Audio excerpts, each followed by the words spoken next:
business na buy. Go where you get with the family. No, they confused. Because no na abo obia online. No na it happen wine na Nigeria or na 1 euro. Na ochoro inye that chances. Na mu dey go real advice. No na join a platform mo. No na nu yedi na na put my platform. No matter whether more mistake ko na achi me. No go 3 years or whatever akwụkwọ. No go 3 years akpọbere for hearing. No go 3 years no na alụ ọlụ. No na-enweta ego. No go 2 building na buy. Mana ihe ọ na-decide na ka o onwe ya arrange na ọ na-akọrọ one of the building ka o were the ego wee mepee business ka o nwee ike nọ with family. Na mụ biko ma mistake ka ọ na-achị ime nsị na mụ wa mara na onye gba akwụkwọ ugbo ebe ọ na-afụ ya ụfụ mana enwere m ike ime ya advice si ya na ba with ya ata akwụkwọ nsị na m ewepụta na my platform enwere ndị ka mmalụ ka ha tinye ọnụ die na m ewepụta dị okwu na my platform ọ bụrụ na enwere ndị ka mụ malụ ọ bụrụ na enwere ndị ka m wee dị intelligent ọ bụrụ na enwere ndị ka m wee nwale ya na-ekwu ka enwee ike idiskọsụ ya ọ bụrụ na idiskọsụ ya na m na-epost the video na my page ya jee gụọ kọmentị ndị mmadụ somebody n'obodo oyibo and o wetebere akwụkwọ n'obodo oyibo and the nwunye na Nigeria dị worried na-asị ya nọta and o nwee building na abụ na buy ọ dị advisable nyanwe ime onwe ya arrange na Nigeria ree one of the building welu dị ego mepee business na buy ka o nwee ike ịnọ close to family ka ọ ya nọrọ obodo oyibo si bụ ọnwụ until o nweta dị akwụkwọ. Ọ bụrụ na enwere ihe ya agwa nwanne anyị nwoke dere ya na comment section gbagote kọwala anyị ihe iche. Ọ bụrụ na enwere ihe ya agwa nwunye ịgbagote na bọs kọwala anyị ihe iche. Eniri m ndị manye na topic ya ihe a kesi mmadụ kesi ya na kesi mmadụ ihe abụrụ kesi anyị aka chi cruise gbanyere m ya kamera on nwanne gị nke na-eme Udodi, my brother, okay, now, from experience, I'm gonna advise you. Relax ya. Ka nkọwara gị the thing because m na-epost the video post ọ ya ejego comment ọ ya ejenene the video. Gbanyegoro your mic. Thank you. One of our brothers in Odoko nọ na Canada and the family nọ na buy. No legal grow na Canada and akpọbere ya for hearing according to the guy. Mana ọ na-alụ ọlụ konja for that 3 years ya nọ. And o nwee ka o si wee nweta ego rụọ ụlọ na abụ na buy. And the nwunye is worried na nwunye na-asị ya worst come to worst ọ nọta ka ọ lee one of the building where ya bido business. Na ọ dị confused. Na ọ mara whether ma ya eme aduru ya accept. Ọ mara ma ọ na ya ha eme ya accept.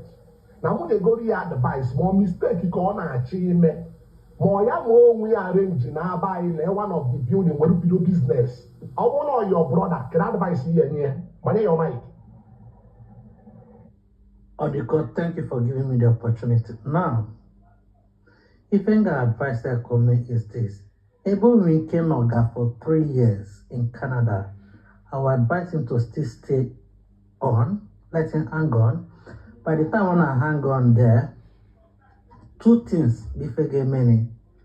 Either now I grant or deny. But let's assume the worst out of the two before put on, which is denial. So from there now, okay, when the case, some the courage to relocate back because he has nothing to fall on. But however, when I want to grant to question here this thing, then it can now progress by bringing the family over to Canada because in we cannot got 3 years. Come on, you will leaking another 3 years, and I can guarantee you, before the next 3 years or at most 5 years time, a decision will be made on him, either yes or no. But all fingers equal, we hope that a positive decision is made towards his circumstances. So my brother, yes, I'm from Delta State. Onye Sabakambo. Chairman, because happen the comment section. I want to any book up comment section. I want to try to comment. I want to yarn and go back comments. You want to tell a boss concentrate the yarn. Okay, so yeah, before Oga try him so that only no gather there until when decide there now when you go where again here.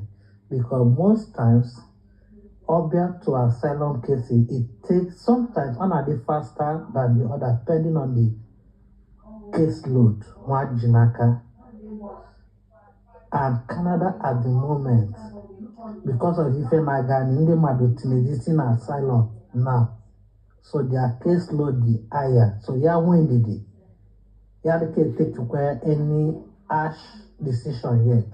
Because all of them, Ife Bupu any from the beginning. Oya Pwadi one from the one. Tell me 1 minute. And when you enjoy figure out from here, somebody bịara obodo oyibo nwunye na ụmụ ya nọ na buy or not 3 years or not 4 years or not 5 years ọ kwesịrị ị na-asị na nwunye na-asị ya nọta ka ọ naba buy because of na onwe one or two properties and na because of nwunye na-esi ya pressure or the advisable. Not the advisable, but on the other side again, because in every situation, there's always two sides of it. So, but you check now, over we care for the past 3 years. Before any choice, many no. Obligation no they could give me, yeah, man. Or over now, when you chibani yeah, because from day one, I am a one mother. The day if they could have to your family, the Bobo, that day they sign a contract that if I'm not the cooking many, you may well. You might not know it, but indirectly or directly you sign that contract. Somebody could be as a market as oh, you are fair enough, he may miss you well. But they still advise her. Or did you call you onye jenga noga half of the time or close to half of the time. Try and not say one in there until they decide now, am I missing? Bring about. Can you feel where we're in now? Oh, the 80 cents, what and I want to approve again. I know I'll go get tickets to Jinako, maybe start like Okay, Chairman, 1 minute. So don't manual your mic because you want to manual your mic because you want to boss manual your mic. Chairman, anyway, you enjoy. When you manual your mic because all they want to manual your mic. Thank you. Chairman, anyway, you enjoy. The man is on your phone. I will put that guy in the picture. Somebody there will go and don't go one. You don't wait for all when no or you will go 5 years or whatever how or not 6 years or whatever how and all 2 building na buy. Or the advisable onye aye rekoye ni nowhere.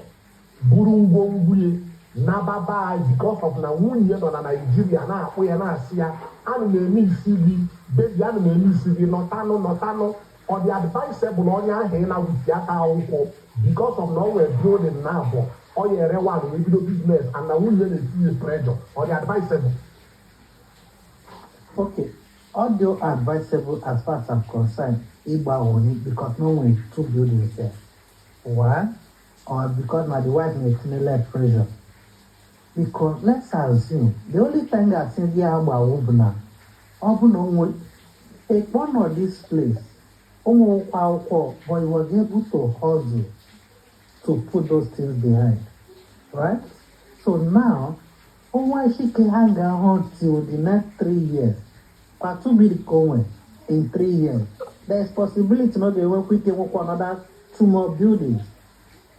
Or there are 4 buildings. But yeah, but what scenario? By the time of they're losing in 6 years' time now, when you will work, you cannot fall back.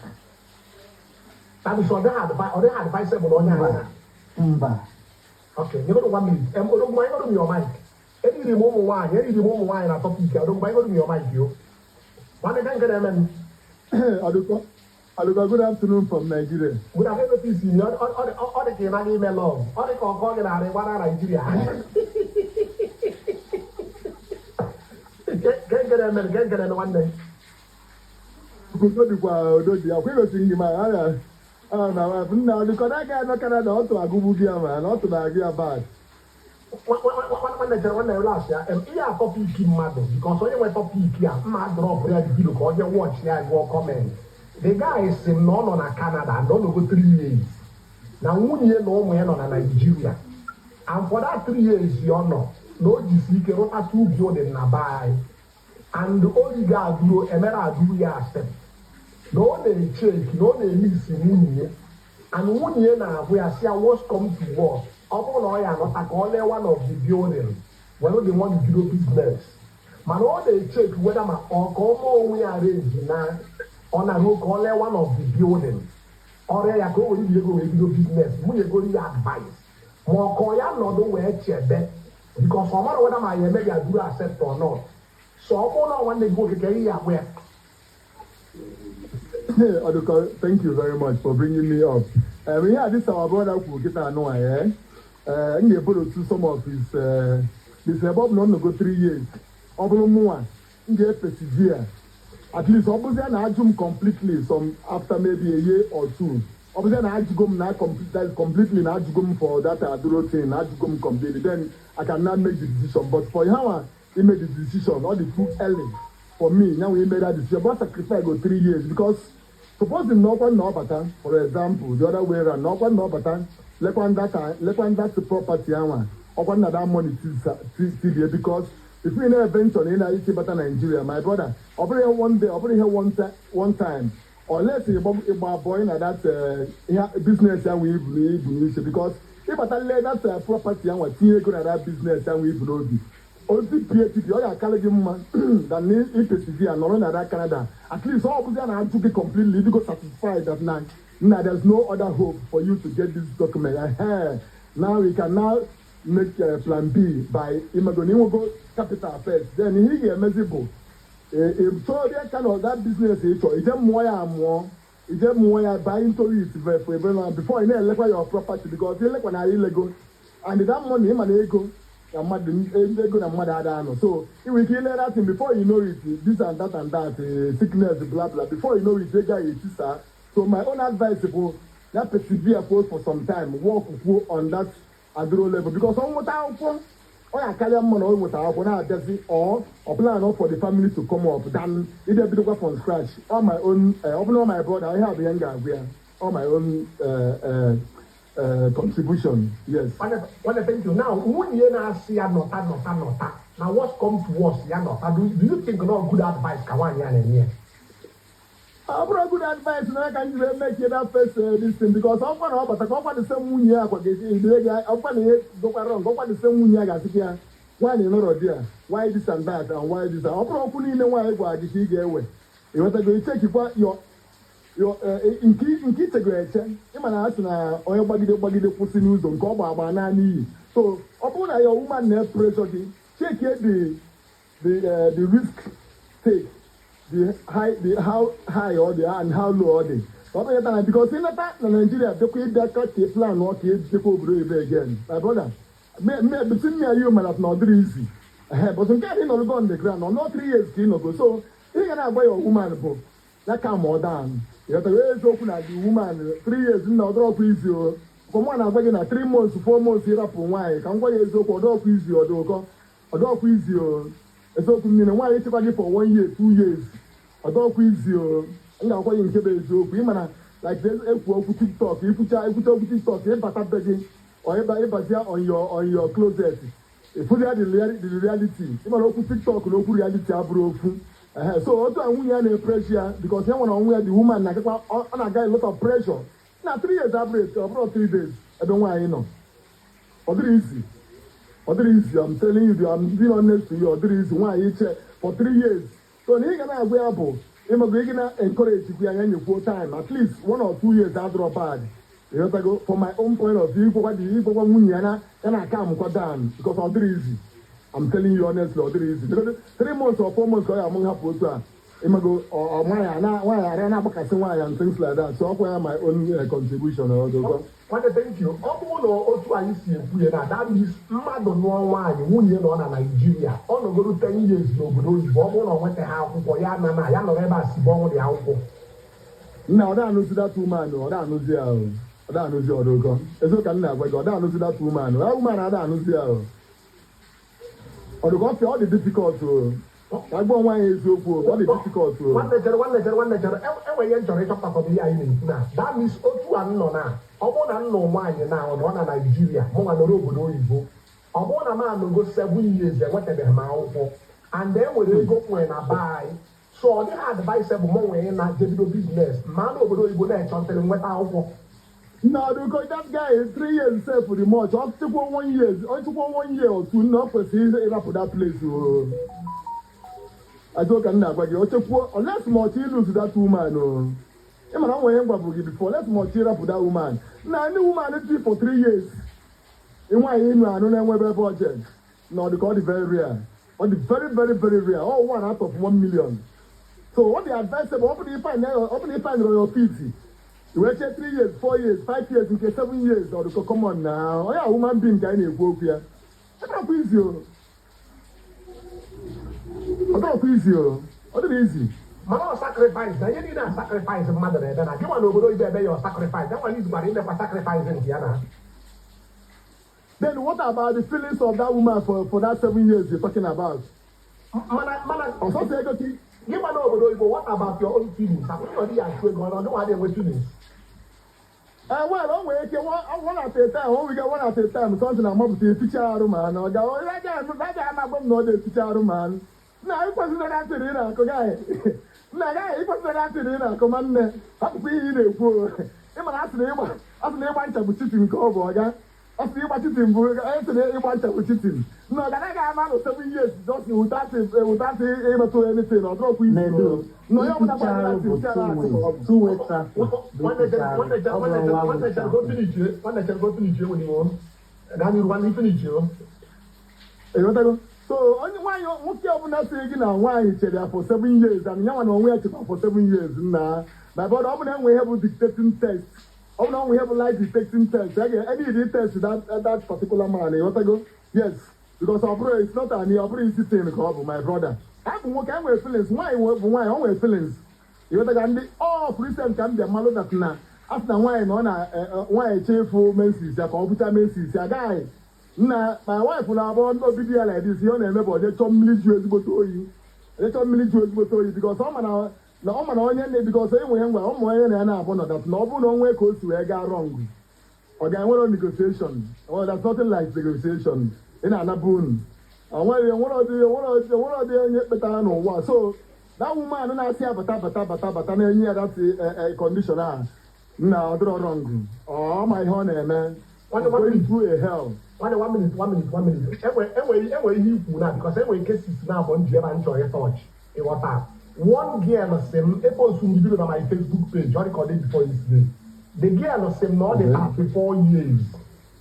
Now they 34 years now. Now this girl obodo Igbo and the husband that go 80 years in obodo Igbo not abere.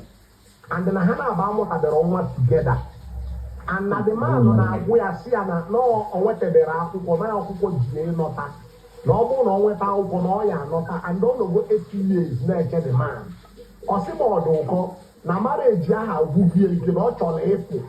Now my question to you now, that woman say na ọ chọzi na ọ chọrọ ịpụ, enwere ihe ọjọọ mere man. Ọ dị ka ọ bụrụ nwanne m nwaanyị n'afọ na ọ manụkwa di ya nweghị ọ na-abịa eme because that guy is not ready to come back man. Ezo ka m na-agwa gị. That woman nọ na emụkọrọ ka mmadụ na prison than ọ nọ like that guy. For 8 years, I can't tell the man, I can't hear, in fact, I don't know somebody that will movement to go to abroad and come back. I don't know ya, no, ya desperate, all the desperate, I am marijuana. I'm a million for more, man. And why you open and know what you open and movement of abroad, going and coming back? Now, because I have made your wrong decision, or make your wrong decision to the extent you tell us for 8 good years without a man. I don't possible, my brother. I don't possible. I don't possible. All the real before you get. All the possible. All the what you are possible. All the possible. All the possible. I think all the real. I think all the very rare. All the very very rare. All the very very rare. All the very. All 1 out of 1 million. Especially when you have friends. All the number of friends, all the isolated, all the okay. Okay, me. I'm not have friends. Or I don't possible. I can bet my life. I don't possible. 1 minute. 1 minute. That is in a Kawana, in a Wada woman. Now, two ideas are not available for 8 years. No more, no, I have to marry. Now, I'm done. I'm done. I don't think on my own. I don't think an advice is going to go to you. Somebody didn't know who you go. I don't think it'll make 8 years. 8 years. I don't want to job about 8 years and then what I forgot. I want to hear on the media. Onye gaziri wemba, onye gaziri n'ụwa wemba, onye gaziri wemba. Ọdụkọ the first thing ị ga-eme ma ịbata obodo oyibo bụ ịchọba akwụkwọ, not money. Ịbata n'ala obodo oyibo chọba akwụkwọ. Ọ bụrụ ịchọba money hapụ akwụkwọ ị ga-enwe problem. Amami na ihe na-ekwu ịnwekwa ntị. Onye ọbụla bata obodo oyibo the first thing ị ga-eme bụ ịchọba akwụkwọ. Unless ma ọ na-atata akwụkwọ ahụ adọrọ possible. Ịchọba ego rapụ akwụkwọ ị ga-enwe problem because ị nweta ego ime nweta akwụkwọ and were ga anata Nigeria ga-etipịa. Enwere njọ ịgwa gị. Ibi UK, isi UK na Nigeria. Enwego ndị ga UK anyị ga gbaa mbọ niile ahịa gị nwa gbara wee nweta akwụkwọ meje niile ị mere nweta akwụkwọ mana akwụkwọ abịara. Enwego onye bịa nọ gbaa mbọ niile ọ kwesịrị ịgba asị nwoke ka ọ nweta akwụkwọ abịara. Ihe ejizi because of na ọ gaziri gị wee sị na somebody nọrọ 8 years ọ bụ na ọ nweta ha akwụkwọ na ahụ adịghị ya. Ndị be anyị so na onye ọ gaziri nweta enweghị onye n'obodo oyibo 10 years ọ na-agba mbọ ka ọ nweta akwụkwọ ọ na-eme ihe niile ndị ọzọ na-eme mana akwụkwọ abịara. So meji because of na ọ gaziri m sị na onye na the person amara ihe ọ na-eme. N'ọnwa ya abanwe nọ, n'ọnwa ya abanwe nọ, n'ọnwa ya abanwe nọ, n'ọnwa ya abanwe nọ. Ị nwetara akwụkwọ n'ọnwa ya that place ahụ nwere ịnụrụ nwaanyị na Nigeria dapịa na Nigeria. Onye ihe ime that woman bụ ikeji that woman n'ọnwa ya na that place ahụ nọ. So nwaanyị na ụdị ịnụrụ nwaanyị na Nigeria hapịa na-eme because na enwetara akwụkwọ anọghị oge ọ gọziri nwe mba chọwa nwaanyị na that place ahụ. Na ihe na-ekwu yes chọọ nwaanyị di ya nụọ. Don't come here nụọ nrụọ nwaanyị ịnụsịza nwaanyị jezie somewhere na-asịzi na ọ gaziri ọrụ gị nụọ nwaanyị na that place ahụ nọ. Don't come here marry. Ị na-anụ nwaanyị ị na-edeceive onwe gị. And he never deceive that person. No one in obodo ahụ nọ. Ọ bụ na ịfụrụ nwaanyị, ọ bụrụ na ịfụrụ nwaanyị jee n'ụzọ akpọrọ gị nwaanyị nụọ. Nwanne ka m gwara eziokwu ọ bụrụ obodo oyibo niile ka nwaanyị na-anụ nọ. Ọ bụrụkwa obodo oyibo niile ka nwaanyị na-anụ. Amakwamo, ihe okwu ka m kwuo, I don't take in my mind. Ọ bụrụ obodo oyibo niile ka nwaanyị na-anụ nọ for your information. Ọ bụrụkwa obodo niile ihe anyị na-asị na nwaanyị ebe nọ n'ọnwa. Many of us nweta nwaanyị na obodo oyibo nụọ ha. Many of us. Many of us. Ọdụkọ, ịchọba ị ga-afụ. I'm telling you. Yes. Many of us nụ nwaanyị n'obodo oyibo. Many of us. Oh, when dog gazili, when dog gazili olo, and this world will be like that. So you have to know gazili everybody. I'm not in an end. I have to do. You know, actually, put the difference between why happen in Nigeria not 10 years. No, you know, to why have one woman at that place. No man want all two different things can go again, and on my own mind can go again. I'm not capping, but that's the truth from my own point of view. And every 1 minute, 1 minute. I'm sorry, why I'm sorry of green. Why your mic, you? Why your mic? Hello, good morning, no? Good morning. When again can I make? Good, my brother. That was all. Otu anyị nọ na ọ bụrụ na your elder brother nọrọ obodo oyibo and nwunye nọ na Nigeria and all over 3 years n'obodo oyibo ọ nwetebere akwụkwọ and ọ rụtago ụlọ na abụ na be anyị and nwunye na-etinye pressure ya nọta worst come to worst ka ebe one of the building ka ọ were ya megide bido business ihe nye your brother advice si ya nọta otu ọnụgo 3 years and ọ nwetebere akwụkwọ. Ọ dịkwa nke eziokwu na mmakwa enye advice ya nata ife mmemeje ya enye advice ya nata na o nwetara opportunity ịpụ outside nọ ife dịka 3 years wee bata wee nọ ebe anyị dịka 3 years ụzarị nweta akwụkwọ ihe dị ụmụanụ kwesịrị ị na-eme o kwesịrị itinye niile n'aka Chukwu nwere ihe na-adịgide akwụyatago na ọ ga-etinye n'aka Chukwu maka njikwa ya like this that na that obodo oyibo ya efugoro. Let's start from here. O nwere ndị na-achọ opportunity iji and ijere ebe a na-arụ ọrụ nwee ife ị na-eme wee nọọ ife dị ka 3 years ọwụrụ akwụkwọ ụdị issue the woman ịma na nke bụ eziokwu na ụmụ nwaanyị so ọwụkwọ ụmụ nwaanyị niile so women na-ada enwe ndidi akwụyatago na so ọ bụ ma mụnwa ihe dị woman na-aka emewu na ọ karịa inwe ndidi 3 years ayes o dekata aka 5 years ma osisi the guy nwere ike nweta akwụkwọ site na amara Chineke because ọ nwere ike aka anyị so ma ya nwee na-adịrị ọzọ dị manyị ya nata na onwegotu ka ọ lee ofu building ọ dị lọngụ na ọkwa nke obodo anyị dị nwe ya afọrọ ka obodo dị so ị na-adụrụ ọnya na ọnọdụ ka ị na-adụrụ aka ọ na-adọchi ihe aka azụ because ọ nata Naijiria even ọ start go business myself o nwere ike the business ọma move etu o si chọọ akwụyatagona. So my advice to the guy that na ya dị last ya ba ife niile nwayọ nwere ife obodo ngwongwo ma enweta like that ọ nwayọ small gradually nweta ife na-achọ and ekpelekwa ịghọtago because gọvanọ nweghị ịlapụ ihe dịka obodo a wee gaba ebe a ịma ife ị na-achọ you know what you are pursuing ịghọtago ị ga-etinye niile na ekpere tinye niile n'aka Chukwu because without God you cannot nwayọ akwụyatago na nwayọ ka ị ga-eji wee na-achọ wee nwee ife na but that woman ọ bụ ma m advice m ga-enye the woman onye alapụ the man o nwere ife ọ chọji wee pụọ onye ọbụla maka obodo anyị dịkịta wee wezara nke inye mmadụ advice ya nata ka ọ bịa lee unu nke inwe Chineke mekwere gị amala nwee grace wee gote ma ọ rụọ arụọ ị ga-enyekwa mmadụ advice ya natakwa ka ọ bịa lee itu ọdụrụ mma na Okay, 1 minute. Why you your mind? Keep in figure on before I continue. Keep in figure on. Keep 1 minute. Why your mind figure on? Why your mind go to your mic? I know from why. Why your mind go to your mic? You. Good morning. No, good morning. Keep me. Adimma.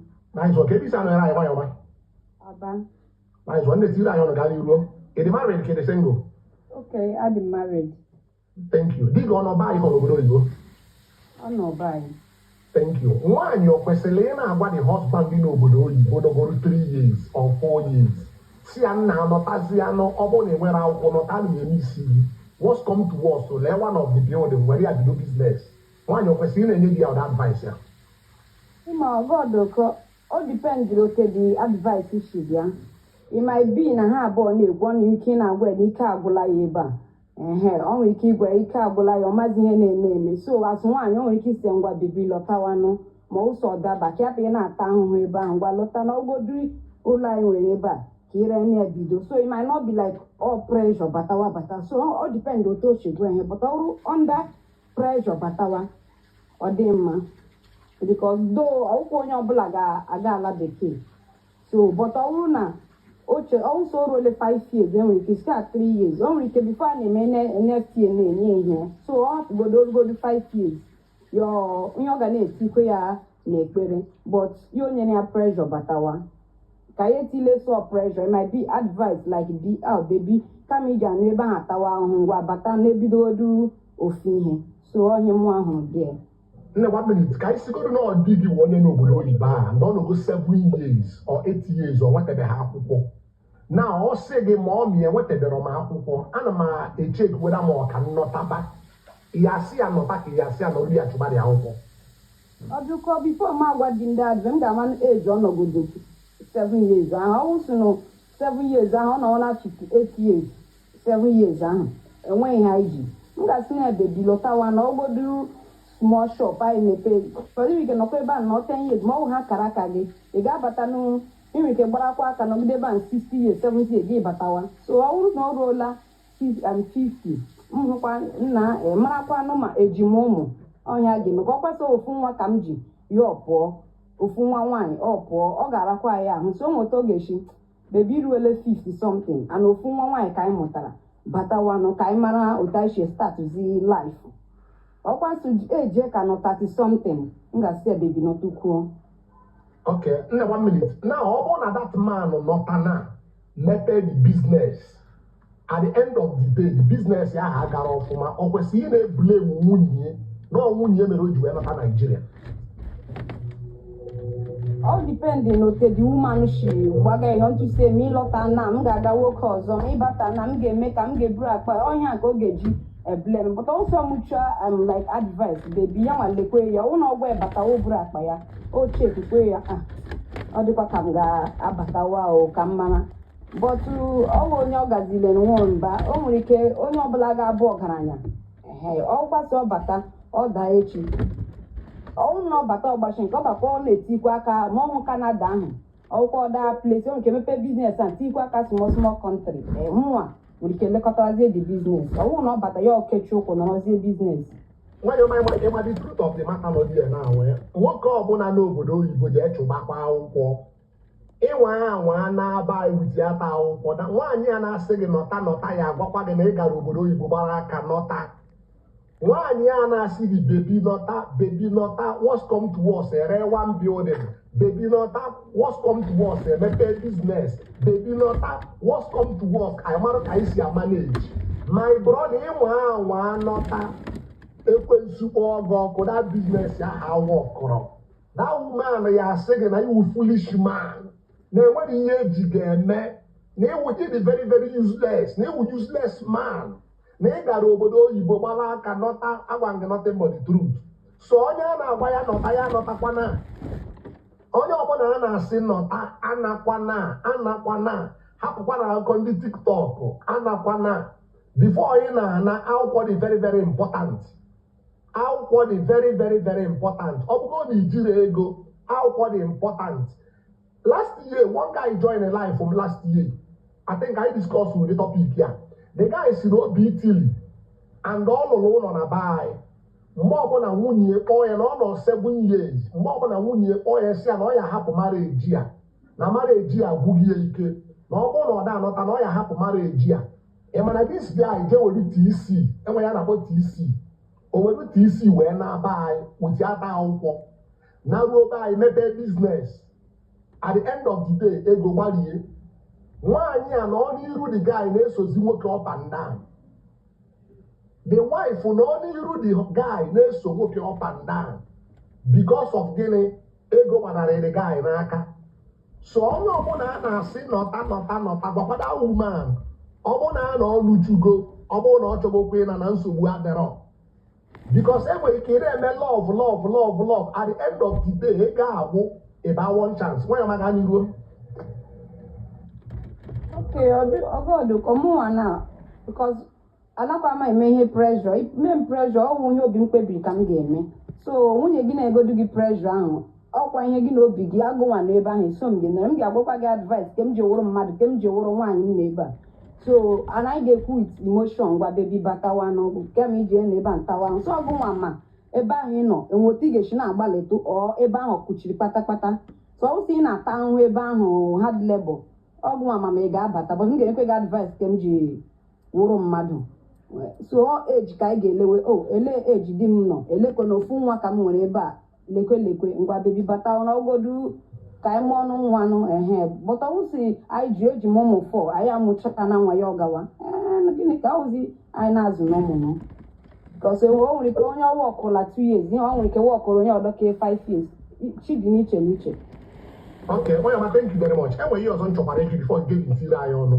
nwaanyị dị 34 years and di ebi obodo oyibo and na the man nọ before the man mee travel and ọ nọgo 7 to 8 years na-eche the man na Nigeria and the man anọgo 8 years n'obodo oyibo ọ nọtabịara and the woman nọ dịzi 34 years ọ dị advisable nwaanyị anyị nọ na-eche the man ka ọ dị advisable nwaanyị anyị hapụ the man je chọba ihe oyi eme onwe ọ bụrụ na nwanne gị nwaanyị ya si ya nọlụ na-eche the man until mgbe ọ bata okay ogodo ka ọ wụrụ my sister anyị ga-amagodu ma ọ mụtala nwa ka ọjọọ ha jos lụọ alọ ya ọpụ o jiri ọnwa agụrụ itoju ụgbara ọ mụtabeghị nwa ogodo ka ọ wụrụ my sister m ga-asị ya pụtawa because the man nwere ike ilote echi gwa gị na enwe onye mụchiela ya ụmụ outside ịgba aka m ga-asị ya batawa o mana ha na demand kwuo ya demand si ya ngwa lekwe ya nwa ọ ga-achọkwa di ọzọ because demand nwere ike ile ọ nwoke ka ọwa nwere ike lote echi gwa gị na ọchụ ụmụ ọlọla nwaanyị onye ọcha ihe a ga-abịakwa kwuo na TikTok sort yourself out barata nwere ike o role 50 ọ ga-amụlizi nwa so ọwụ na onye ọmụbeghị nwere demand nwa atọ ya chọọ wee ya. Okay, thank you very much. Na ihe ọzọ m chọrọ ịjụ gị, ụkọrọba ịgodi your mic, na ihe ọzọ m chọrọ ịjụ gị, nwaanyị ọ kwesịrị ịnọ na be anyị na-eche somebody n'obodo oyibo chee ya 8 years and ọ mụtabere nwa, chee 1 year gaa 2 years gaa 3 years gaa cheluo 8 years, o make sense? Ọgọdụ ka ọkwa dis tin anyị na-ekwu na dis man nọ na 3 years ebe ahụ kwa chetụ ọ ga-wọkụ echi, ọ ga-wọkụ nwanne echi fọ oge na-aga. Nwe onye nwere ike ngwa chetụ 5 years ere nwe ngwa chetụ 6 years otu ahụ eruo 8 years ahụ, so ọ nọghị otu ha plan ya sa anyị ga-anọ 8 years okwete, so ihe kọsịrị ihe ndị a. Mana to you ọ dị advisable because onye a amụtabere nwa mana onye nke ọzọ amụtago nwa, nwaanyị ajọ ọsọ nụọ ọ bụrụ na ọ mụtabere nwa atọ di ya gaba obodo oyibo and di ya nogo 2, 3, 4 years, ọ dị advisable nwaanyị a iche ruo 8 years, o make sense?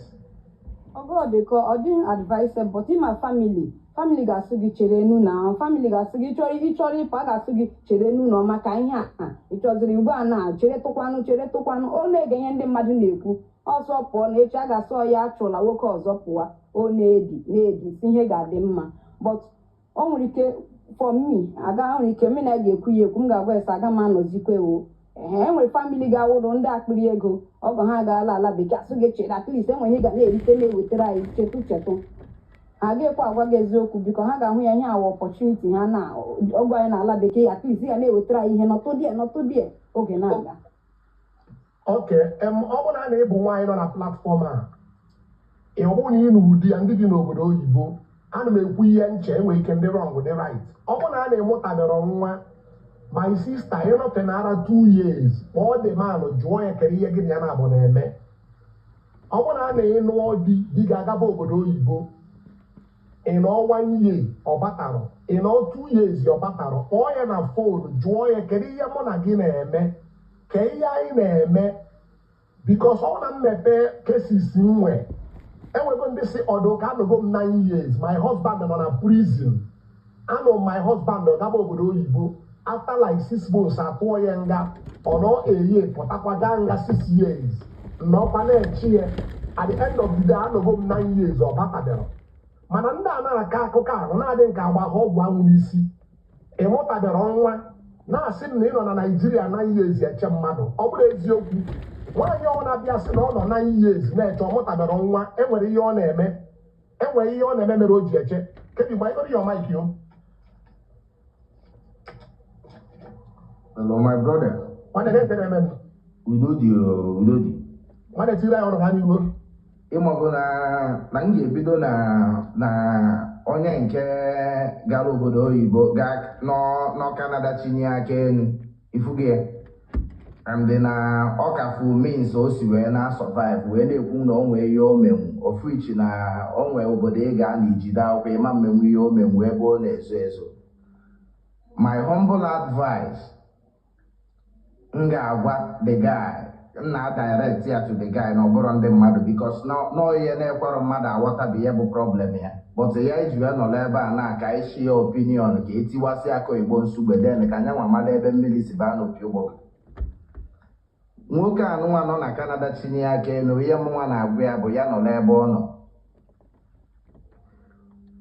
till o nweta ihe ọ na-achọ because na ọ dọkata akwụkwọ a ọ bụrụ sọsọ ya na ezinụlọ ya ọ dọkata akwụkwọ a ọ ga-akọnekt tu ma mma nwunye ya ma ụmụ ya ma famili nke ya nwabụ nke nwoke ifugi ya so na obe and mma na gị mana na ịbata n'Europe na ichinye aka elu bezo n'otu keesi gị si wee dị ịdago na ọ bụ na keesi datman na-enwere isi aka nso gị ya in 1 year time or 2 years time si ya gbachaa n'obodo but because na keesi ya kasị ike ọ na-emetụbe faịlụ ya ka na onwe ndị ga-abịa mepee faịlụ na-anọ 4 years 5 years 6 years before ewee mepee faịlụ but n'ime years a niile ịnọ obodo mana ịnọ ha asịrọ gị pụọ.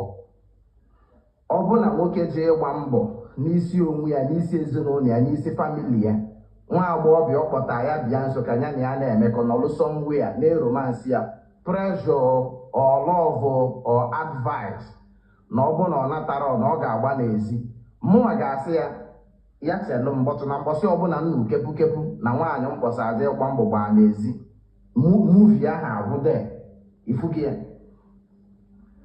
na advice m na-enye disi young man bụ na ebe ọbụla ọ nọ ya tapalụ de na Naijiria mụ na gị ma na o nwerozi ihe fọdụ n'ime ebe ahụ so na ọ bụ na nyanwa na onwe ya na-azụ onwe ya na ọ bụ na ọ zụta nwere akwụkwọ ndụ ga-eleveti nwu ma nyanwa ma ụmụ ya ma nwunye ya ma mma nwunye ya mgbe ọ ga-abịa ọmụgwọ ma ụmụ nwanne nwunye ya mgbe a ga-asị na ọnkụ na-emezi ọfụma ọgụ nwoke akwụkwọ atọ ogologo and na mụ na gị sị na onwerọkwana ebe egwu aja ngwale na-adịrọ bikos na onwerọkwanụ mgbe good things don't come easily my brother because na o si na front door bịa obodo amalụbọtụ na ọ bụ na ọ bata from azụ backyard enwe aja a na-achụla ya tili oluo na ihe m na-agwa this young man bụ na ebe ọ nọ ya kụọ paa na 3 years ka pe mpe ifekie ọ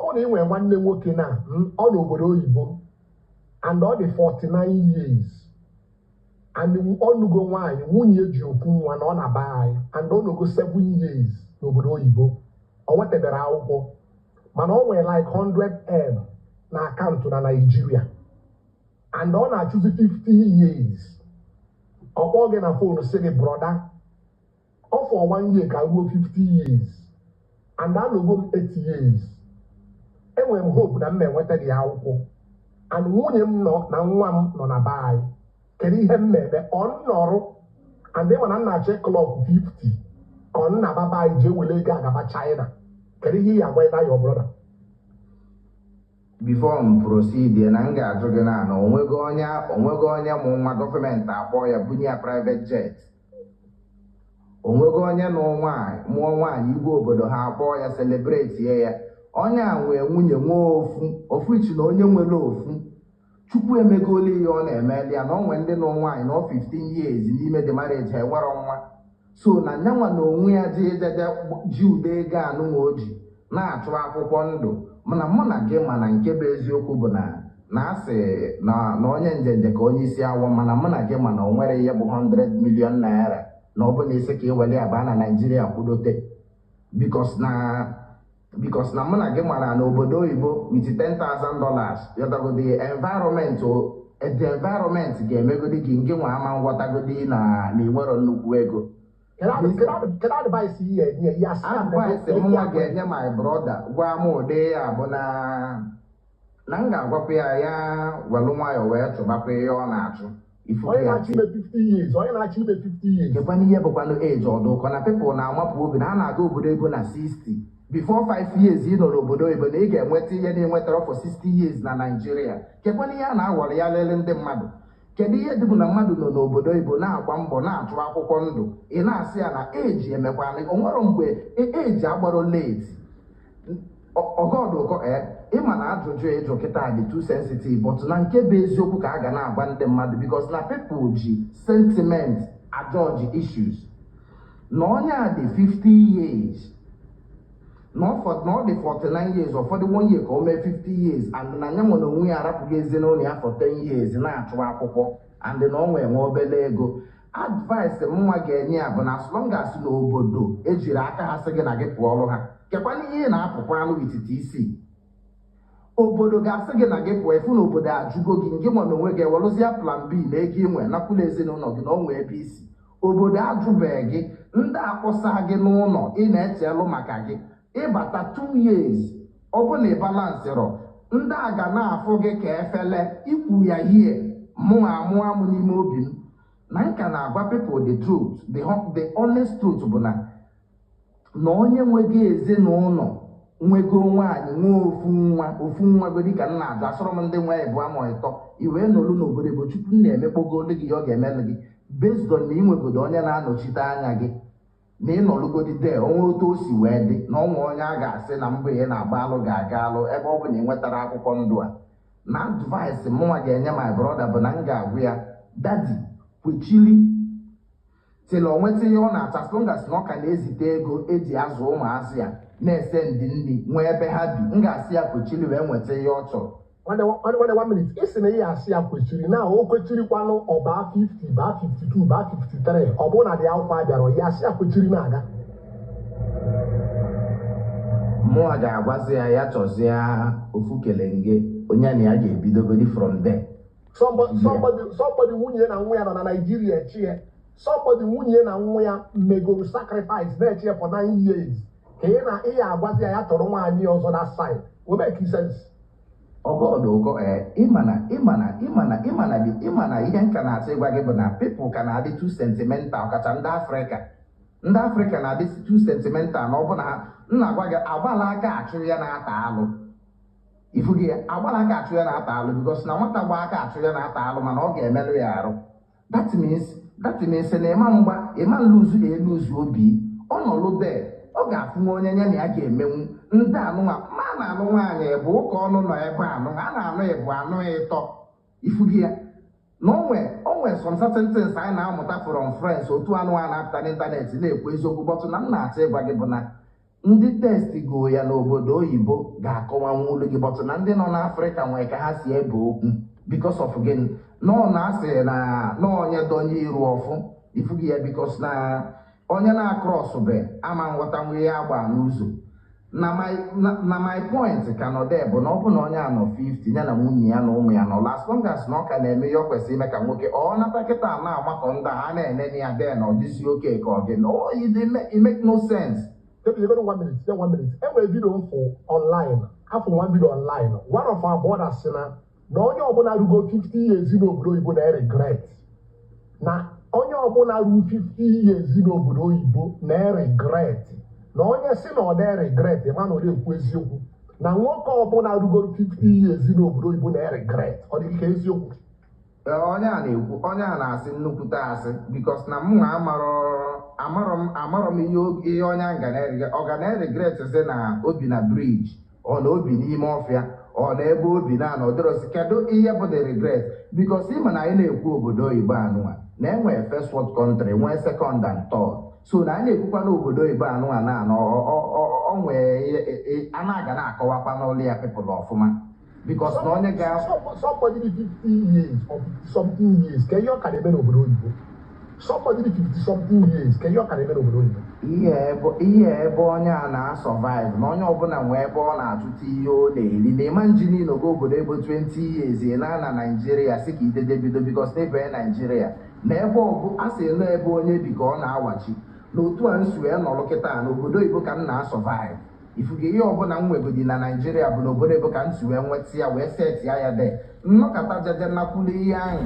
ego akwụsị ịbata from here matter of 2, 3, 4 years people ga-ebidokwa ịyọtago dọwakwa gị pin nke a bụ the truth ifuge ya na o nwere ihe mee eji tu obodo oyibo my mother dị 70 something na ọ ka bi America I don't understand ị na-asị ya na because na ọ bụzi mma mmadụ ya nata na Nigeria ka nna ka ewere ọgwụ ka ogbuo ya ọkwanụ ndị na-ekulu mmadụ kuru nwaanyị a 70 something ka ihe ọ ka na-eme n'obodo oyibo 70 something holiday ka ọ na-abịazi na be anyị because na ọ ka dị ọ dị save ebe ahụ ọ nọ ọ bụ na my mother ka nọ na be anyị ọ ka anwụgo at 60 something ịkwesị na ikuku na-eku na be anyị bụ afọ ị na-aga na-anata bugodi risk yọtago nke nwere dị na-alalụ na ya adị ibigodi bụ risk mmiri na-aṅụ bugodi risk so na serapugo ịma na so many people they carried away they deceived yọtago with African mentality but na anyị ga na-ekwu nke bụ eziokwu yọtago nke bụ eziokwu bụ na ọ bụrụ onye ọbụla ga-aghọta nwe ya ihe kpata na nji wee nye gị example achọrọ m ịkpọba enwe m big family na enwe m ndị tọọ my mother elder brother si my mother ka bi obodo oyibo but ha na-abịa holiday aka na-abịa holiday. Kebi 1 minute. Chukwu edu ma ịgọrọ your mic o. Ma ịgọrọ your mic. Ema na okwu na-akpọta okwu. Somebody asị onye Igbo n'obodo Igbo dị 75 years or 70 years si na ọ na-agazi Nigeria holidays. To you, o make sense. Ọdụkọ onye ọbụla dị 50 years kwado iji obodo oyibo for me onye ọbụla dị 50 years kwado iji obodo oyibo for the first time ka ọ dị hustle for me isi adịrọ ya mma from 50 years to less of 60 years and then onye nọ 70 years na-abịa holidays well all the okay now it's not for me or draw bad. I have no holidays going on, I holiday because or maybe who's in Nigeria or quite care, or less more the wealthy. As he can take care of his health issues and everything because you know they want to know but men want to wear in Nigeria. Or less more the okay or the way to do. Why did you say that? 1 minute, why did you say already 50 years in a go you big a hustle to make yourself why? Okay, when you get no one, why you get no say again now? Why you get no say again now? Okay, I get no one. I got hustling, I'm not hustling now, because I'm hustling. Oh, you two in a winter. Oh, yeah, now, oh, yeah, that's all now. What is your one question now? I believe I look at it. I'm going there. I want on there. Can they go on there? I want to do it now. And these people they die now because so yeah, I want now. Yeah, check here now. Check here the ratio. Check here. Or do go you? Or you got to go here. Or you got to go along and what the highest or along and what about security? More. When they check your network, check your network. Check your network. Who can buy your bike? Who can buy your bike? You. Who can get them? Juliet 1 minute. Who can know every zero for what you can do and how full. It's in on your one 50 years zero below you regret. Or you can go and pull it. Now on your one no below you 50 years they regret. Why you do it? Who can know your network, okay? Oh, drop go network go. But I change them now. Are they going to market? I change the network. Are they going to more or less. Are they going to more or less? Okay, God, when you go to your mic, thank you very much. Prime, when you go to your mic, when you your mic, you. Odoko, good afternoon. Can Admomao, who don't know, I can have Madine. when the figure I know somebody no Budoiba and 1 year no back home and all over 3 years in Canada. All you are doing or whatever akwụkwọ mana o nwere ụlọ na-abụ na baa ya nwunye na-etinye pressure ya nọta what's come to us ka o ree ofu ụlọ ọ dị advisable ya nwee na Okay, for more, the one will require Adjadu, or come this year. On your Canada, 3 years, were all no Nigeria, one now. Then Kayon a local phone. Yara and two phone out. Oseba, one hour, Yotara. Manaya, we don't know. Sino Obata Nigeria, maybe business. Upon a regime Mutinuba in on Yaki, game up at Nigeria. Kangwa ge oduka iwa nkebe ezoku onye si Nigeria bụ obodo oyibo for 3 years. A lot of things have changed in Nigeria. Ihe ọ na-ego 1,000 old in Nigeria. After 3 years, ọ nata Nigeria ya na-erezi ya 5,000. Ụlọ ya ọ na-asị ka ọ ree na Nigeria. Oduka ọrụ na also ya lee ya 20 million, 30 million because onye na ọ dị desperate yọtara ọ chọrọ ego ọ chọrọ ime business. Ọ bụ na value na bụ ihe dịka 50 million ọjụkọ ọ ga-elu na ebe 20 million ịghọtara ọrụ na ebe 20 million o nwere ife ọ ga-eji ya mepụta na ka m gwa gị onye nọ Nigeria na-ekwunyite na Nigeria na-eme business na Nigeria ya ka manage nwe ego karịa onye pụgoro outside nọ Canada si Canada bata na Nigeria ka ọ bịa manage business ọ ga-manage nwe ego ịghọtara ọ bụrụ onye nọ na Nigeria na-eme business already inye ya 20 million ọ ga-ama ife ọ ga-eji that 20 million mee. Man, when you put outside 3 years, you lose a lot of things. Orientation, street, everything, you lose in Nigeria. So you see Canada, but in Nigeria, kila ono get where I make business, or do ko, ilo na only figure GMA pota. So you ma what the person no Canada, ya no Canada, na hustle. I will know what on now, but come here to know for rent. You tra. You go no brown and water from there, where an hour shiri. Yeah, my advice in the person. So about young year one of Bataba. Wanna thank you. If for ya I na-ekwu na ọ ya na-eme ịnụ na onye a nọ 10 years nwunye nọ na Nigeria nọ 10 years. Ọ bụrụ onye ọbụla na-enwe lọk na ịnweta akwụkwọ n'obodo oyibo enwere ike ịga obodo oyibo nwee lọk na ọnwa ihe nweta akwụkwọ. Enwere onye bụ na star nya nwee nweta akwụkwọ ike ọ na ọ ya nọ 15 years.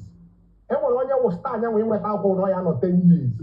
Enwere ndị mmadụ obodo a nọ ha emego ihe ọ ya awụ ọ ya eji wee nweta akwụkwọ mana ọ nogo 10 years ya akwụkwọ abịarọ.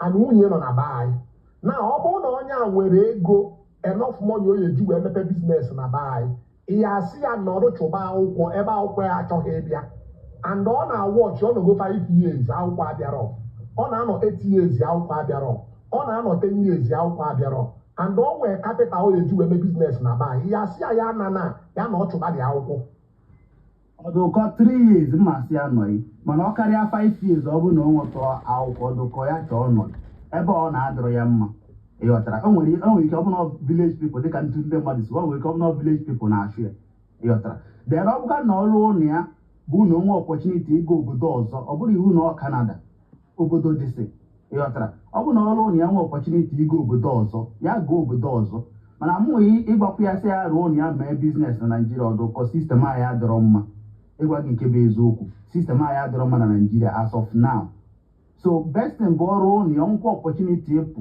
another country ya gaa another country jekwe try ya lọk ya o nwere ike ọ bụ na Canada ebe ọ nọ na Canada na ọ bụrụ ebe a ka lọk ya dị ịghọtara so ma ọ bụ na ọ 3 years ya nwee ndidi mana ọ karịa 5 years ọdụkọ ya megharịa ọnọdụ ya ka m na anyị advice ya mee ifu problem anyị na-enwe na sistem anyị adịrọ mma sistem anyị adịrọ mma a lot of people nọ na be anyị na-eme eki ego anyị nwa n'obodo oyibo na-akọ sistem a lot of people nọ na Nigeria na catch out gaa Mandalas gaa Balogwu gaa trade fair gaa Ọdụade gaa mee market Ọnịcha people na catch out anyị n'obodo oyibo na-akọ sistem my brother ndị nọ na Nigeria na-akọ sistem anyị na-akọ anyị nwa n'obodo oyibo na-akọ da sistem people na-eme biznes na be anyị na-akachi ego onye nwere ego ji eme biznes ịkpatụ ya ka ọ sị gị na be anyị etipịago onye nwere ego ya eji wee mepe biznes ịkpatụ ya ka ọ sị gị na be anyị awụ ọkọzi mana people nọ na be anyị na-eme eki ego the problem anyị na-enwe asị ndị n'obodo oyibo bụ na ọ na-adị anyị ọsịsọ anyị na-aba anyị anya na-eke uru dan ka anyị mụta dị biznes anyị jiri aka anyị gbarisie dị ego anyị ebodie sistem nwanne asọrọ m na be anyị dị mma asọrọ m na be anyị adịrọ mma mana people ka na-eme eki ego na be anyị ruo ma tomorrow the only thing ị na-edere ime ị na-alụo kuluo dan ya dị na gị ọsịsọ banye na the sistem ahụ ị na-asị adịrọ mma enwe onye nwere ego bi obodo oyibo enwere ofu mkpụrụ onye nwere ego bi ala bekee kpọrọ one person the people nwere ego na be anyị holiday ka ha na-abịa obodo oyibo ha bịacha holiday ha na ndị anyị furu nwere ego na-abịa holiday n'obodo oyibo ha nọcha holiday ha nachi ya back agwa nke nothing but the truth so mana akpatụ anyị aka anyị sị na sistem ahụ adọrọ ma ọrụ mmadụ ya edozie ya na obodo oyibo wee dozi the sistem ịrịdịrị nọ na the system before i nwee ike ichenji the system nwanne ga n'iruo ọdụcha ikwu eziokwu ego mbute dị na Naijiria onye chọrọ ego mbute ọ na Naijiria ka ọ ga-ebute ego mbute ịghọtara dịka nwanne nwoke nọ UK mụ na ya na-ekwu ịghọtara ọ sị na ihe o nwedebe maximum 12 years after 12 years ọ ga-arịta ya Naijiria jecha ife ọ ga-eme ịghọtara so mana ya na-agwa gị ọ dị mmadụ ole ka ọ na-efeva na Naijiria ọ yi ị ga-ebu ụzọ jụọ onwe gị ndị a na-ebute ego mbute a ha nọ ego na the system already nke nwa na onwe gị ya anyị na-ekwu ebe a bụ onye na-emeba biznes before onye na-eme biznes a na-ego into the system mana ọ bụ na gị nwee emeba biznes na ijọs kwuo obodo oyibo isite ka ị natazie ka ị bịa bidozie the system ịbịa bido the biznes ọdụ ka ị ga-eme ka nwee ọ ga-esiri gị ike ịghọtara ịgwa gị nke bụ eziokwu mana ọ bụ na ị na-emebu biznes na Naijiria ọzọ abụrụ 1 million 2 million ka ị na-eme na Naijiria i were travel outside then ị nọzie outside ya 3 years ọ bụ na ihe adị agara ịnata Naijiria imekwa the same business ị nọ ego into the system before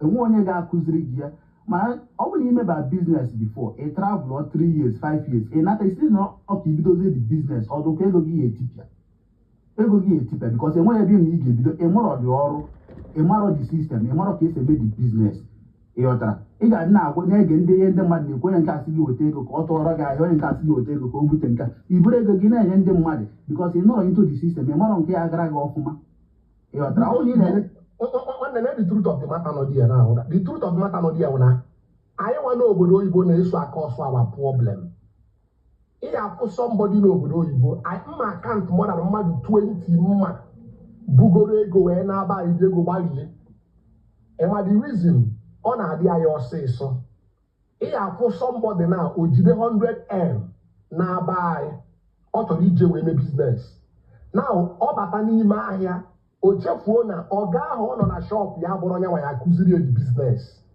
na ndị ya akụziri edi biznes ụmụgbọ ya na-eje ebu katọn ụmụgbọ ya na-akwụgharị ụmụgbọ ya na-aṅụ pure water ụmụgbọ ya na-akwa baro ndị ya akụziri edi biznes mana ọ bịaruo oje balance ya as big man na-eme na osi obodo oyibo ndị nọ n'ime ahịa gbarie rie the money so ọ na-awụ anyị bata ọ na-adị anyị ọsịsọ ọ bụrụ na enwere business idea anyị nwe ị na Naijiria ime business ihe wetu onwe gị anị ihe were obodo oyibo debe one side wetuo onwe gị anị mụta the business mana anyị na-ekwe eme ihe anyị na-ebelieve na wite ego anyị enweta everything. One of my friends bi Germany ka nkọwa ka akọbara ya here before o bi Germany ọ na Naijiria ime business ọ nọ na akwa na-aga ahịa ọ gaa China tụọ jean bunata ya na Naijiria that jean gbaliri ya egie ị chọrọ ịzụ akwa ichefuo na a na-amụ business ya bụ that's why mmadụ ji agba boy mmadụ gaa boy gbaa boy 8 years eduo ya ọpụta na ihe eji onye agbalụ boy 8 years eduo ya ọ bụrụ na enwere ego oji gị nwa ji 30 million bata ihe ọ nwere n'isi nwere ya mana ọ na-abụ anyị si obodo oyibo buru ego bata anyị believe na ego a wite ego a anyị enweta ihe ọbụla anyị chọrọ and ọ bụrụ eziokwu so ọ bụrụ na ị nọ na platform a na ị na-aplan ime business na be anyị debe obodo oyibo one side ọ bụrụ na a ga-iwere obodo oyibo bịa people nọ na be anyị gbarie dị ego my brother people ji ezigbote ego na Nigeria ana m agwa gị nothing but the truth hapụ ihe ọ na-awa ịbịa online na ya na-akọ people na catch out na be anyị ana m agwa gị pịọ mana the problem anyị na-enwe bụ na anyị gbanye kamera baa ya etipịago these people ji ego na-abịa obodo oyibo holiday kedu ebe ha bi ịmọni ha na-aga holiday n'obodo oyibo kedu ebe ha bi obi kuba na ha kedu ebe ha bi juizata ha kedu ebe ha bi so baa anyị dị mma mana inwe ihe ị na-eme and ijide ego mara ihe ị na-eme nwanne ga n'iru na-ekwu na ọdụkọ ya ka na-ekwu ndị a na-ego into the business already ọjọọ ndị a na-ego into the business again kwa location ebe eji ime business matters. For example, ebi ndụ gị niile oge na Nigeria ibi na Abuja then ị chọzie ka ime business na Lagos ka ị ga-esi wee survive na Lagos ọ dịka onwere onye ma na Lagos enwere onye ma gị na Lagos ịghọtara so ihe bụ ụzọ jụọ onwe gị bụ business ichi ime ịma anya ya imego ya before ọdụkọ mmadụ ejide 100 million mee business otipịa ọ bụ na enwe ife ịma ime eme ọ bụrụ na ị na Lagos na imego the business dịka ntụ nsogbu ekwu before na imego business 2 million 5 million 10 million ọ gaara gị ọfụma mana ị chọrọ na ka ịpụ outside maybe ka ị bute your family like ịnago ka ị nwee that kind of benefit outside ịghọtara ịpụzi outside ya bụ ị nwetara akwụkwọ 2 years 3 years 5 years then ị na-achị akwa back to Nigeria ma ị nwere ego ị na-achị ya back to Nigeria lay your property gakwa into that same business ị na-emebu before ọ ga-agara gị ọfụma ọdụkọ ọ ga-agara gị ọfụma ihe nweta ego ị ga-asọsi mana ọ bụrụ na enwebe business ị mere chacha ọdụkọ ijide 100 million gaa na Nigeria ọ ga-etipịa now somebody dị 50 years ọ kwesịrị ịsị na ọ na-abịa obodo oyibo bịa kọ hustling ọ dị advisable ọdụkọ dipendị kwado onye a na-eme na Nigeria ọ bụ na onye agba aka na Nigeria nweta opportunity ịga obodo oyibo ọdụkọ eji amatọrọ my uncle dị 50 years gaa Luxembourg ọdụkọ moto ka ọ na-anya trailer ịghọtara na Nigeria ka ihe ọ na-anya damfo na Nigeria ma kịta na ọ n'obodo oyibo na-anya trailer ọ dị same thing ka ọ nọ into the same driving ka ọ nọ mana ihe dịzi iche na-abụ na currency a na-akwụzi adị high ịghọta so ị gaghị na ọ dị 50 maka ọ dị 50 years na-anya damfo na Nigeria then nwetazi opportunity ịnya trailer outside country si anya gana maka ọ dị 50 years ọ dụkwa cheki ya na ebe a na-akwụ onye na-anya damfo na Nigeria highest omeke 200,000-300,000 every month onye na-anya trailer outside na Europe ma ego na a na-akwụ ya ọkwa na Euro ka a na-akwụ ụgwọ ọdụkọ so eji amatọrọ o dipendịrị ihe onye a na-eji ime ịghọtara ọ bụrụ onye dị 50 years o jee baa street bịa na-emebe anyị na-akụ hoziri na-ebu concrete na mba ọ dịrị advisable o dipendịrị ụdịrị onye ọrụ onye a na-achọ outside country ịghọtara okay when I think you don't 1 minute ụka ọnụ gbanyegoro your mic ụka ọnụ ọ bụrụ na netwọk ga-adọrọ mma gbanyegoro your mic yo okay ụka nye 1 minute ọ bụrụ na ibi obodo oyibo anyị na-aplan isend ego back home Lenfi one of the best app you send ego back home as onye bi obodo oyibo ọ bụrụ na ibi obodo oyibo na enube maka Lenfi ma na ịghọtara ya na-akọ one of the best app you send ego back home as onye bi obodo oyibo is Lenfi download Lenfi na your phone use my referral code ọdịụkọ capital letter ODIUKO ọ bụrụ na enwere project ị nwere n'ụlọ ọ bụrụ na enwere onye chọrọ ịdachi ego back home ọ bụrụ na ị chọrọ ịkwụnye ego na akaụntụ gị one of the best app you ever or the possible in 5. Oh God, when your mic. Oh God, when your mic. Oh God, all the busy mother of Google. Okay, Okoro, thank you very much. Thank you very much for joining. Tell them I go to your mic, you.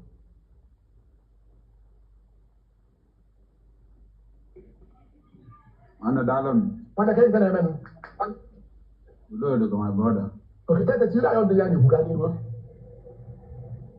Okay, ebe nke nchọ isi ọnụ onye nke a na-asị ka ọ bata bụ nwetaba akwụkwọ. Ihe ọ dị n'ugoro anyị kwuru ebe a so far tinye ọnụ nke ọ dị n'ugoro.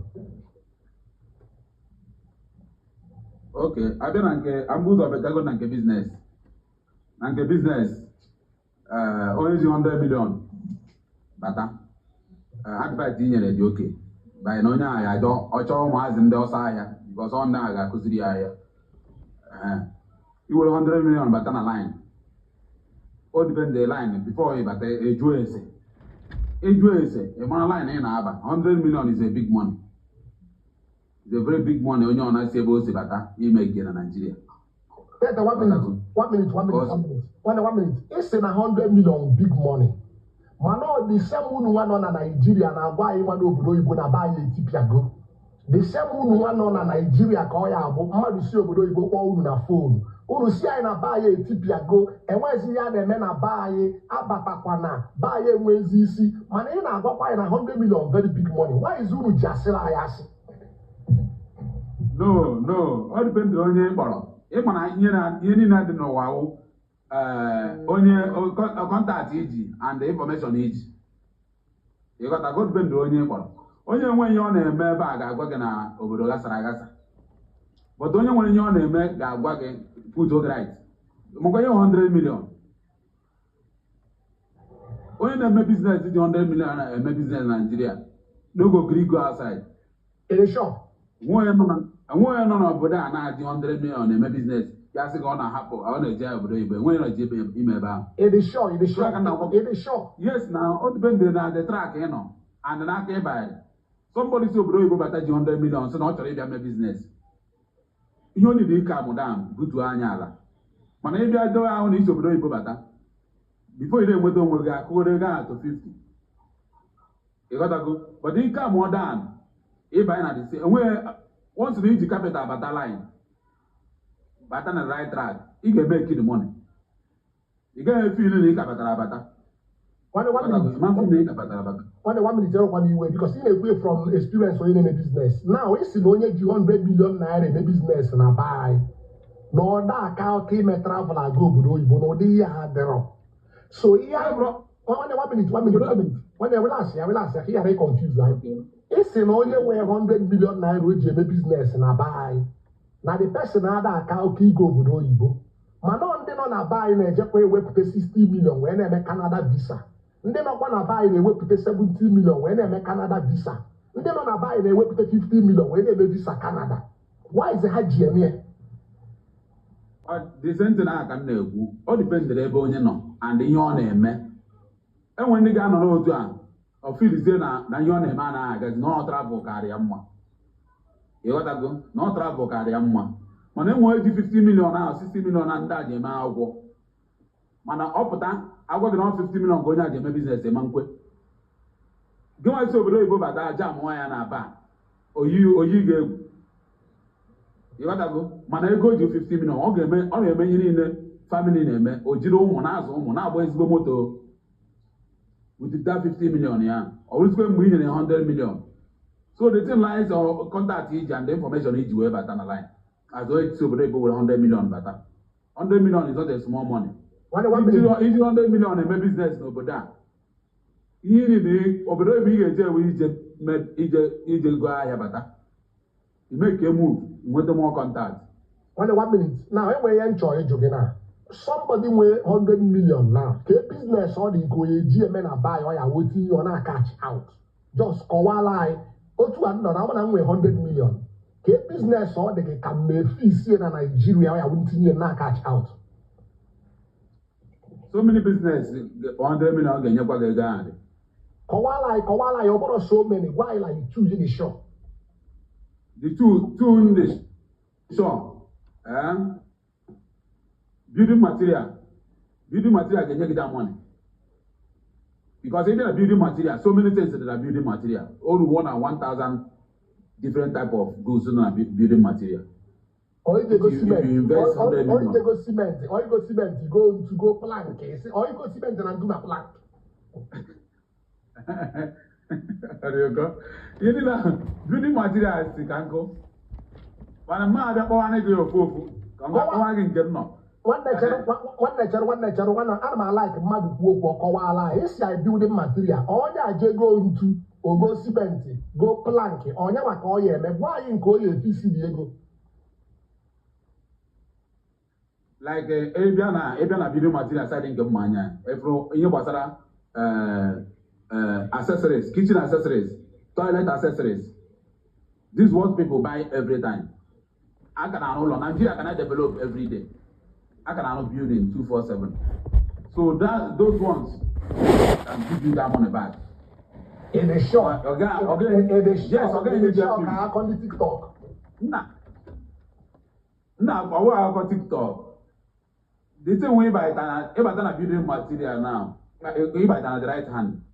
That is what some people say about the hand they have it. Because when we're going over there, I've one also over Diego Bata.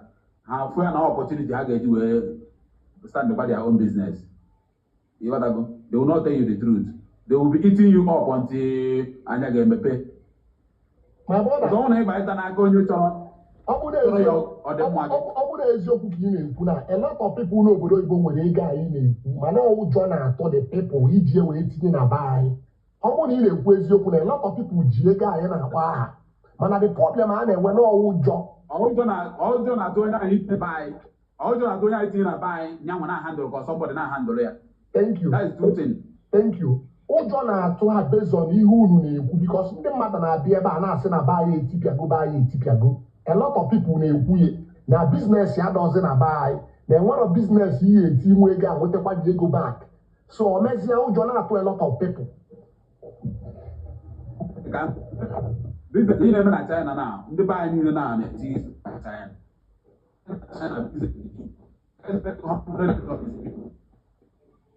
But don't depend on you buy. It would not be known by China. One check your network. Check your network. Check your network. What can network you have? Who got my your mic? Network you have on man. Who got my your mic here? Fine. Now all the network that I work on. Who got network that on man? Who got network that on man? The network get it on man, mother of Puro. I had a new I had a new on the Puro. I had a new Banya your mic.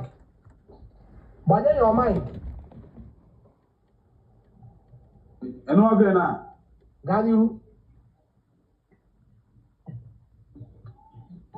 Okay, here they put 100 million. It's not and so many people want the money. But those are not to IT here, Abi.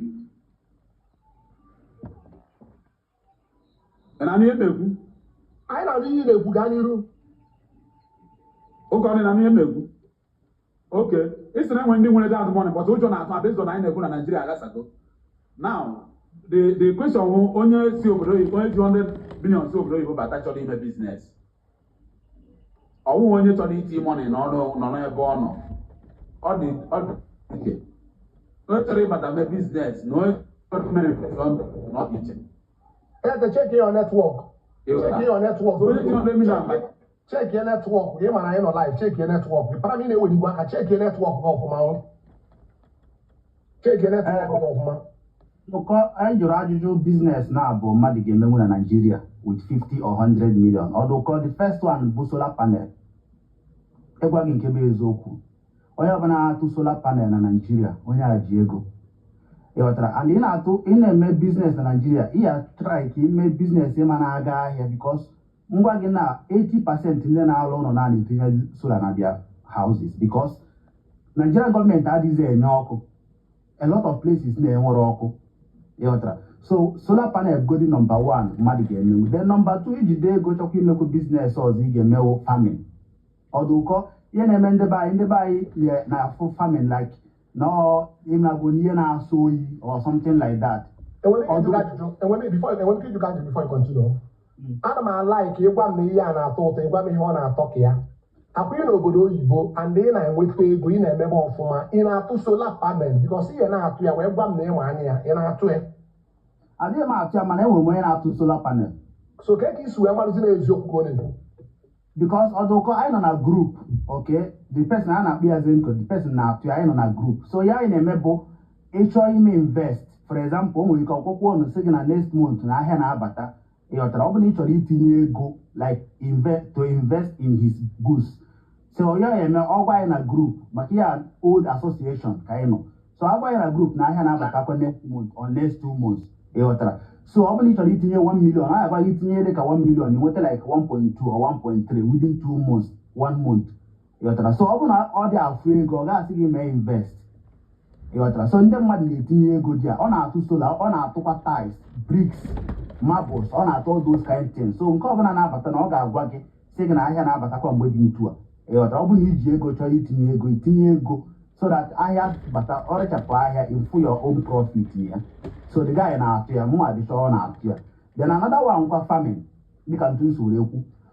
For example, onye na-eme fish pond na catfish. Ịghọtara. Inwe fish pond, nwee livestock, nwee poultry, all these kind of things. Ịghọtara. Ọ na-aga ahịa ọdụkọ.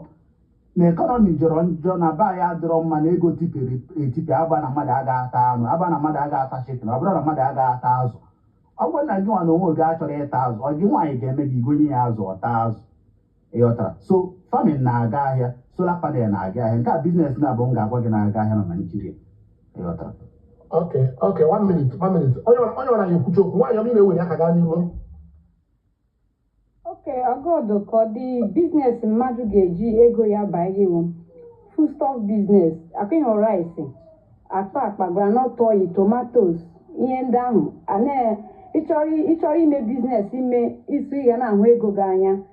Ịbịa gị zụọ rice na-ere n'akpa, ụkwa paint na-ere n'akpa. Ọ na-emebi. Mmadụ were 100 million naira zụọ rice ya adagbu niile na shop a. Ị ga na-eyuzucha 100 million now. Ị ga-ọwụ ịbịa gị bụ 100 million at least. Iwepụtagoro 10 million. Ị ga-eji start ya. Ọwụ na ịbịa gị bụ like ihe ndị a na-awụ ihe ịbịa side anyị nọ n'Aba na ndị na-eji ihe, ndị na-ere ya, ha wụkwa ezigbo ọgaranya. Ị ga-amụkwa ya amụ, nweta kọntaktị ebe ha na-azụta ya. Ọkwa iji ọga gị mepe shop bido rewe. Ị ga-amụ ya na ọ na shop, nwetacha kọntaktị ebe ha shere, nwetakwa ndị na-abịa azụ ha mbọ nke ọkwa ịbịa onye bịa ọzụrụ one bag. Enwe ndị ga-abịanụ ha bịa ha emepe moto ha gị lodoro 10, 20 ndị kọntaktị. So rice, groundnut oil in rubber, foreign, local, tomatoes in carton, one carton ka both big size. Ihe a ezigbo business. Enwe mgbe ị ga-aga ere ya unless you know in a good site.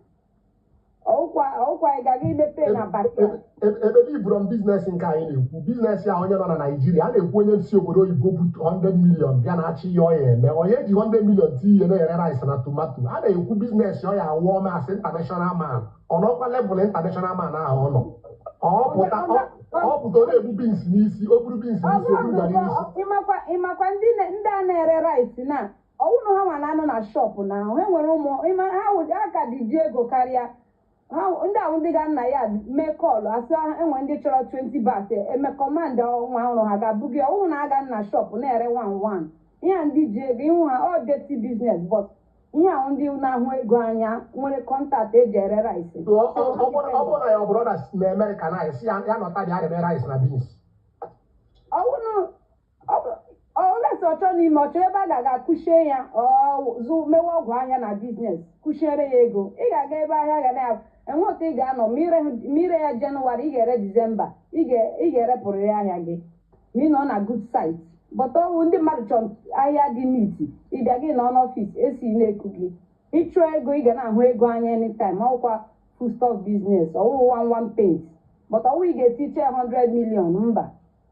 Okay, go to 1 minute. Tell when you finish your unit, take your mic. Everyone topic in Giaba, when they go from you, finish your unit before return or you. I can have an time I boost of I got in a 100 million. So when you ever put the building material or business on your CSC bata can do easily. And what I want to get pay go about I want to buy him off ma. That money I will like aqua or abo. I won't hand a word their member. Okay, I got body under 6 months. 100 million agaga. But building material is business in where you can know. All easy to learn.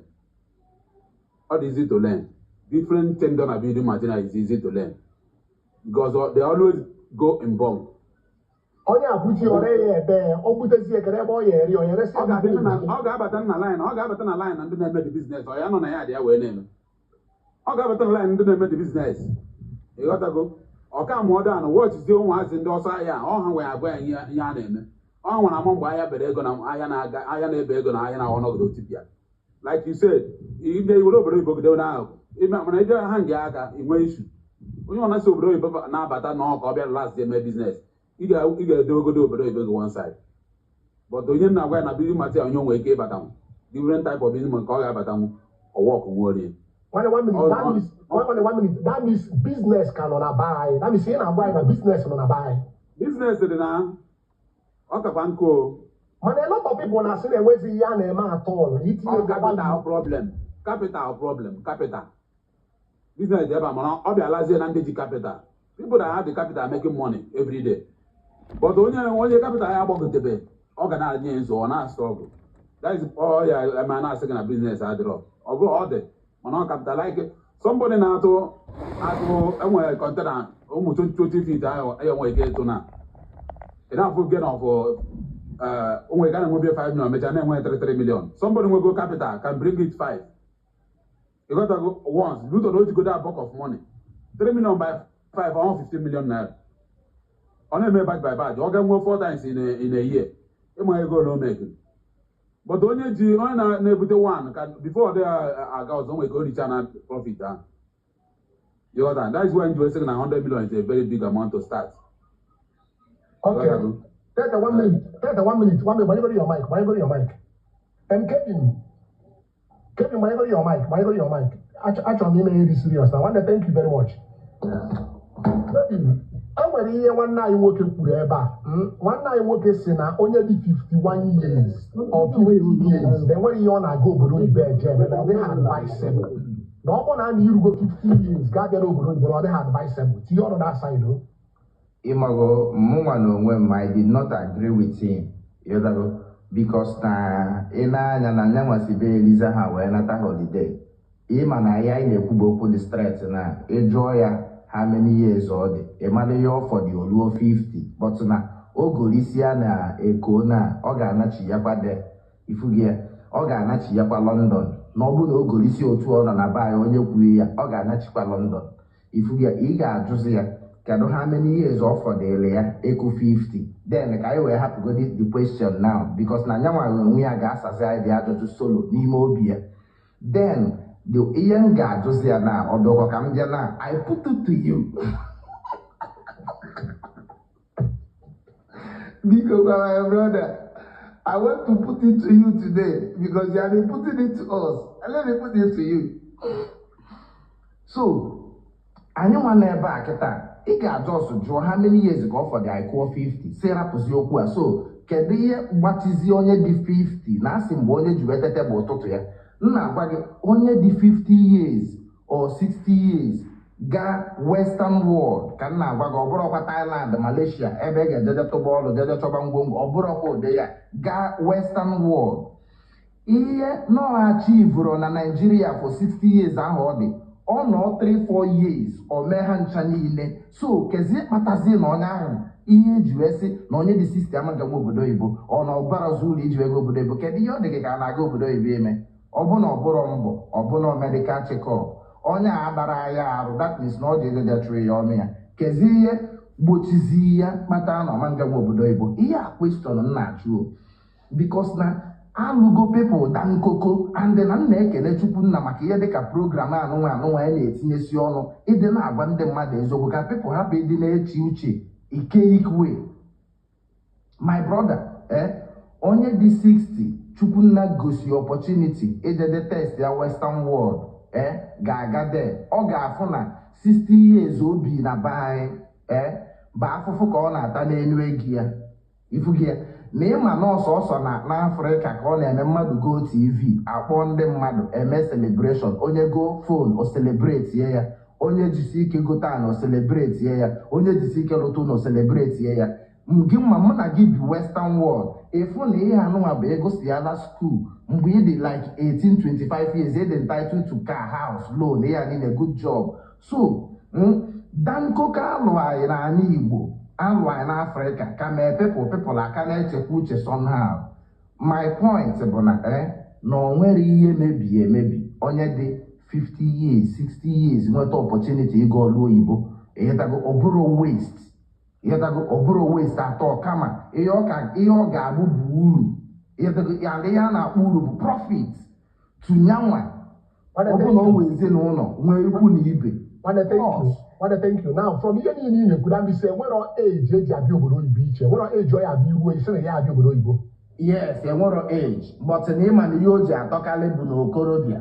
Na ọ bụ na onye nwa bụ n'okorobịa, na ọ na obodo oyibo na-atọkarị n'okorobịa. Izewelu youthful age gị baa uru mụta ihe ịghọtago ọ na-atọkarị n'okorobịa because n'okorobịa enwe right ime so many mistake mee ihe niile dị iche iche ka nwee age ị ga-ejikwa wee cover space gị. But na ịbịa n'okenye ime obele mistake ịma na obodo ebe mpa na mma na-anọrọ inwe obele kọma ọ na-afịagharị ịpụta n'ishu ifugi ya bọtụ na onwero ọbụna ọnụọbụ na okorobịa bụ n'ọnụ okenye mgbe ọbụla iji wee test ebe ahụ ị ga-afụ na onye a bụ the best thing ime nwụlọ onwe gị serapụgodi ya ihe niile na-ekonukọ na be anyị. One minute. Gentle, gbanyegodi your mic. Ị na-enwe ya gbanyegodi your mic.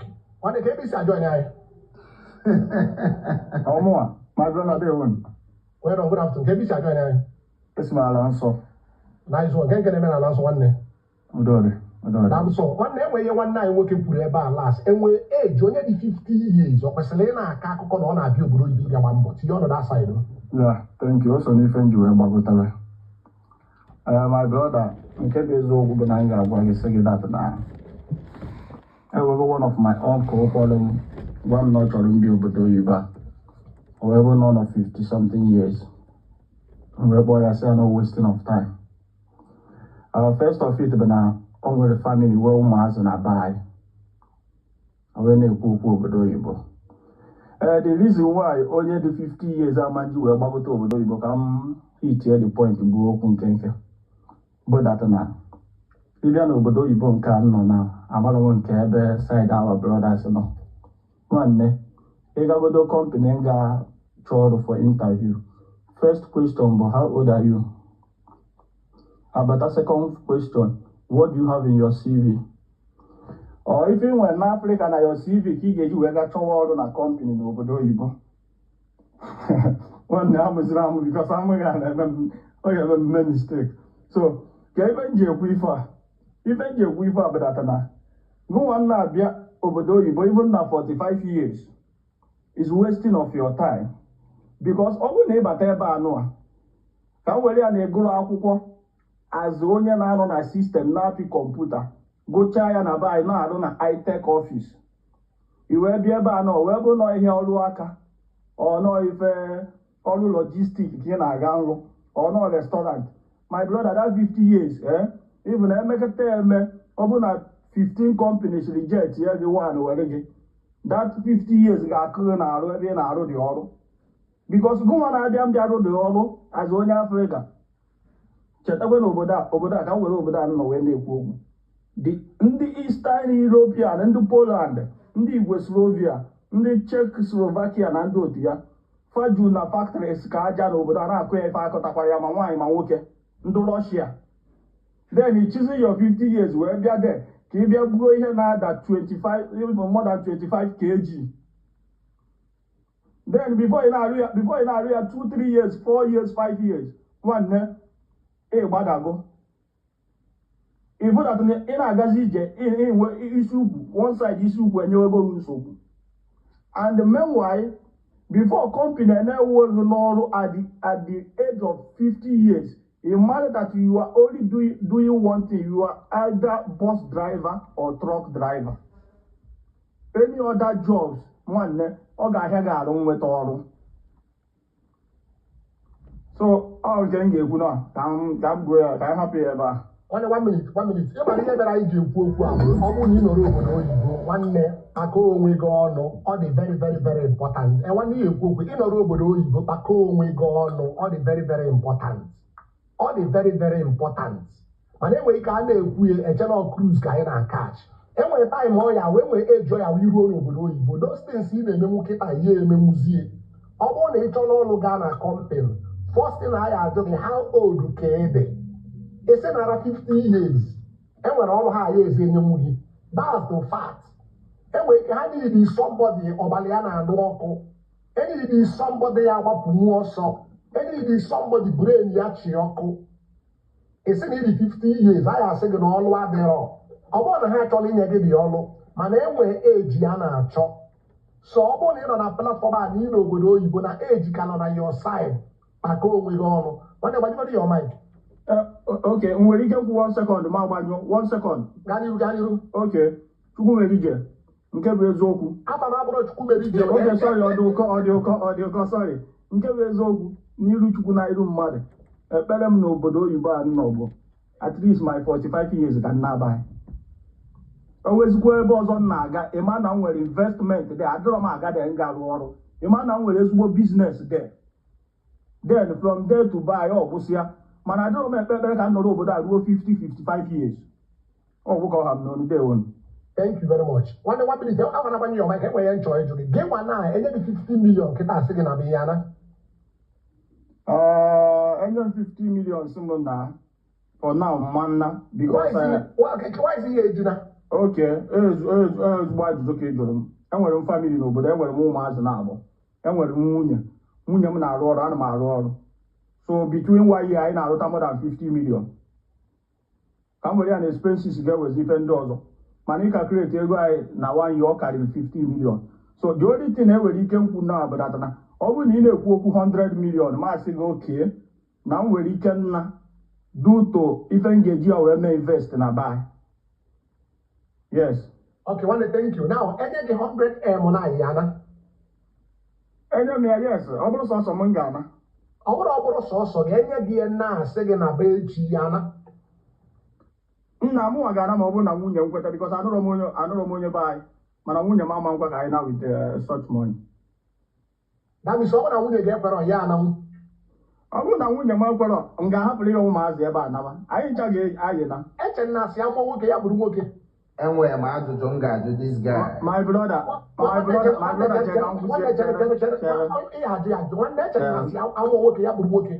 Yes, of course, abụ nwoke confirm nwoke.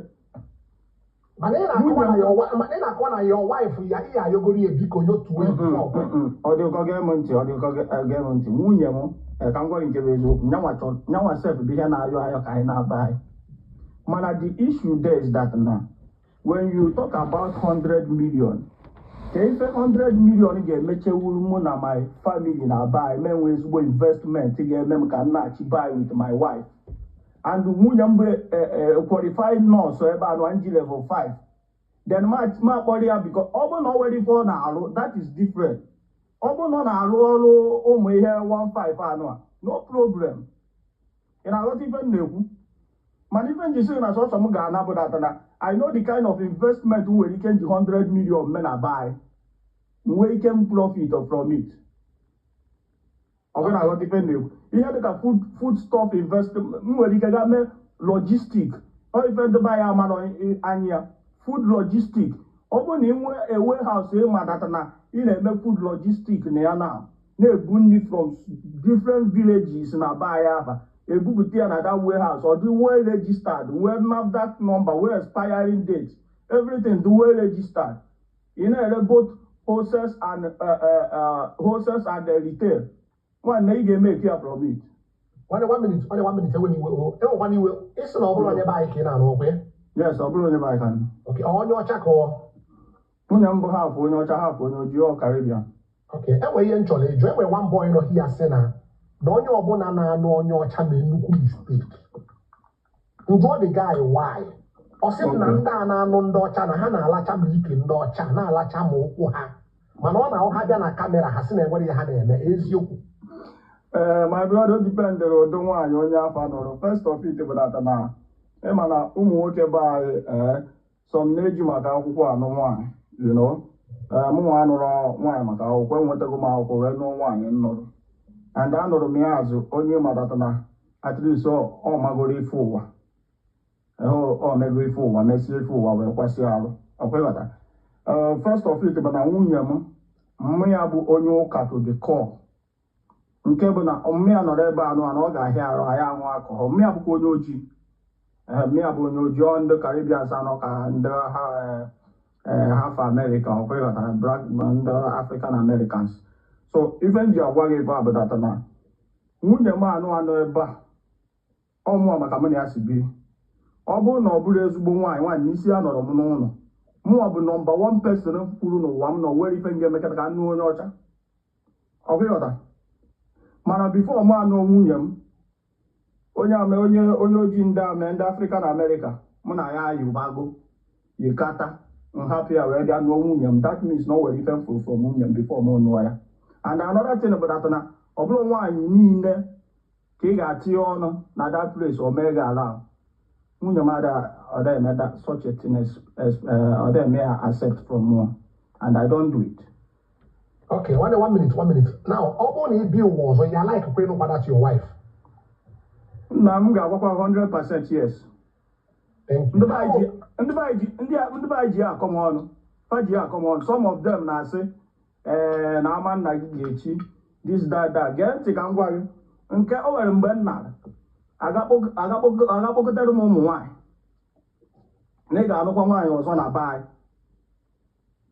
Ife aha niile ekpotere m sọsọ one thing or the other, mpịkọcha ya n'ime, ọ bụrụ na afa ncha niile o nwere onye dị qualified n'ime ma hapụkwa afa gasie ike. Mana enwe nke ịta mba na aga nwere otu m ga-esi tafa nwaanyị m ama nnụ ana nga atị ya. Apart from your wife, ị na-atakwa na be anyị ma ị na-aba anyị. Adọrọ m ata Chukwu mere ije, adọrọ m ata. In the show with your full chest, ị na-ata ịta ndo. Chukwu mere ije, sorry, adọrọ m ata. Afọ m abụrụ Chukwu mere ije guy. Ọ dị ụkọ.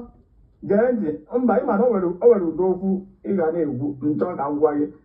Ndị ọcha nwere level by level. Ọ bụrụ ị ga-anụ agadi nwaanyị onye ọcha, ọ ịnụ onye ọcha ịmadatara na ịnụrụ ya because of paper. Ị na-eme expect na ọ ga-enye gị efe chọrọ. Ọkwa ịghọta. Before m anụ nwaanyị m, mụ na ya date for 2 years. So ị na-agwa anyị na iji anya ọma wee nụ onye ọcha, na anya ọma ka iji nụ ya. My brother na m egwu. Ọ na-enye m more peace than ndị be anyị. Atọkwanụ m ịdị sure.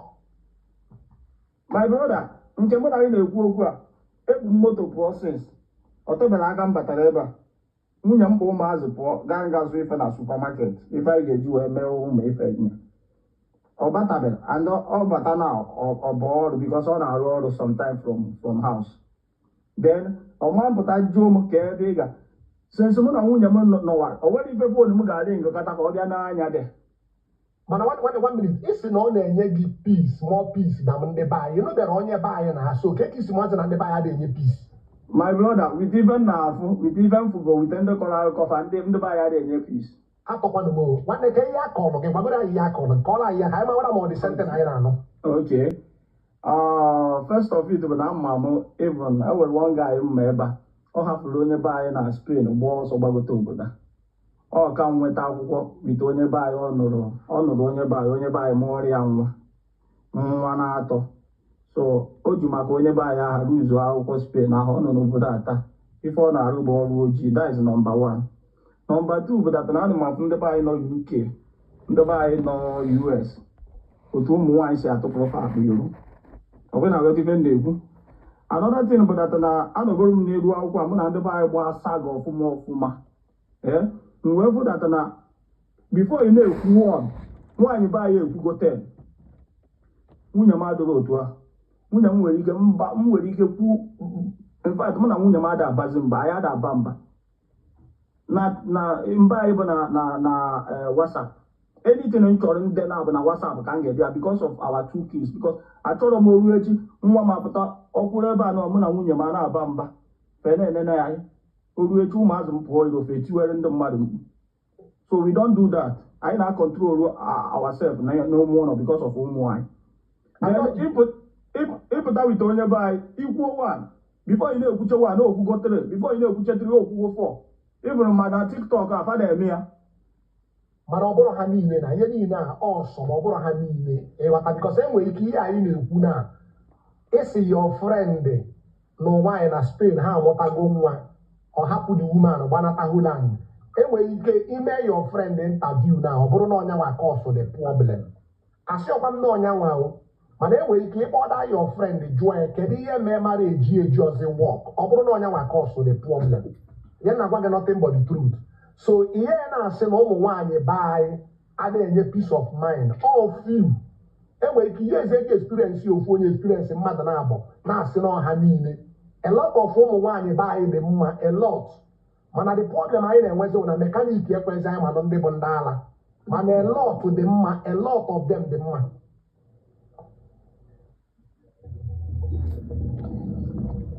Anyway, for me as a person, even I agwa m ya nwunye m n'elu ya asị m ya datịra ka m gwa gị nke bụ eziokwu ya any day ọsọkwa ya bụ 15 or 20 years ka mụ na nwunye m divorce adọrọzi m anụzi nwaanyị emekata ife n'ụwa mụ na nwunye m anụ amechie nwere ife m ga-emekata n'ụwa mgbe anyị nwaanyị ring n'aka because anụgo m nwaanyị mmanụ nwaanyị ọzọ elesi mana m pụtara na asị na nchọ ọnụ nwaanyị bụọ ịtọ ịnọ ise mana ebe a nọ na my brother eziokwu ka m na-agwa gị mụ na ụmụ nwaanyị be anyị ama mbi m enwere m ụmụnne ụmụ nwaanyị mma m bụ onye Igbo mana nke bụ eziokwu pụtara na ụdị mmadụ mbụ mụ na nwaanyị be anyị ama mbi m. Why? Isi na enwere ụmụnne ndị nwaanyị ebe gị na nwaanyị be anyị ebi nke ezi onye ịchọ ka na ụmụnne gị biri. Of course, ụmụnne m nụrụ di na afa nụrụ ọdịka ọdịfa fa na-egwu di ya. Thank you. Ụmụnne gị anụ di ebe a ha ji ebi ha na-enyekwa the man peace of mind. Ị ga-ajụ ka fa na-enye the man peace of mind ka the man ọfa ma otu afa si efesi ya is really none of my business. Mana ọ bụrụ na ha na-enye the man peace of mind enwere ike the man akpọnatago ha mana for the fact na ha ka bi enwere ike ọ bụrụ na ha na-enye the man peace of mind. Chukwu mere ije ka m gwa gị nke bụ eziokwu. Afa m abụrụ Chukwu mere ije guy ka m drọp godo this guy na-asị m Chukwu afa m abụrụ Chukwu mere ije guy. Afa m abụrụ Chukwu mere ije guy. Agwago m gị ugboro 4 ọ bụrụ afa m wọdụ ụkọ global ụkọrụ gbanyegoro ya ọmaghị. Afa m wọdụ ụkọ global. Ọ dịgo mma gaa n'iru. Nwanne netwọk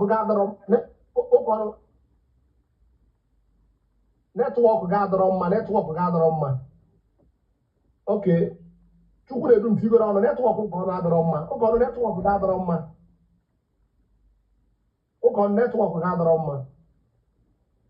Chukwu na-edu mgbe anyị goro ya ọmaghị ka netwọk ụkọrọ na-adọrọ mma. Ọgbọgbọgbọgwa Chukwu mere iji abụrụ afa m. Ọgbọgwa gị Chukwu mere iji enweghị ka mgbọ gị Chukwu mere iji. Ọ bụrụ gị nwa ọ dị gaghị ka m na-ekwu ọgbọgọ m ihe mmadụ na ugboro 5 nsị ya na ọ bụrụ afa m kọrọ echapụ ya ọgbọgwa m ihe ebe. Okay, ọdụkọ number 1 ọdụkọ number 1 o nwere ihe m kwu maka onye dị 50 years onye dị 50 years na-eje obodo ebe ọdụkọ number 1 ọ depend the country and the visa onye ji aga. O nwere ekwu okwu ịnya trọk ọ ga-bifo ịnya trọk na England ebe m nọ ịbata bifo ịnya trọk ebe m nọ my brother ọ bụrụ ije 1 year ọ bụrụ ije 2 years ọ bụrụ ije 3 years ị na ihe m na-ekwu. So another thing onye ọbụla ji 100 million or 200 million or 300 million be Nigeria ide mee investment without na ọ na-obido gradually wee get to the point. My brother, ọ bụrụ onye amount of money be Nigeria here otipia Any amount of money, Otipia, or kind of into farming. As I'm talking to you, I'm on my place, and I'm pure water. And when pure water company, and I'm my pig, I'm a farming, and I started gradually. Gradually. But you know that amount of money like that, say you call go to Nigeria, investment. But I also give 80 to 90% chances you lose that money. In the very cunning that now before I go see here to get that money, they got not with them. They got sacrifice a lot. Upon here, maybe 1 month, 2 months, 3 months, and I say in investment or can that money get here? That money get here. In our time, so every gradually. That's what make Kevin. That's what make Kevin. Let's say we will 21 years, 21, 22 years. In our time. And now add him 52 to 53 years. You get me? So I become at least 28 up to 28 years. And I'll tell you, my brother, before you get your will or your balance, when we clean a truck, when Nigeria there, when we clean a truck with visiting visa or visa this and that or na mara mo bodi na ekwu maka ya o but that here imota that thing we nya that truck e ma na amara ha miracle iji menwu we make that thing. And don't worry, like my brother said na Holland, don't worry, don't get at the age of 50 with the weather. Okay, you break it down. I'm telling you, you break it down. If I compare working like already 25, 30 years, or easy like that. No, the weather brave and the weather by proof in here. Or you know, when in fact, so much than hot weather. You know what? So all you want to take a while again. So any amount of money is there. This is your brave in Nigeria. My brother, open the money here. That money, he got. Okay, that money. If you didn't get away, what to get to where I said. So all he got being no, you know, one after another. You know, one after another. You know, till you get to the point where you have money to go settle. And then you can be able to run the business. Then you can now say, okay, good and fine. You want to go? And then when that money got China, it's not easy. Maybe no matter somebody name a business in Nigeria. No either 1 or 2 months. If you don't know what to say, I'll give you that in Nigeria. You get that money got you get TPR. So we are now. Cause you enter can call again before more and up. You want to go? So. Every 25 to 30 years, no, every 50 to 60 years, it's not the same thing. Depending on the operator and depending on how quick you get the obodo. You want to go? So I am not going to again. What about your mind? Kevin, I'm going to when you walk this way when you try to drag room. Mba ịmago na gentle agafego because na question nchọgbu ịjụ gentle agafego but na nya nwa ka nchi ịgwazi okwu na achọrọ m ịnachi ya azụ because na anyị adara ekwu obodo onye ahụ anyị adara ekwu ụdị visa o ji wee bịa na ihe na-ekwu anyị na-ekwu ya in a standard way mmadụ ebi ọrụ oyibo ifugi ya ka anyị hapụ ịdị na-ewelụ ihe wee kpafenyesi ya n'okwu ka ọ hapụ ime ihe na yotago. Because na ese ka ekwube status people ji aga obodo Igbo onwe ndị na-aga as engineer onwe ndị na-aga as mocha onwe ndị na-aga with visa sponsorship onwe ndị na-aga with aya chọrọ ịga visa o ji wee bịa na ihe na-ekwu bụ mmadụ ibi obodo Igbo that means na ede eligible ịbata n'ime obodo a ọ bụrụ isi na-azụ backyard aya dara ekwu onye si na-azụ backyard bịa ọrụ oyibo ihe a na-agwa gị bụ na onye dị eligible ịbata obodo oyibo legally mee ihe ọ kwesịrị ime legally si rapụ ụdọ ọrụ na construction or warehouse onye ọbụla ji pakeji dị iche iche abịa obodo oyibo bọtụ na onye dị 50 wee fụ opportunity ịbịa ọrụ oyibo ọ dịrọ late si rapụgodi ọ dịrọ late nọ mgbe o ji wee nweta opportunity ya wee bịa ịma nsezi because na onye anụnwa agbagotego na age ya nọrụzie na baị sakpu ya lebazia no. I'm against that because say na agwa people nke bụ eziokwu mụnwa ga obodo oyibo mgbe ndị 22 years ifugie and na mụnwa now the 41 years that means na mụnwa ebitego obodo oyibo aka 2 ebigo m n'obodo dị iche iche Oburu obodo nọ last month ka nọ now. Anọ Greece. Mụ na nwunye m so wee kwakọrọ ka nabakwa Greece nna anụ nwaanyị UK. Ifugi ya. But adị m alike people bịa a na-awọle ndị mmadụ. Ifugi ya. Na anyị ga ọlụ oyibo n'ụtụtụ. Baa bụ ebe m na-agawaga.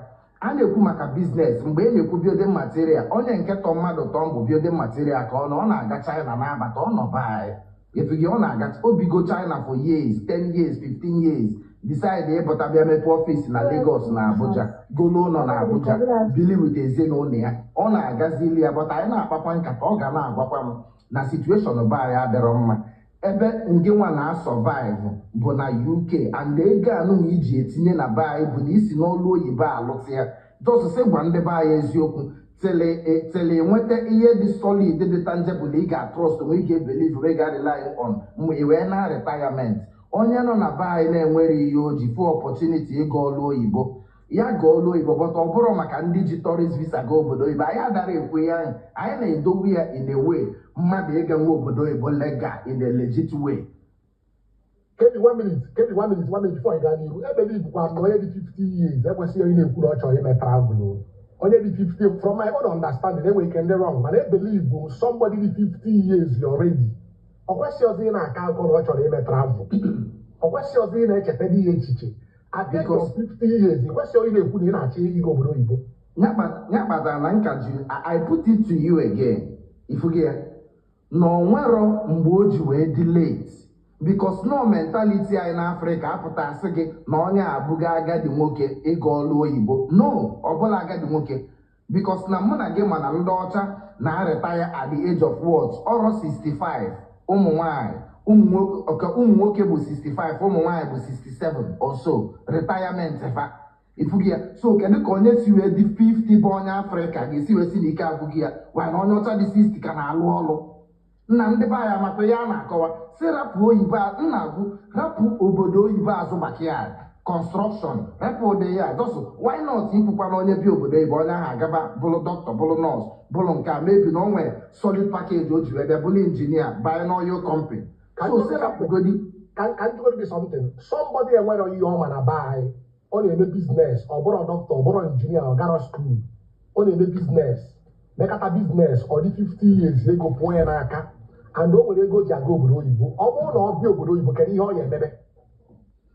Once no bịara third world country ya ka na njiweta ịgwa gị ya na ọ bụ na onye anụnwa bịa ịma na anyị na-ekwu obodo oyibo ekwubugo m ya sị na-akọwa ya na onye nọ Thailand pụtọsị gị n'obodo oyibo, onye nọ Dubai pụtọsị gị n'obodo oyibo, onye nọ Philippines pụtọsị gị n'obodo oyibo, onye nọ Malaysia si a na-ekwu obodo oyibo a ka anyị na-aghọta ya. Ifugi ya na anyị na-ekwu n'obodo oyibo na anyị na-ekwukwa Western world, anyị na-ekwukwa Canada, UK, US, Germany, Italy, obodo nwego na-alụ ọrụ kwụ na line. Onwero mgbe ọ ga-abịa ịbata n'obodo ka ịrapụ ife ihe ị na-eme n'obodo. Ghọta ya na-achọ ịgwa gị si kwụsị ịghọle ndị mmadụ and na onwero ka ị ga-esi wee bịa obodo ka ị nọlụ ka ịrapụ asịrịngasị na ala ga-adago na be anyị ị wee bịa n'obodo oyibo. Onwero ka ị ga-esi wee nọ 1 year nọ 2 years ala ga-ama mgbago again. Ghọta ya na-achọ ịgwa gị. 1 minute. Gbanyegoro your mic. Ụka ọnụ ọ bụrụ netwọk gị nye nsogbu na ịmara m na-ewegotezi onye ọzọ gbanyegoro your mic. Okay. Gentle 1 minute, just 1 minute. Onye ọ na-ekwucha okwu, ụka ọnụ tigoro anyị ọnụ ga n'iru. Okay, ọdịkọ my brother, a na-ekwu okwu obodo oyibo a enweghị nchọ ka ịmata ọdịkọ onye Igbo ọbụla bụ akpa ya ga obodo oyibo abụzi onye Igbo. Gee m ntị, onye Igbo ọbụla kwakọrọ akpa ya ga obodo oyibo ka ọ ga-agba mbọ owu na asị na aba ya ọ bụzi onye Igbo.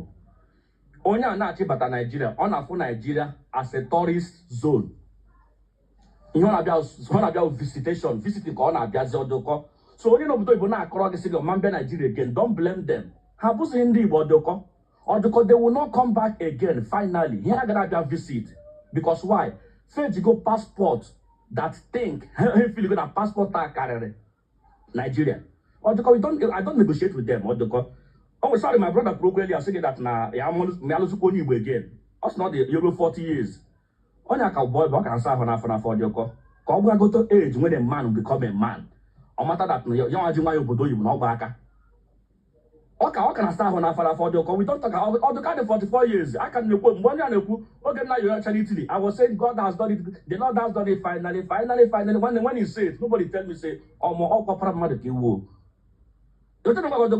we don't talk about this. So I don't negotiate with them. No, that the worst thing they go na nigga that with the young, you might be thinking that you are doing well, you will not begin to see that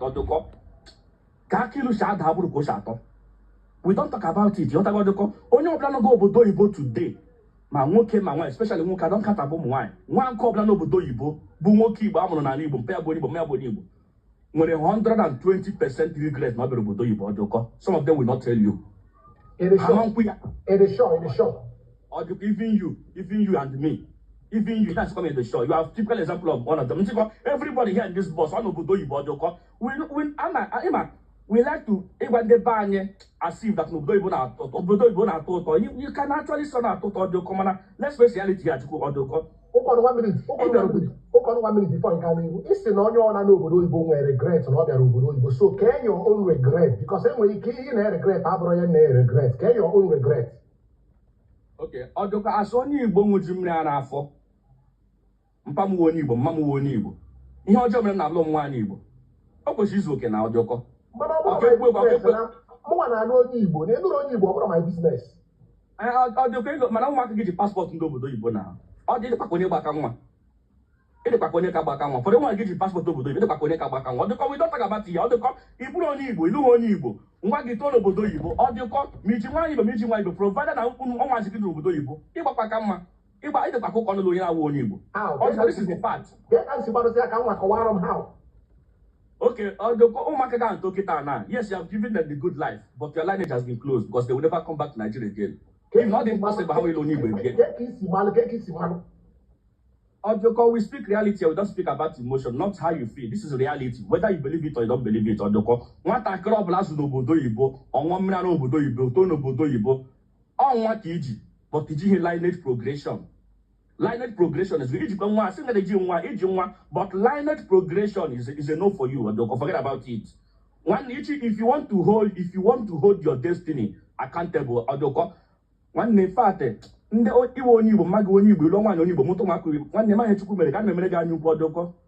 envy them.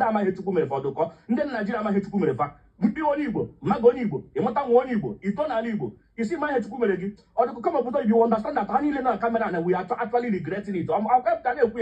Everybody here, minus none of the comment, including you, minus none. There is 120% regret.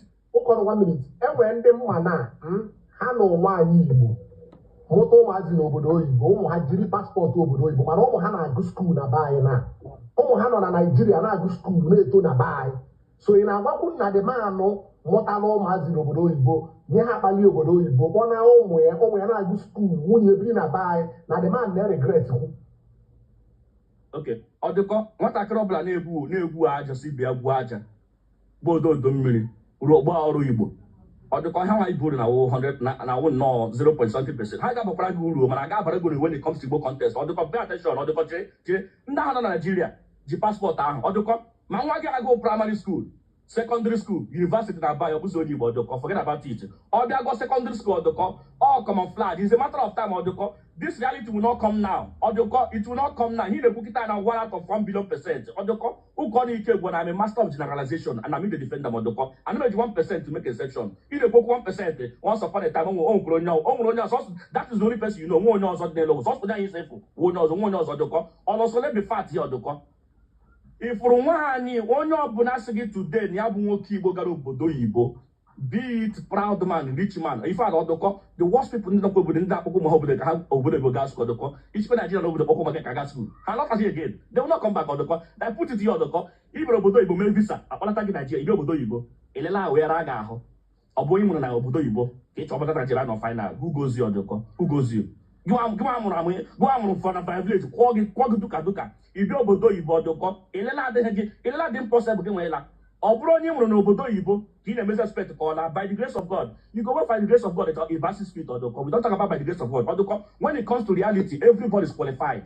Pay attention to that English, Odoko. I made a video about it. I said, when it comes to reality, everybody is qualified. Reality is not a matter of are you prepared or real. Or when you are 60 years, 65 years, you will understand the call speech, Odoko. Won't come down over Ibo Bakanwa. One of Ibo. This is equal task to everybody. It's a matter of time. You will understand it, Odoko. Okay, 1 minute. Thank you very much. Thank you very much. And when somebody be on a platform, Marcena, no one you na the worst thing here, money I know on your chat, or the case you will make sense.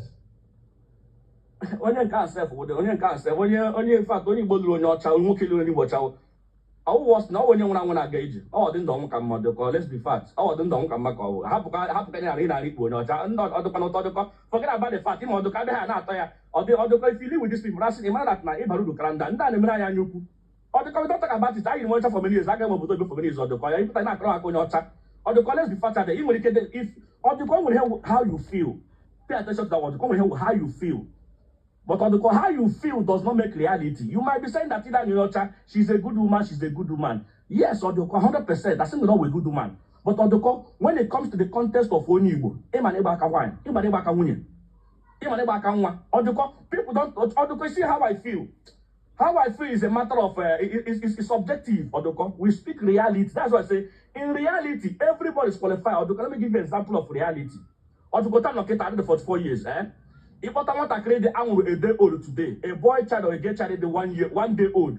But I'm going to have 2 guys in a 5-story building. Nature will not say. Nature will never say, God save this boy. This boy not the 1 day old. He commit no sin. That small boy gets to cook on corner because why reality does not favor anybody. That's why they code it matter. Anything occupies space or the call. Reality is something that whether you like it or not, it's not how you feel. It will come and you must open the door. So the life of today, they are living by illusion. In here, that's okay. Orgasm. I say orgasm. But when you go to Ibo, if I go orgasm, go Ibo in that Africa, orgasm because at least people are going to come. Open and go to the like the port. Okay, 2 minutes give home. Ndeje give no hand easy. Ndeje go to not how another is or the call. Okay, man, go to your mic. Man, your mic. Gentleman, go to your mic. Thank you. Why you call say na onye ona nụrụ onye ọcha onye nwụrụ anwụ na-aga ije. Na onye ọbụla bụ onye Igbo nụrụ onye ọcha na onye nwụrụ anwụ na-aga ije. And give us na na half caste. That means give us na ndị nwụrụ anwụ na-aga ije. Tigoro on that side. Odoko, the thing there with that na already go parable go usually. Nke bụ eziokwu that na mụnwa abụrụ onye nwụrụ anwụ na-aga ije. My brother ekwugo m ya kwụsie ya ike. Ka m gwakwa gị ya. Ọ bụrụ na before ị na-amụ nwaanyị ma ọ bụ onye ọcha ma ọ bụ onye be anyị, make sure na ị nụtara onye dị to your test. Number 1 bụ onye ọ bụ ewi okwu ọnụ. Number 2 bụ onye ọ bụ gịnị ya na-atụ aro ọ na-adaba ma ọ bụ onye be anyị ma ọ bụ onye ọcha. Ọgwụghọta. So many of ndị be anyị na-abịa obodo oyibo na-anụ ndị ọcha because of akwụkwọ. Father and Ndocha because of character, and I must tell you the truth. Ndocha nwere character. Onye ọcha nwere ike na-aga na ya na-ekwu gbasuo iwu ọtụpụrụ gị akpụ iro nwanne. Labisi nwunye nke na-anụ sef onwe ekwu character. Mba, nwunye ga-eme ntị, nwunye m abụrụ onye nwunye m abụrụ onye ọcha mụ na ya ekwugo onye ya ebe a. Gee ntị agwabugo m gị ya mana iwotugo ịghọtara ife nkwu. First of it bụ na mma nwunye m bụ onye Afrịka. Mma mme ya ha misiri emisi ndị na America stroke Africa. Mana ife ga amabụdata na culture dị n'obodo oyibo a na obodo oyibo a nwere system which everyone follows. Mana ndị ọcha na onwefa bụ ndị weta the system and they abide to it. So onye ka nji sị na ụmụ nwaanyị ndị ọcha nwere karata. Ị na-ekwu okwu ndị ọcha na because anyị nwa na-akpọ everybody ndị ọcha ma ndị China anyị na-akpọfa ndị ọcha. Mana ị na-anụ half caste. Gere ntị ọdịkọ gere ntị. Anyị na-akpọ ndị China ndị ọcha. Mana n'obodo anyị nọ na ya ịgụba ndị ọcha na anyị na-agụ ndị Western Europeans. Ọfọ maka a na-akpọ ndị ọcha. Onye ga-afụ onye India na ọgwaghị na ọ bụla onye ọcha. Ịnọkọta ebe a na-akpọ nwunye m white woman owe iwe because nyanwa na-agwa gị na nyanwa abụrụ onye ọcha. Ma ya bụrụ ebe ịma na mma mme ya na mma mpe ya bụ ndị Africa mix with Indian America. So mana that is a part. That is a part ma ọ bụ onye ọcha ma ọ bụ onye bai.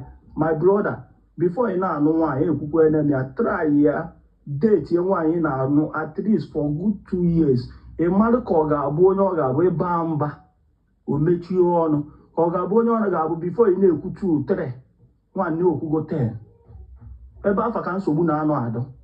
And nwunye nke mụnwa nụrụ anụ, anyị nwere plan anyị, and I hope na ọ ga-work that way. O nwere ike masị in 5 years to come or in 10 years to come anọrọ ozugbo obodo a. Ka m gwa gị eziokwu, obodo oyibo ada atọ m ụtọ. Obodo oyibo ada atọ m ụtọ.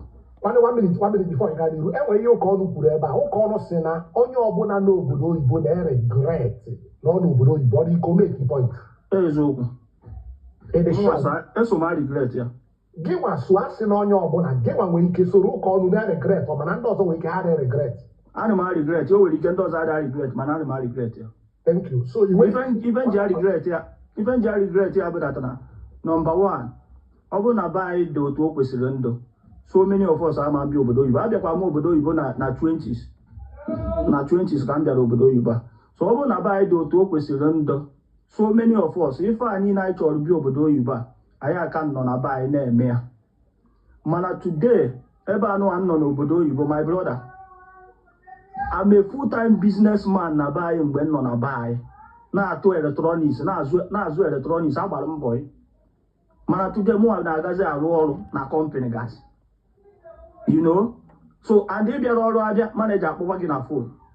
The weather structure is not good for my system. Inwe small pain na ọkpụkpụ gị a, nwanne o nwere otu ị ga-esi ka agadi ije ọ dịghị ka ọkpụkpụ ghere echifu because of the weather. Kịta ka anyị na-abụ sọma na anyị eyiwegodo ezigbo akwa. Everyday na-agba mmiri ọkụ na-arụ. Nwanne ụfọdụ laikiri ya mana mụ ha laikiri ya. Mana nsị ka enye gị 100 million ka ị na-ajụ. Yes, because na ọrụ m na-arụ ebe a na ọrụ nwunye m na-arụ. In 1 year, I could almost 100 million. Ka ebe m ga-ejizi ya wee nawa. Mgbe m nwere ezigbo ego chọọ nna m ana, mgbe m nwere ezigbo invest 100 million is not an investment. Ekwesịghị ị na-regret ya na because from ị na-ekwesị na ị na-arụ ezigbo ọrụ, your wife na-arụ ezigbo ọrụ, so ekwesịghị ị na-regret ya. Nna, it's not about the job. Ịchọkwa na mkpọkwa nwunye m nchekwa ọkpọkwa na nyanwa nwunye m achọrọ n'obodo anyị nọ. Ọkwa na-aghọta ife m na-ekwu because weda be nwunye m aha dịkwa ka weda be ndị be anyị. Weda ha bụ obodo ndị ọcha niile na-abịa for tourist. So na ife nji agwa gị ife anụ abụdata na my brother, ebe a nọ ekwesịrị ozugbo at least mụnwa na target latest my 55 ka nna be anyị ga zuo ike. One minute. Enwere ihe one guy kwuru na platform ma ọ dị ka last year o kwuru okwu ọ gaa viral. Ndị mmadụ na-eme vidio na-asị na the guy agbara ihe ọ na-ekwu na the guy na-akụ iri. The guy si ma ọ dị ụkọ na enwere onye n'obodo oyibo dị happy. Mana ka o si bido dị okwu ọ sị na enwere onye nọ na London obi dị mma. Na enwere onye nọ na London dị happy. Na onye ọbụla iwe na-enwe onye ọbụla. Mpọsụ oyi vidio ọ gaa viral. Ndị mmadụ sị na ọ bụrụ eziokwu.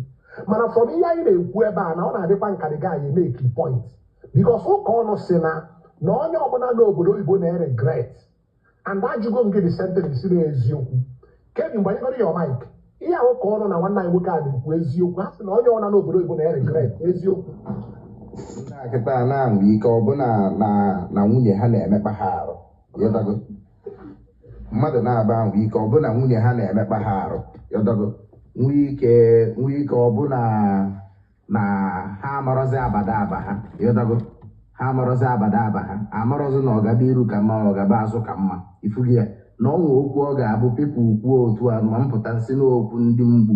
Ifugi ya but na onwere onye na-erefe etu but na mụnwa ga-ekele ha the point because na be anyị bụ ebe anyị na-agawaga because na mgbọsị ọbụla mbịa be anyị ịma na pepụ pụta ka m compare ha na bụ na ịbịa n'obodo oyibo efu na-ekele ọrụ eke na enwero mgbe eji agba asịrị na enwero mgbe eji ekegharị akwụkwọ bere ya ebe a na-agba nkwụ ebe a na-ata azụ aghara ihe ọ ga-abụ ịnọrọ nkịtị ịdago ịdị busy doing nothing. Obodo oyibo bụ na ụka ọnụ na ka ebe ọ nọ kịta ọ nọ na shrine ya ifu ebe ọ nọ na unu n'okwu alụsị ya seti ya trap ya pepụl a na-abata kịta ọ na-analụghị ya ọma ifugi ya ịfụ na ngị nwa na onwe gị n'ebe ekwu okwu kịta na taịm iji alụ ọlụ luo ịgabaje lụba ọlụ na-ekele ọlụ eke na ndị ọcha seti ụwa na ịpụta ịmalụ mgbe bụ ọfụde gị ịmalụ mgbe iche ije nene muvi ịmalụ mgbe iche ijede gwuo mmiri ịmalụ mgbe iche ijede mee nke eke ya eke kpata na ndị bitega aka n'obodo ndị gbaa bọị ndị na-adịrọ fleksibụl ha bata ọlụ oyibo ha eche nọ na keji ka ha nọ bikos na ịbịa na be anyị kịta ntụ ụkwụ na be anyị kịta from mgbe nlandị tele mgbe m ga-apụ m ga-adị bizi kedu ihe na-eme ngoli efugi ya so ọyịpụta isi na ọ na-atọ ụtọ ejeta azụ eweta bere ya eweta agbamnkwụ imepe ụlọ people are busy doing nothing ifugi ya then eziokwu ka a ga na-agwa ndị mmadụ isi n'obodo oyibo adọrọ gị mma ịkwalụ ngwongwo gị n'aba n'ụka ọnụ mụ na gị na-ekwu okwu kịta bụ na ha na-anụgodo ọgụ na SA but na nwoke ka kpochiri de ka na-emepe shọp ya wa na ebe a na-asị ndị mmadụ naba ụka ọnụ ekwerọkwa na-ana ọkwa a na-emechi shọpụ ndị mmadụ na Facebook na TikTok anyị na-enene ya ọkwa ụka ọnụ mepee shọpụ ya ka na-ayọchalụ ihe ọma ndị mmadụ ifugi ya si rapụ ihe na-eme na be gị ewere ya na-ajọ ọjị bụ onye ọzọ ifugi ya Baịbụl the only place ọ ga-abụ nga na Naịjirịa ọkụ 7 n'ụtụtụ nteta ụla enye m nri ifugi ya so m na-efili different in terms of apụta enye m nri na mbutete n'obodo oyibo nchụọla onwe m ihe m ga-eri ifu ihe o ji wee dị iche so na ọ na-ebu ndị mmadụ aka bọtụrụ ka the system si wee dị ifugi ya ịpụta ilie na ịmalụ mgbe bụ ọlụ gị ego ọlụ gị ịmalụ mgbe bụ ọbụna moto ekele ọlụ eke n'obodo oyibo kpata na ụfọdụ na ọ na-agbagharị ọ na-akọnfuse ụfọdụ. Ọ bụrụ na ajụọ gị na enwe ihe ya asị na ị na-regret n'obodo oyibo a ma ajụọ gị just be honest.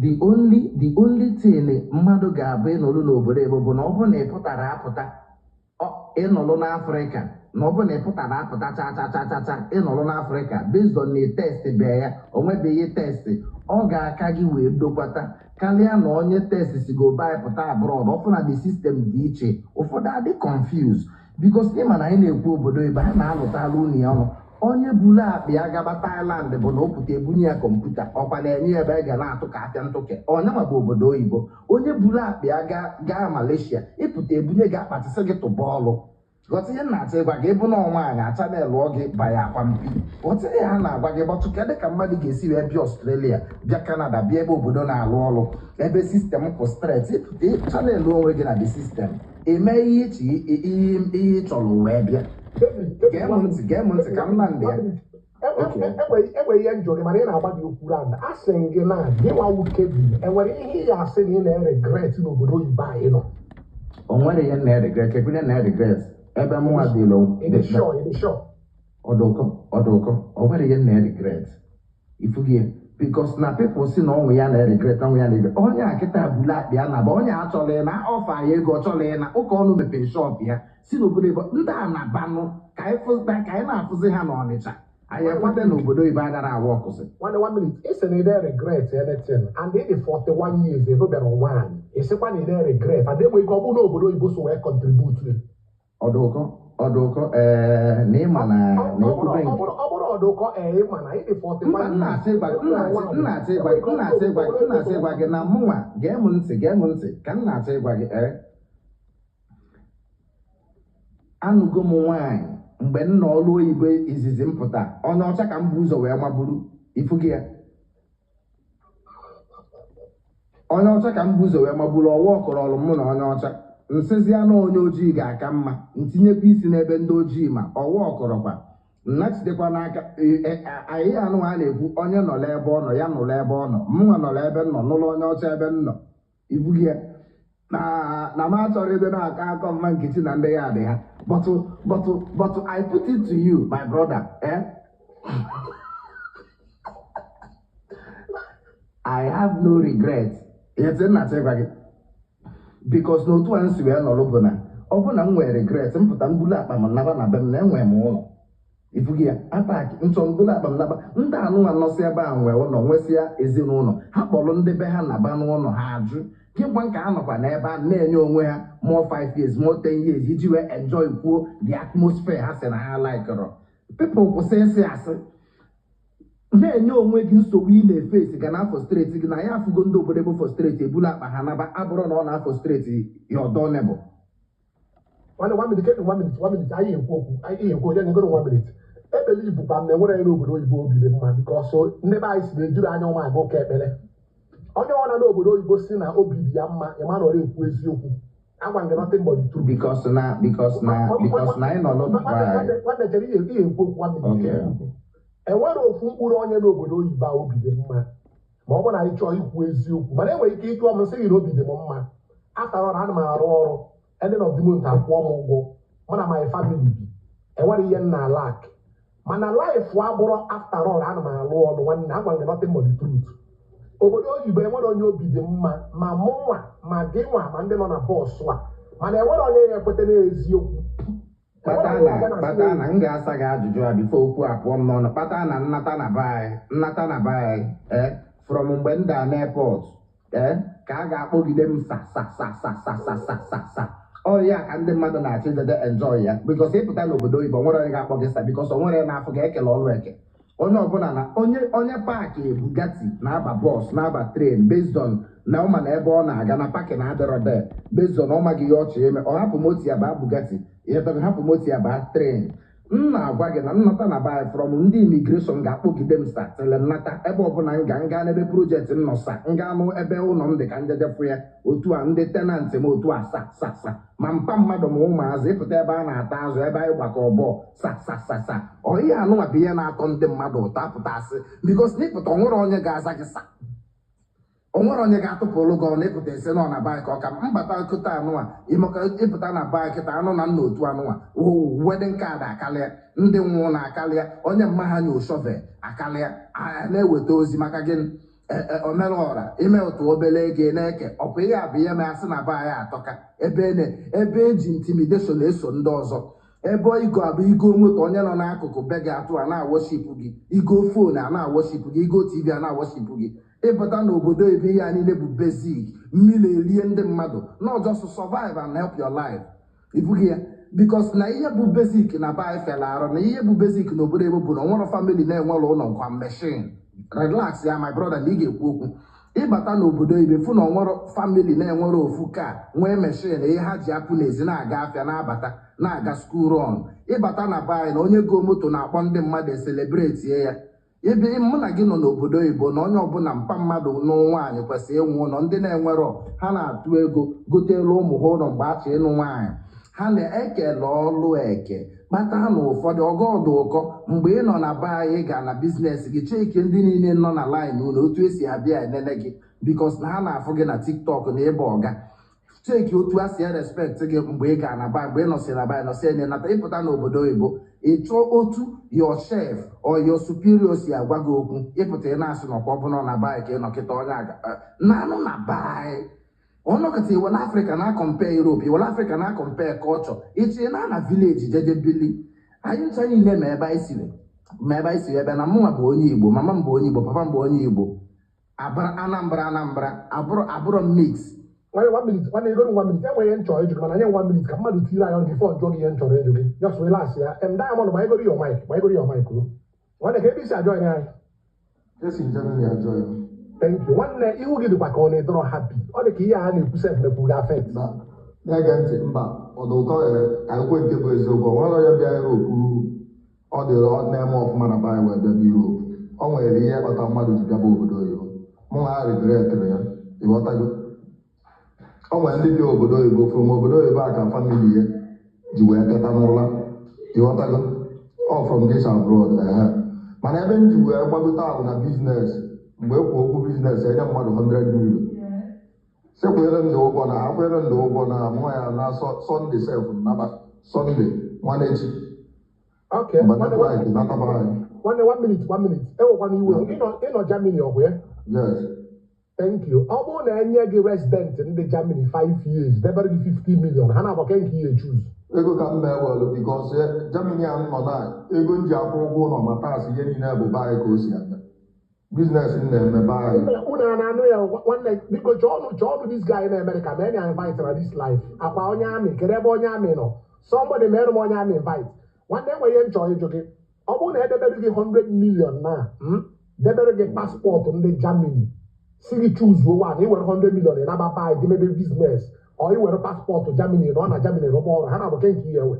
Nwanne idebe ego a kịta naba nwere ihe nji eme na ịdị shop 100% ọ bụla nwe ihe eme na life a kịta eme anya na ị makwa ihe paspọtụ ya emere gị with paspọtụ ọdụkọrọ ege m ntị ka m gwa my in-laws na-abịasị obodo a afịa ọnwa m mbọsị fabia kpọọ m na họtel debe m ebefe na lọji mgbe m na-enwetaba akwụkwọ asị m ihe gbasara akwụkwọ nne anya nrapịa mmechi anya na obodo a sisi ezi nnataba anyị ndị niile si Naijiria abịa ya na Germany a ka anyị nwa n'obodo a na-agbalụfa siri anyị nwa n'obodo a fabịakwa anyị nwa na-alụlụfa ọlụfa enye anyị ego fakakwa anyị eme ọfụma ịghọtago so serapụ ihe a biznes like ọnwa okwu ikwu nji wee gbagota mgbe m je first boy nje bụ na Ugwuta Road Ọnịcha ifefa na-azụ bụ profile nje di amara na onwe one man onye mụ ya nọ na shop si Taiwan wee bata ịghọtago ọbụna dị ga eji ego amara m o ji playa nke ihe anyị na-azụ mgbe ahụ Nigeria profile o ji playa ka anyị ji ada ọta detin ịghọtago so people can see because mwa na-adị sharp ịmụta ahịa so mwa pik ọsịsọ mana ife ebe m na-abịa okwu ịghọtago so oluzie one day ebe ọ na-apaki moto nna ya mechi ya na nezigbo ya mụ na ya nọ na shọpụ anyị na-abụ ka onye nwa na-adụ revise nne na-enweta ogwu na-ata anyị mgbe infinity bụ infinity sidekwana m anya o mana obe ndị onwe dan like okwu ikwu ibe ndị ada na ụmụ ya ngosi ya na-eme n'ime anya mma aga ụlọ mmadụ 5 si obodo oyibo na tọkwa na-eme ọfụma ịghọtago ọnwụ onye anyị na-anọ Germany a Ifeanyị onye Enugu steeti last year o wepụta isi na obodo a ọ na-ejecha anya n'ahịa na-eme ọfụma mana famili ebiru efe vitamin ime ka ihe eme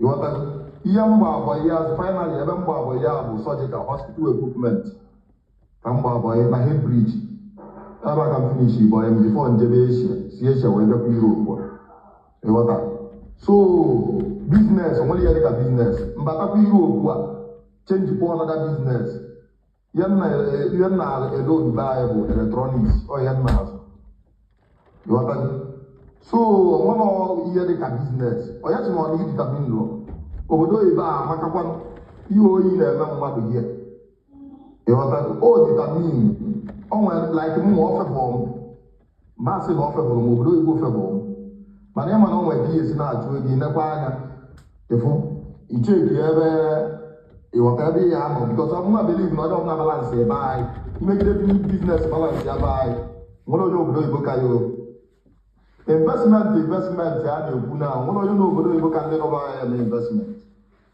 ịpụa Lagos pụọ Ọnịcha pụọ ụlọ niile a na-alụ gị ọ dịbọ 100 ndị nọba anyị bụ 85 ndị nọba anyị bụ 85 n'obodo anyị nọ ka mgbe ihe rezite 100 million onye a na-ekwu 100 million ka mgbe ihe rezite mana paspọtụ ka dị mọni na asị na paspọtụ ka anyị erikwanụ paspọtụ spalas iji ego na nwere mbasi idebe akwụkwọ with statement of account with company nne ndị ahịa na-enye gị akwụkwọ.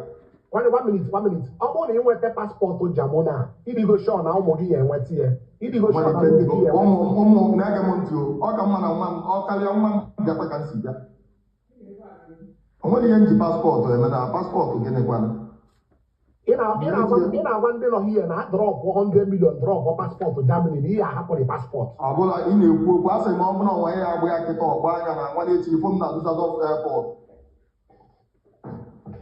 nwa na-echi o ese ndị agha na akaụntụ m ebe a unu ede gị tinye ọnlaịn onye ọbụla na-afụ mma anọ na Dusseldorf airport nwa na-echi bụ Sọnde a lot of people na-asịkwa na enwere ihe ejugbu the money me na buy onye bụ ihe ekwu onye na-amala ihe ọ chọrọ ime na na-adịrị focus nwanne onye a ngwa anyị na last year ejisi lọ 30 million na ihe mmadụ ebe nọ ebe a gụọ moto na-abụ Corona and Spider nke nwe ya naanị bidoro nwunye ife ọsetgoro nwunye ịghọtago na-anaghị ya nabala onwe ya pụta dọnọmen market ihe ọ na-azụ babies na-eje China ọ na-eme ọfụma na mụ na ya na-ekwu one minute enwe ihe onye ọ na-ekwu okwu enwe ihe nchọ ịjụ gị and mpe post biri post enwe one guy reach him out from Canada.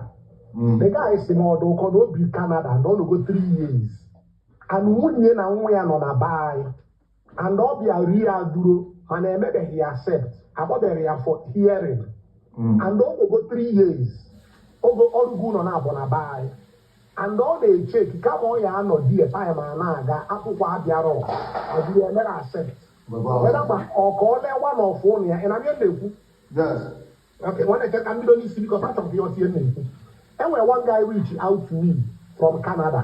Si na ọ nọgo 3 years na Canada and o ri ya duro emebere ya accept akpọbere ya for hearing mana for that 3 years ọ na-arụ ọrụ konja na ọrụgo ụlọ na-abụ na baị na ọ na-echeki kama ọ ya anọ ya ezi ya na-aga na ọ na-echeki weda ma ọ ka ọ na-aba ile one of the building were dị ego wee bido business because nwunye na nwa ya nọ na baị ma ọkọ ya nọrụ na Canada chebe mgbe ọ nwetara ya akwụkwọ kedu advice ya enye the person ma ọ bụrụ ya brother?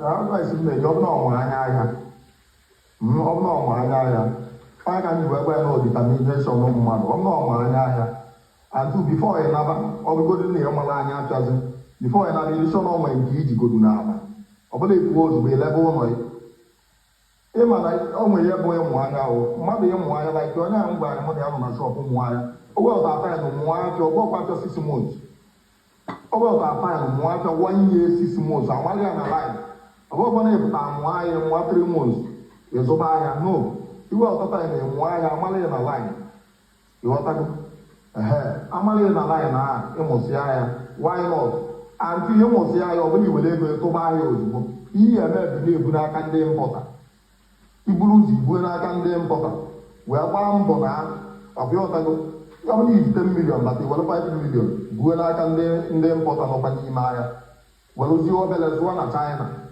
because ihe a na-akpọ remombi o nwere ike kịta mmadụ abịa ka egbugodi isi wayo na China first ọ bụrụ ihe a na-eleta ụkwụ anyị elesi na 5 pine ọbịọtago because ịmara anya mana ihe anụgo nna gị alaịn ọfụma mụtụ ya ọfụma be ndị ada gị na ụmụbọ ya dị mma ị na-eburu n'aka ndị mpọta bia ị na-agba mbọ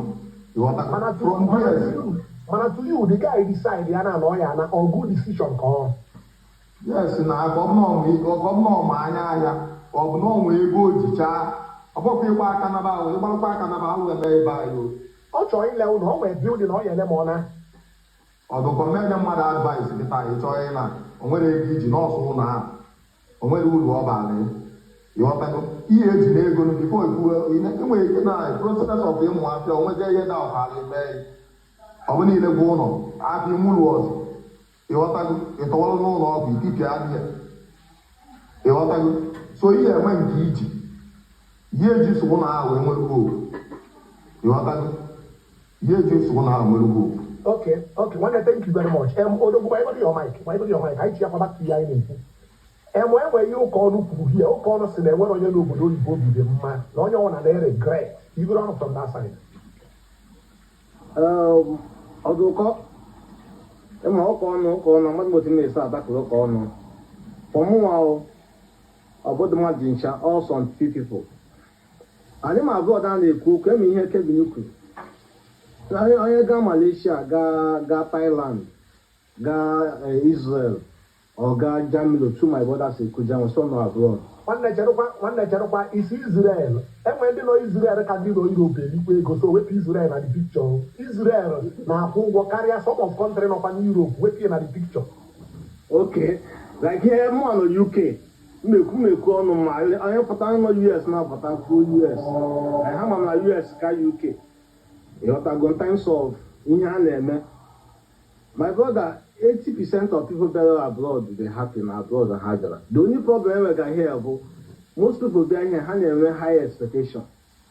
ị ga-ahụ onye n'ọba anyị ọbịa here onwere obido inwe higher expectation ihe a nọ here foreign land when you migrate from Nigeria here another land ka if you build your life afresh ị gaghị eme like mgbe a mere obodo o nwere m same issue but with time kwa mma bịa the last ya mara odogwu m na-azapụ na Nigeria no be for UK emedo ya nhụga gị nobody see your pocket for here emedo ya mụọ otu nọ na nobody knows you o nwere ike ndị na social media na by my name asọya dịka odogwu but on the street of London nobody sees you emedo ya nhụga gị anya atọ so onye nke nwa ma onye ịbụ so onye na-emepe bịazi ihe na-eme that high expectation because of high expectation people are depressed.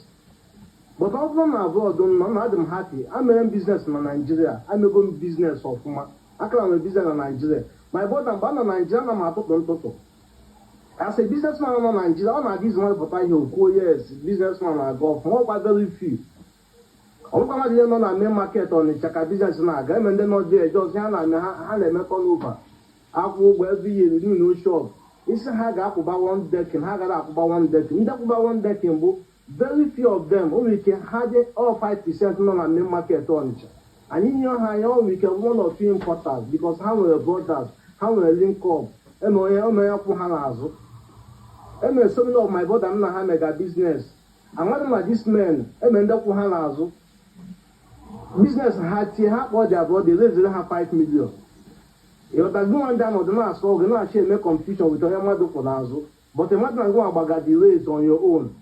You got so many people. You know that can make business with Onisha man like in Danambra. In Danambra, there's so many men. We can say, "Boy, your brother now Lagos. Say you bigger than go. I have 50 million, 500 million.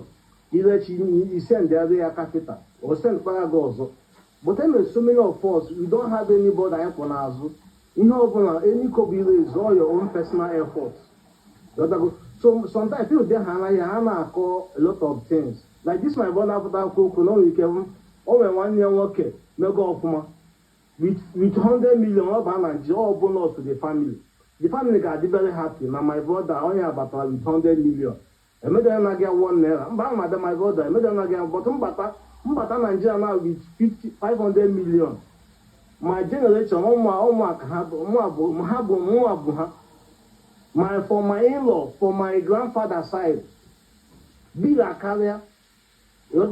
So ọ ka ma nọ m ebe a nọ na UK nna akpọta ya small imenye ha aka nke mmenyeli 50,000 sendere me ihe eme nwere ike gbakọta 500,000 iji na-eme 1 or 2 memekata business na Nigeria achọ itipịa m ọsọ ka m gbara with my family gbafuo ị ga na-agba moto na Nigeria dị ga na-agba moto nwee your own house but ịma nwoke itiele emetọ onye ga-agbalị na itigo na Nigeria ị ga na-agba moto mee na-ahụta ga na eme nke nọ one man na meet m si na enwere ala chọrọ ire 100 million nwanne abọd ejidi m 10 million na account ndị na agbanwe dị agụ ala 100 million because ahụ ga gị ihe ahụ ga-abụ past glory mgbe ọ dị gị n'aka but mụ at that time anyị kpekwa ndị a ga-enwetakwana 5 million ha ga na-ahụta gị azụ ebe ịtụ ga-asị but nke nwa onye onsi odogwu itigo anyị abụ ihe mego so many business nọ na Nigeria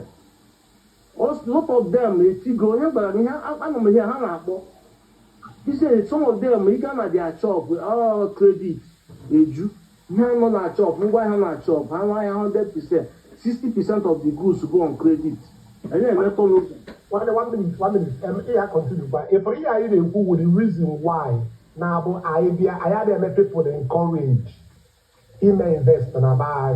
Yes, because one minute because ọ na-abụ anyị bịa online like ihe gị nwa na-ekwu na ihe anyị na-ekwu na-eme ndị mmadụ nọchazie ya mmadụ anyị enwe mind na-aba anyị debe business. A lot of people nọ na ba anyị na-eme ebe ọfụma ana m agwakwa gị pịọ hapụkwa akụkọ online a lot of people nọ na ba anyị na-eme ebe ọfụma. The problem by where you build capital. The problem by where is for you to build capital. When you build capital in Nigeria, now make business or now galo go fuma. The person you make employ, you do one make employ or not in Nigeria now who want a pounds. I want nothing but the truth. Man, the problem I ain't one and where you can make business your work or ndị azịa ndị believe na ndị nọ na Naijiria na-eme biznes na-enwe ihe ọzọ ha na-eme like enwe ihe ikwu na nwanne anyị nwoke a Diamond nwere ike bụ na enwe nwanne ya nwere ego enwere ike ọ bụrụ na enwere nwanne ya nwere ego mana o determine mara ihe ọ chọrọ a lot of us n'obodo oyibo enwere ndị nwụrụ ọ bụrụ na ha nwere 50 million ha ya bịa obodo oyibo enwere ndị nwụ na ọ bụrụ na ha nwezu 30 million back home na ha ya bịa obodo oyibo enwere ndị n'obodo oyibo ahụ na ọ bụrụ na ha nwezu 50 million na ọ bụrụ na biznes ha na-aga ọfụma back home ha ya bịa obodo oyibo nwanne ga n'iruo Okay, but like in the onye ọ na-ekwu okwu ka o finish nwanne ga n'iruo as in my business had a gabany, but here na a lot of business in food because of the system. Ima business and a cook here, all capital cage as business. Capital business and a cook here. But you will 20 million, you don't know import an marker. Or did it possible? Oh, you make capital. How do you raise your capital? You know, buy raise the capital. You know, so many business not buying the food, and again, go up the kind of level you know, determines the kind of business you can name. Otu no do kona, otu no my here now. I don't show what they get. In buy and them they like everyday income. Nigeria, immature business buying, the money goes back to the business. Most of the business shake here, most of the business and them, but immature business buying because of the economy, because of everything they involved. You make sure some business, your money still go back to the business. And most of people may go off man buying. I some more of man not buying, but they make it more of man even till now. But I decided more. Can all my family can I get a passport? Let me hit you almost someone AM 600 million naira. La malaba say what I buying. La me not British passport. Not British passport. I cannot go. Oh, I can't do that question. Nobody shut up.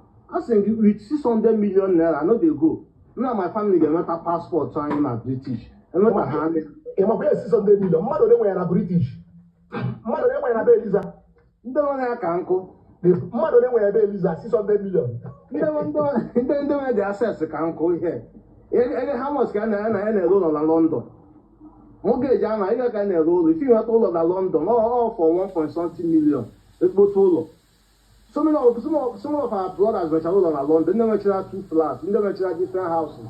I didn't go be one. Otu anọ na ọ bụ na njọ inwe n'ụlọ 3 nke nwere ụlọ 3 mana ọ mortgage ka ọ nwere nke 1 naira m nọ di ya. A na ndị kwụsịa dị mortgage na ịkwụcha 1 ya nye gị ọzọ.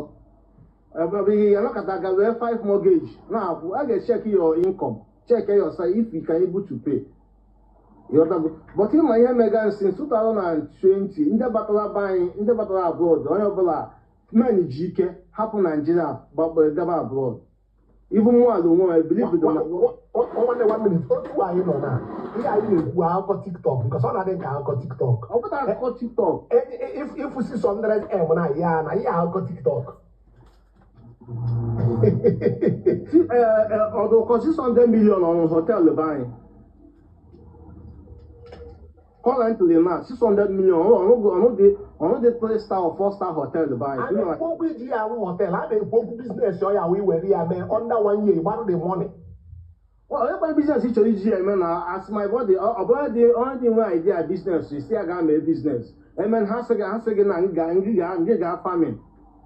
Farming, but farming, but no use to come to the farming, but home. It's me, but blue bed, the la. My father, one of my father house, GMM family. I am mamma, back and balance so home.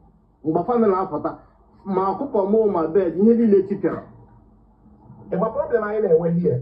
I'll be the reason why I business, you know, cocoa business. You know, idea, so business. 1 minute. And my problem I know here. I want a member of business and I buy. You when you came understand the year in here. But yes, somebody now will you buy.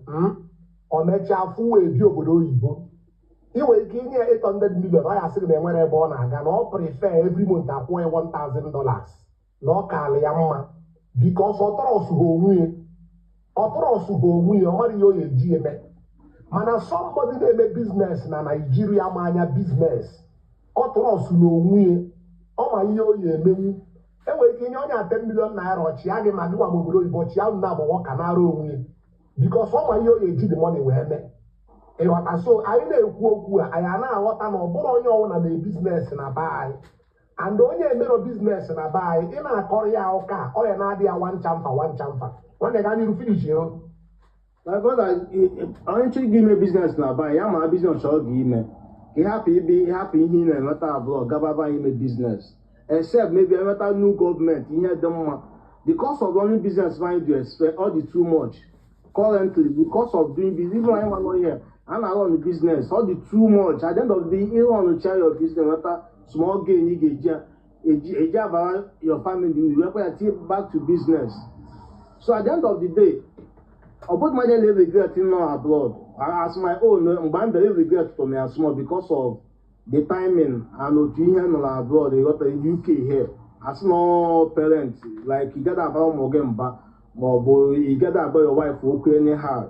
That is the only way as an Igbo man. Then we actually take action as an Igbo man. But each change here on ground, you can push your children or your wife and no problem. You can't get down. You need dissolve those all the only way. But even aside the nature of the work, I think when overnight UK did it too or did it too hard. All anybody can like him. I'm a one man that I hear and we had that I had at the age of 50 something. Had I 2023, and as I'm talking to you, no more here Bushala, because I'm a copy came in the raise of former Papa here. So now I already 50 years. Or my advice to be there abroad. All depends abroad, they got opening somewhere like UK, all the very advisable. Because at 50 years, you know, the buy no more get to Sierra. And if all more to be abroad, all more advantage to you. Nobody only get only 18 years. But I be abroad. My call, offer. One, your son can walk. Secondly, now give a woman weekend be flexible. Your son or your daughter can take care of the rest of the child. But on every problem abroad, we call more day like not below 10 years, 7 years a day abroad. All here or this come working and tie you work it down. Because either your wife will go on do another like that. Before I got with the children. So I been a problem. But I side child care now abroad. Now UK Amaka. That is the one. What do you hear there regret to buy here? But you only get logo, but don't even about child care. I'm a queer boy. When you regret is enough. Yes, the only thing they regret about child care because sometimes I have to stay back to look after the kid because some women can hate to bed like that. I mean, but my wife no, but all about get but mark. Not kept my yard, but I'm night shift. So, but sometimes I remember only I got one a long day. I have to stay back. We don't even look at the same map. Like on Sunday, I got looting Igbo Cultural Day. My wife when a contract day, they don't know that day. So I cannot go. And men got there. So we ever regret now. It doesn't happen, marker. So most of the things I have a problem abroad, but only shy care. Aside shy care, I think. UK abroad, UK, the more other places. When you go to 1 minute, and more in a way, you are since you go your mic. O nwere nchọ ego odogwu imookwu anyị ka m correct ya ọ bụrụ imegbo biznes ọfụma ya ekwu ihe anyị wit ihe gbakwa m na ndị na-aṅụ ya ara sọm bụ ofu nwoke so onye ọbụla nọ ebe a mụ ihe ofu nwoke m inu sọm bụ ofu nwoke na famili sọm nwa ịghọta edesi nwa ya ekeje taba afụ ebido ụwa m gbaba bọyị so ka ịmalụ amụ onye Anambra steeti so ya nchọ ịgwa anyị na-ege m ntị kịta ka biznes na-apụta isi na biznes na-efu olu kịta ka biznes na-apụta na Naịjirịa kịta afọ ị na-aghọta ịmara anya biznes jide ego nwanne ma ebe anyị si n'ịnọ maọbụ ebu 600 million onye enye 600 million ido n'obodo oyibo isi nne na-eme gịnị na-achọ paspọtụ arụ onye ka ihe adịwe nweta paspọtụ a ka enjoyment ihe emegidide paspọtụ 600 million na-adị na akaụntụ isi months imetụrụ ya aka na be anyị onwere mbasi idebe akwụkwọ ya na-enye ya akwụkwọ ama niile eje na ike biznes nata ịghọtago ihe anyị na-ekwu obodo oyibo n'ịlụkọ ọrụ mana Germany elụta 3,000 ama nọọsụ atas ijide ego ole lie nri gbaa tiketi dị na ya bụ ọ bụla onye na-enwere moto inwe moto every month ma minus bụ ego because a ga-ego cash ihe niile bụ credit.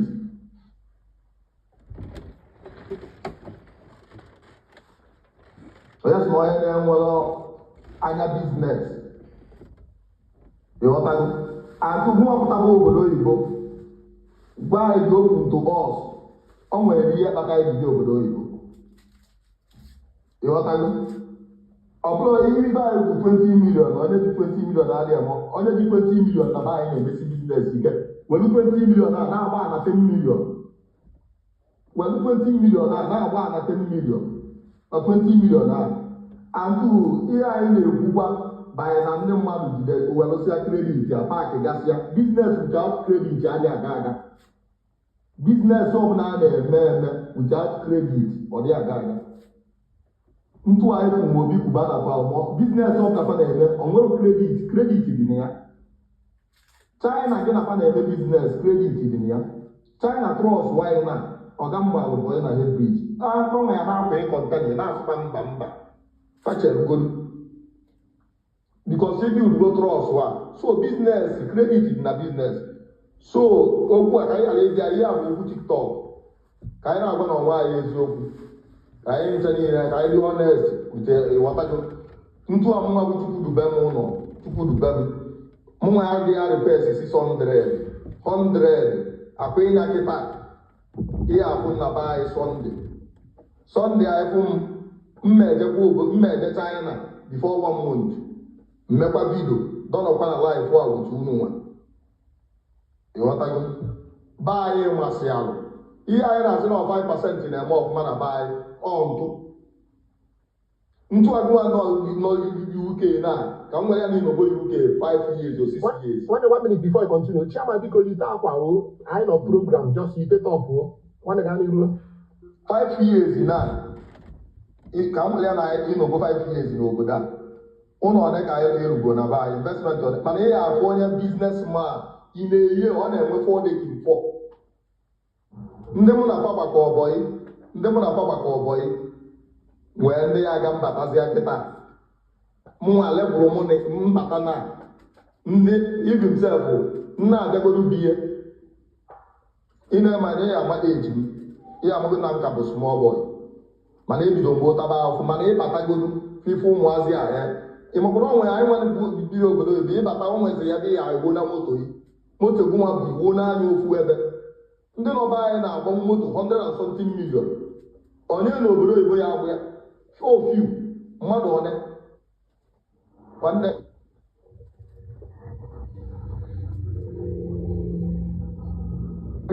ịghọtago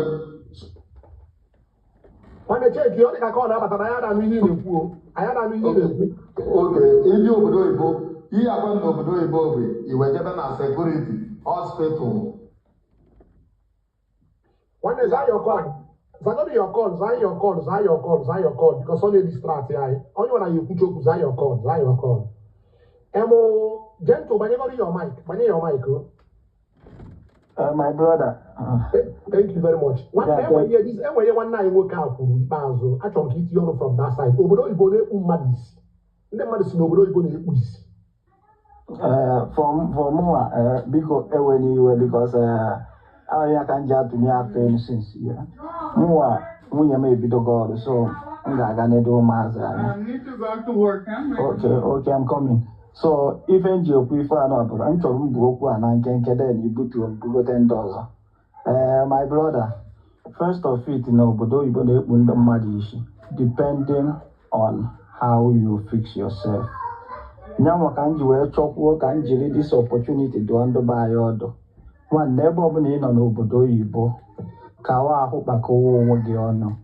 Anyị ncha bịara obodo oyibo mbịa kpata ego enwere onye bịara ebe a mbịa bi good life ọ dị ụkọ ebe a nọ webere ụdị good life na-ebibere n'obodo oyibo a nke a mụ na gị na-ekwu next week by 7th of this month anọ m Spain for vacation. About last year anọ m close to Venezuela for vacation.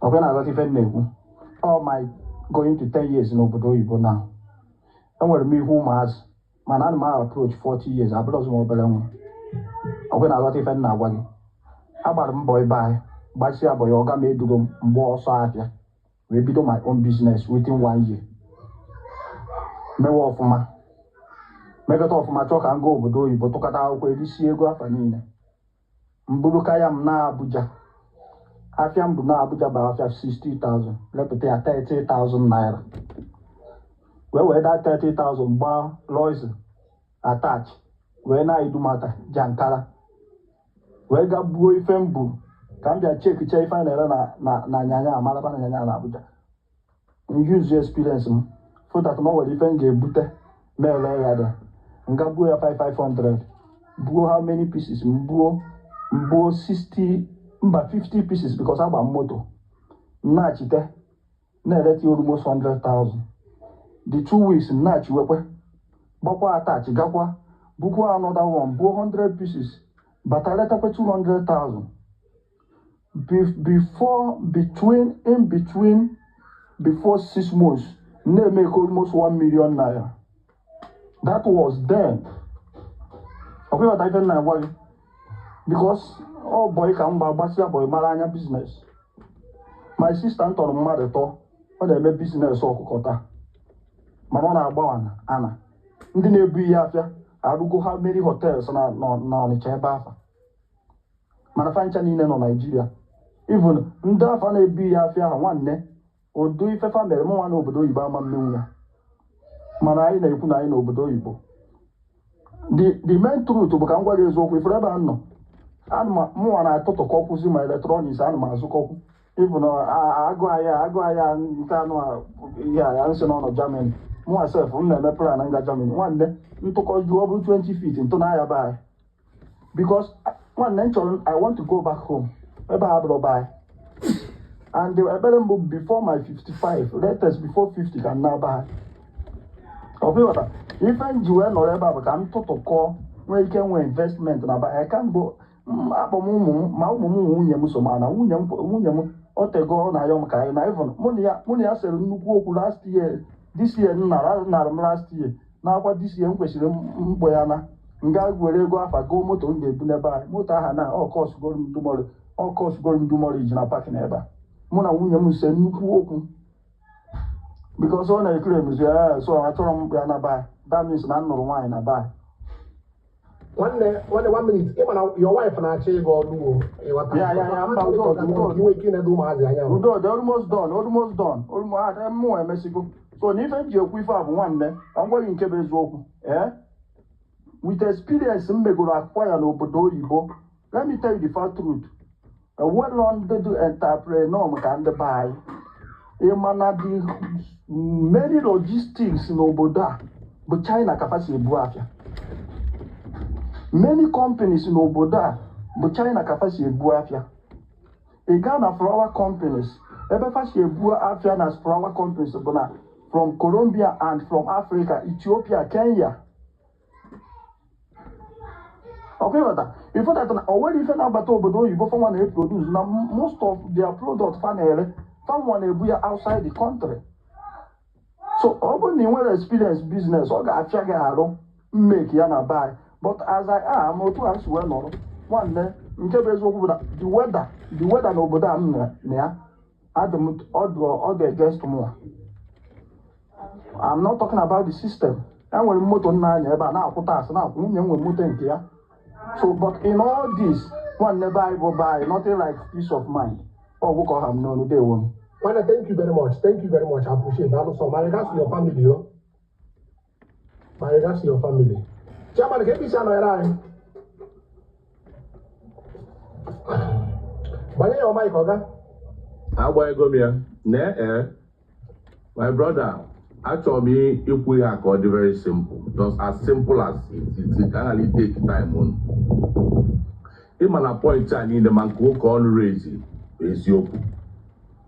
Ebim Switzerland. I go to my open suits, they look Jabo Bodoigo. Ebim Switzerland. And with a lot of regrets, though Bodoigo. I for me on time. He ain't if you on time, but that now. There was a life they exposed to. nrute obodo oyibo wee fụ ihe na-eme n'obodo oyibo. Abụ m onye Anambra, and afọ mgbe anyị nwere millionaires and billionaires na-eme business na-emesi ife ike. Apart from that, onye sikwa dị n'ọrụ oyibo adịghị enye ego na Nigeria, ọ na-asị ị ga-asị. Enwere m sisters na-alụsị na companies making a lot of money, bigger than some businessmen. So ndị jere obodo oyibo right is na buying off. Anyị nchegbasi ọsọ n'obodo a gị na-emezi ya. This time onye bata na ihe na ọsịgo jikwarụkwa ndị bịa gba ọsọ, onye gbara ọsọ nwere ihe na-achụ ya. Mụnwa natala ebi obodo oyibo nata here. I'm doing well, I'm living in my house. This house there is not the only house I have. Ọ na banyị ka mmeki ihe niile mbi obodo oyibo ọkwa ihe achọta ebe akwụọ task ebe eme nka ịnatakwa banyị. Ịma na onye natara anata nwa anya o ji wee nata. Before ịmale na-eme ifesasị ego dị gị n'akpa. Even those people a na-akpọ gị saa, some are richer than you but you don't know.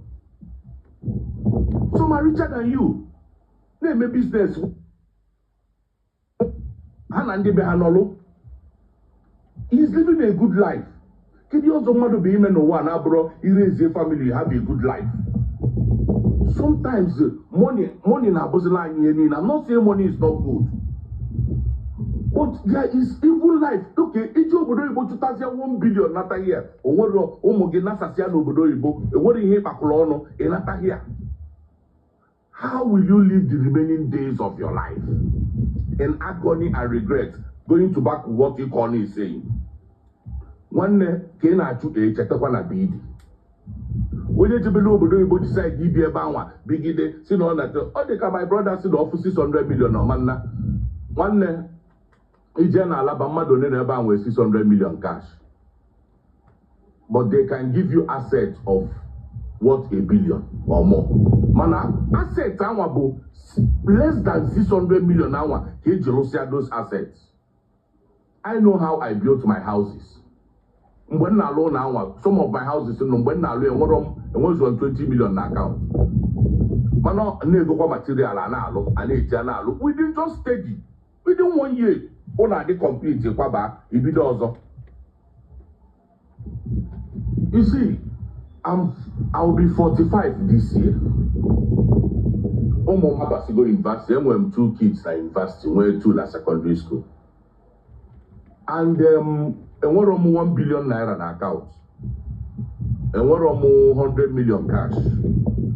My brother, I'm very happy. I'm in my house. Ụmụ m just bata school ka m na-ege gị ntị since ndị nke secondary school. School bus just bunata ha.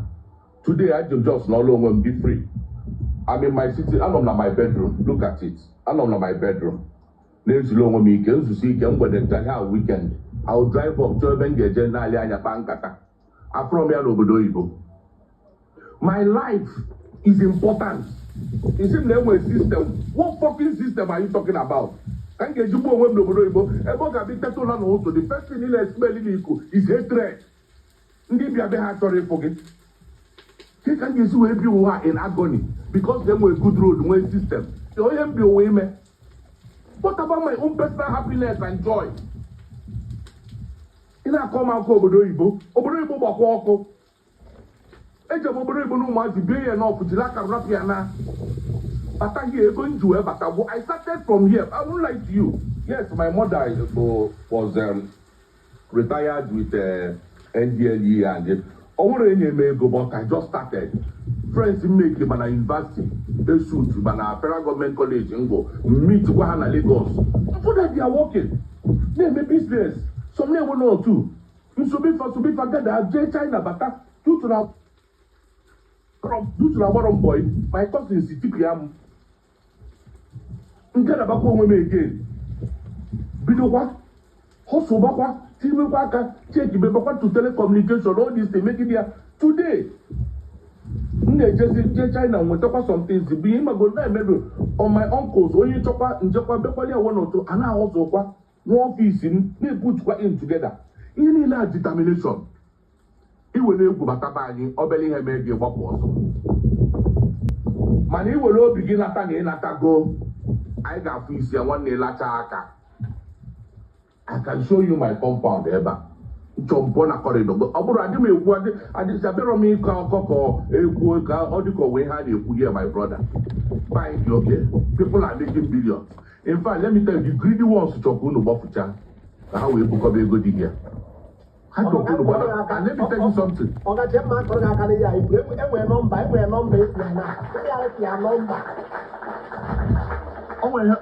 say Nanti me very brief, eh? Nigeria. Because mmadụ na-ekwu okwu ana ege ntị. Ọ sị gị na greedy ones chọrọ ka unu gbafusie ka ha make ibe the money. And of fact, ihe ọ na-ekwu fact. Chairman ga n'iru. O nwere nchi gwa gị. O nwere the other guy si ọ dị ka ọ si obi Australia. Ọ sị na nkewa sị na ndị si obodo ebonata na-eme okomoko. Let me tell you something. Men nọ n'obodo enwere ya ji. Isi obodo ebonata nwere ya ji ga-eme. Isi obodo ebo bụ ịnụ nwa ya nwaanyị ọjụ. Because all man in one foundation on what age you are floating. On what age you believe again one wine or bemme get young one wine on your alaba bumbo. Osilia can Benyaliaka. Onwe Cosilia, onwe Hemwenya. Dobolona, or make the business or take it. Also, onwe Obia column out case investment. And we're going to be. Partner with him. Ọgọ bụ nwanne gị. Mana ebi obodo Igbo ma mmịa. Maka ịhapụ nwa nwaanyị 1 year 2 year yọọ mmadụ ka ọ bụ echi ọla ọtọ ịbata ịgbali bịa. Ọ mmadụ ka ọ bụ. Asụọkwa m na Chichindu ezigbo ihe. Mana biko nụ ka anyị na-echetakwa. Ịma nnụ nwa mmadụ debịa n'obodo a 2 years ịbatabe. Ọ mmadụ ka ọ bụ. You see, obodo Igbo ga-edebe gị between the devil and the deep blue sea. It's a way to take go for family, but at the same time, family have ebe a na-agasa agasa. In fact, my brother, I don't want to say much because some people who somehow, but you check here very well. Obodo Igbo has done us more harm than good. Yeah, but 1 minute. Mother Kugo here on a platform before. The man say, Mother Kugo on a platform before. Now, your job, Obodo Igbo there, with a buy, carry your money with the Mother Kugo on a platform. Okay, can what you also for you? Okay, Le Bongalia, Makawunia, the Pusia, Eleko, Chebe UK. UK in a gentleman na UK na talk a lot all on a tagabote bungalow. The way they bungalow, he began, let one shop get in a business still in a job. Kita no Bodo Ibaha on a roll only Lumbono here. Yan a Pusco survivor. Ego Waji Butade Butesipa. And that cost about keep Butego. Yan a cost back or can't survive good in Obodo because always here for you on an attack. On a tell tenant or your bidonisi, you go on other than Nigeria. I warned him when he was living. It had only 50 months. I hope not on somewhere here on your name. What I'm trying to say in this life is one day I understand you don't when the TV get you up over just place your capital. But don't ever call that place your home. It's a one day to relax and now system the if that system is not made for you and you will never belong there. They make you no money. Don't take a pocket in Arabia. I don't know why you're not somewhere in Switzerland. Sometimes I live in the dining table and they go well. They know you're a foreigner. You are just a black man. You are not even a Negro. A Negro boy you daughter, maybe an American black or something. In here just an African. What do you have to get me? That system can never, if you don't have any justice. We went to the case with the court, so all I'm trying to say is, I understand that economically wise, no one help but one day, Chetaniana. And when you let Kopani here, we jabo Bodoibo, Rapopay Hagawa, where Japan. Makib Yinaje. Umuru de Bomuru Sisia for Nobodo Boga by Gago, Yana take Ibaha, Elonka, Hanchabasi. I didn't know Bodo Boko Bundy on account. No man didn't book away reduce. A lot of people make a mistake in Jabapta Obodoibo. Now they are regretting. Some are unko, you want to do another car on them long. Another come a candy people Obodoibo. Another come a candy dignity depressed on one. Because you know Obodoibo, the first thing they make a dig with nobody him expect a careful. I don't get a dig here, Bemaqua. Before you see our Wakage, you will join the system. Maka, you see a Bakan attacking Obodoibo before you be with the system. You will go crazy first now. You will join the system. Then the system Melisiegi Eratazia. Akotaga for Nigeria, Sina Fulani Bugonia, when a Fulani Bulonia, Moana Jane Mena, Fulani Bulonia, or him any more Yapatana for politics. Had to see no also, all kind to pursue no good to vote. After seeing your vote does not count. Your vote counts. I want to vote got count. Tinubamana actually Pitobi. Na election because the votes count. So same as I want to be combined the more which I get joy. We just do not buy a drum, buy them. Thank you very much. Chairman, thank you very much. Anyway, I can't call that before enjoying the entry. Yeah, Ghana, a wonderful speech. You know, I buy the Jana, you put buy the man, or they can make you Yamari. Buy the maka the only thing here na your chineke ka build capital. Ina buy a job for the fees you wedi. Mana obu the jire ego isi na buy adoro ma buy the mma. Onwe ihe ọzọ nchi gwakwa onye n'obodo Igbo. Ibi obodo Igbo onwe ihe ya amụtakwa maka onye njem kakwa onye isi awe ya malụ. Ibi obodo Igbo enwecha information ị ga-agada. Onwecha amamihe like now ka mbata buy join and the band will take some time. Balance yours go. You just take it, but then we get go information and the end what I see no bunje. Ndi no buying amaho. And when hand the buying now for never line go a fair free here. Chairman, 1 minute. And enjoy today when you win. Can you message you decide there? Okay, let him know there. In my head, you know, my upbringing. I might say I had a good life growing up. You Obon and Dibo know it well off. You will never like it from the first day landing. Because Obodoibo get put to get down. Mbatalo there. In Okosia with maybe some kids or Gabana Kako and but they can and they help us in Opani. You might give you the photo some certain things that this is a mistake. So I never liked to go from the day India. Then we are buying at the system. Maybe don't make women hate the place. Because some phone and them be a like wrong. And then I want life for myself in as much as I'm trying to take go. But I want life for my own self. I don't know if you understand. I want a good life in as much as that enjoy build money and go deep because the money able to buy over the not but at the same time I want in my life. But that way good life. So here may do decide they are now gonna. But that way good life for the that way good life for the you man a good life for get back. This is where you belong. Can I have you for Apple na technology bia? Obona plane buruzie gi na-eji obodo Igbo. Obona plane no ụgbọ ho. You wouldn't have known no ebe dị ka ebe ahụ and you would have been here. Ebe aka Chukwu kere gị, that is why color gị ji dị otu a. This is where your color is. This is your settlement. Ebe aka origin gị dị.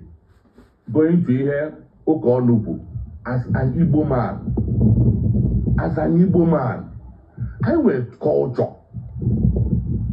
Lineage is very important as well. Oh my own here mean you see obodo Igbo were now but that na NSA mania for that there is no way in get mecha be happy about and na age catch up with me in that place and get one problem. Mumba henata obodo azi umugama nata. You don't expect to your brother in MLK back at the first day so this is young Mozi choka ojalo gi mozi. Mana ụmụ nke gị n'obodo Igbo rapụ gị nata so gị ebe a. my children cannot take care of you. As here, there was as my brother, but believe me, you can never have my children as yours. Which is impossible. A lot of Umazia Robodo have gone. Guy, my yogi, on time. But what I'm trying to say in Duerapo, but I notice him that now my lineage, my life, my happiness cannot be in abroad. So I took the decision. Mecha no kwa that day, flight data, echelana na mbataluba na mada nasipa. Belenji, TAC, I didn't really come back with much there, but the decision, the main thing enough from able to take the decision, that is just the problem. How could they go need like that guy is no 600 million or man? What did you call Ghana? Yeah, 1 minute. We are there. You will now go to Switzerland. You will now go to yes, then I know I know now. I know the first biggest mistake he made. He gonna frustrate. He gonna torment. He gonna day and night. Okay, me go dig. Man, we go do anything like happiness. If you too happy or sad. And okay, no chama you no chama na check tell you ibo onyoji because you no we na fugo we na the superior than you.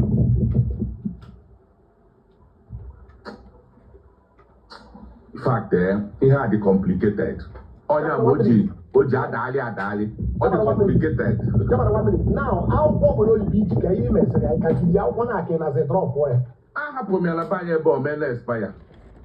Or wrong decision, or wrong decision, or right decision. My brother, I am a very happy man. I want to get into the home school bus, but not a hacketa, but I can them.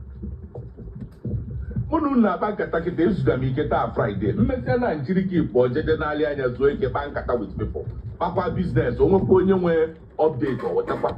Where baby is something they work, or whereby a baby supply. Fine. Thank you. And but at least I have my life. Come on, and we reason marriage will happen the alcohol may expire. We reason. Ian to remember now when Batalo here. Then rap away to go to the more for me. Unene child kwa for now come ha man young mood you going downwards. We are doing well in our fear. For the may build and sell. Then can name can do come. For now come ha man young me I know we can only waste him. No land you walk on them from Wembia. Odiako na-akọ sọsọ ya na-akọ bụ nke chịcha Naijiria ọbata ọ chụgo nwunye ya nka o jikwala ọtọle nka a na-akọ ya eli ihe akọ ha na-akọ. I didn't see future. Ọ bụrụ iji ọkpata ego but afro future. Okay. Ihe abụrụ just ego ịkpata today, what about the future? O kwesịrị ihe ọbụla ị na-eme n'ụwa biko na-echetego the future. O nwere ihe ụka ọnụ na-ekwu ya ụka ọnụ si that reality ga-akụ aka bata. Nobody had that. See, we're all very bad na chukwu nna nyeke long life. Ibie in agony. Anyị chadine no here. Oburu anyị cha no here gelu 80 years. Ewe ka oburu anyị chadine no here gelu 70 years. That is reality. Ndị nwe ndị get God forbid the aka n'isi. But ka anyị kwekere na reality. Ọ bụ na chukwu nna megidezi ego nwa bọọdụ ọkọ ebido 90 years ibie na tears ebe ọ ka mma brother ịgbakọzie na iwepụ nwanne a sị gị na aka okwu a na-adịba controversial adị m like ikwu much about it mana asị onye agwa amarago onye ghọta aghọtago onye bi obodo oyibo cheta na ihe anabakwụọ ma akwa na onwere ihe dị too small iji wee na ọ bụrụ ọzọ na ọ dị too mana nchekwa ụbọchị inwe ịlụ hotel wee nata ihe nwanne ọ bụrụ onye ọbụla ga-alụta hotel. One minute. Onye chọrọ ka inyere m advice before just tiri anyị ọnụ because mmadụ ị na-sound very well and ihe aka anyị na-ekwu ebe a since. Enwe nwanne anyị nwoke obi na Canada and ọ nụ nwaanyị na aba anyị mụta ofu nwa before ọ gaba Canada and ọ nọgo Canada 3 years ọ nwetabeghị akwụkwọ and ọ ga-ari ya duro mana akpọbere ya for hearing according to the guy. So mgbe ọ nọ na Canada na struggle o nweta ego rụta ụlọ na-abụ na bai and ọ nọgo 3 years ọ na-alụkwa ọlụ mana o jiri akwụkwọ Or say no na check whether my or corner buy one of the building. When you go we build business. More call on Canada. Chebe until on what the out when I'm going to be advanced. Now, one day you work here where is Adriamma. For you, you cannot do the question of being in East Adriamma. But I won't use the Amma or can I go leo for an hour? But the toy hold your way, maybe on over a year until now. Yamalopan and Wunya on one home no. Time when they waste town, the room that home watch and on way. About to cook us go your lot on apple. About one of it here in yet you want for sale. On one young man for about 60 to 70 million. At minimum, properties galore on a buy now. He can even get it as much as 100 to 100 and something million, depending on location, or even 200 M, depending. Ozuma did you every day fair. Problem but go do against you. Ibatalo ba anyamalo ke ha. Jabba 1 minute. Now, all that house, not Nigeria, where I do business. Business here got one wrong. My brother, life is a risk. Okono Odioko answer now question no na abo anyama nwechanfu answer for. You must take risk. Life is all about risk. Ige bido go de bido nya buze no mebi. O mebi eno akụkọ ọzọ esukwa. Ọkwa nke bịakwa anya afụ. As is of that problem nka tu abịakwa. You keep moving with life. Bido go de bido me go do something. Just take a good risk be there and you will see favor things can happen.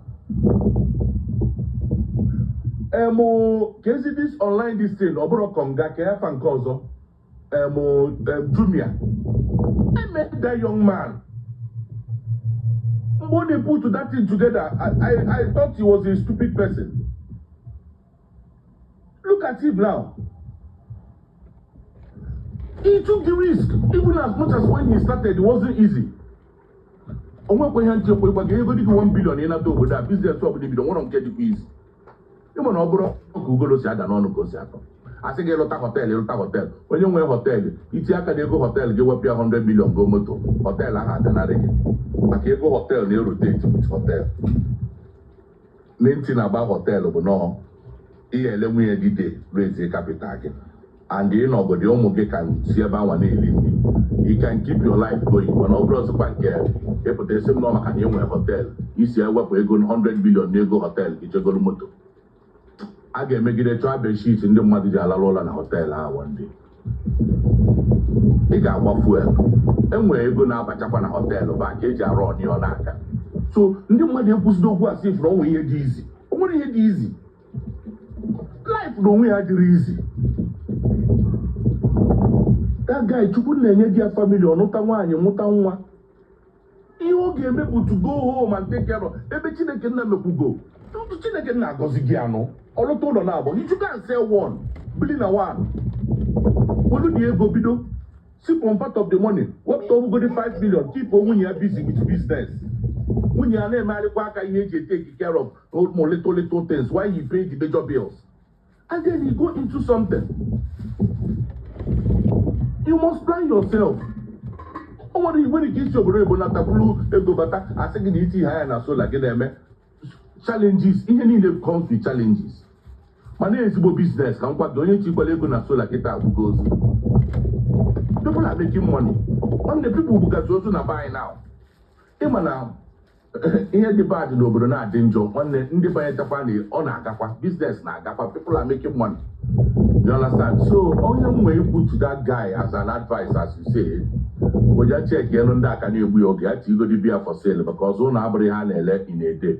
While he's waiting, when you're not allowed for sale, but you know you should go home.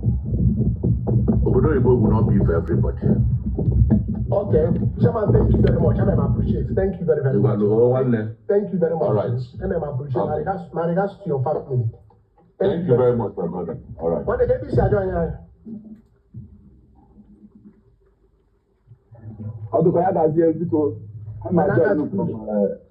from Lagos, Nigeria. Okay, nice one. Tigo I on the line in Pogani room. No, the platform that so good as you platform that has some consider. When born every day, but our platform man will do it. My boy, you are okay, I'm making a this my brother was the who. If you are just that we 600 million, no way you born a jet.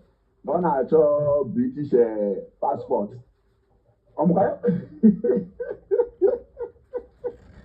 600 million, I don't know who die on there. Just the volume now, this my brother, not Germany, no, is not 100 million. No, have go Nigeria, not go Germany, not out of Nigeria. So no game. My brother, only from get I am to Japan so human hair can need for that matter. In the year 2024/2025, I'm there Vietnam. That may one or two connect with my suppliers. 2026 kind of now. My another journey now plan we got China by next year or so. With 100 million, you have a lot of business to invest it in. Also like Ebania, also medical line Ebania, also now about build babies Ebania. What matters is you have a business acumen.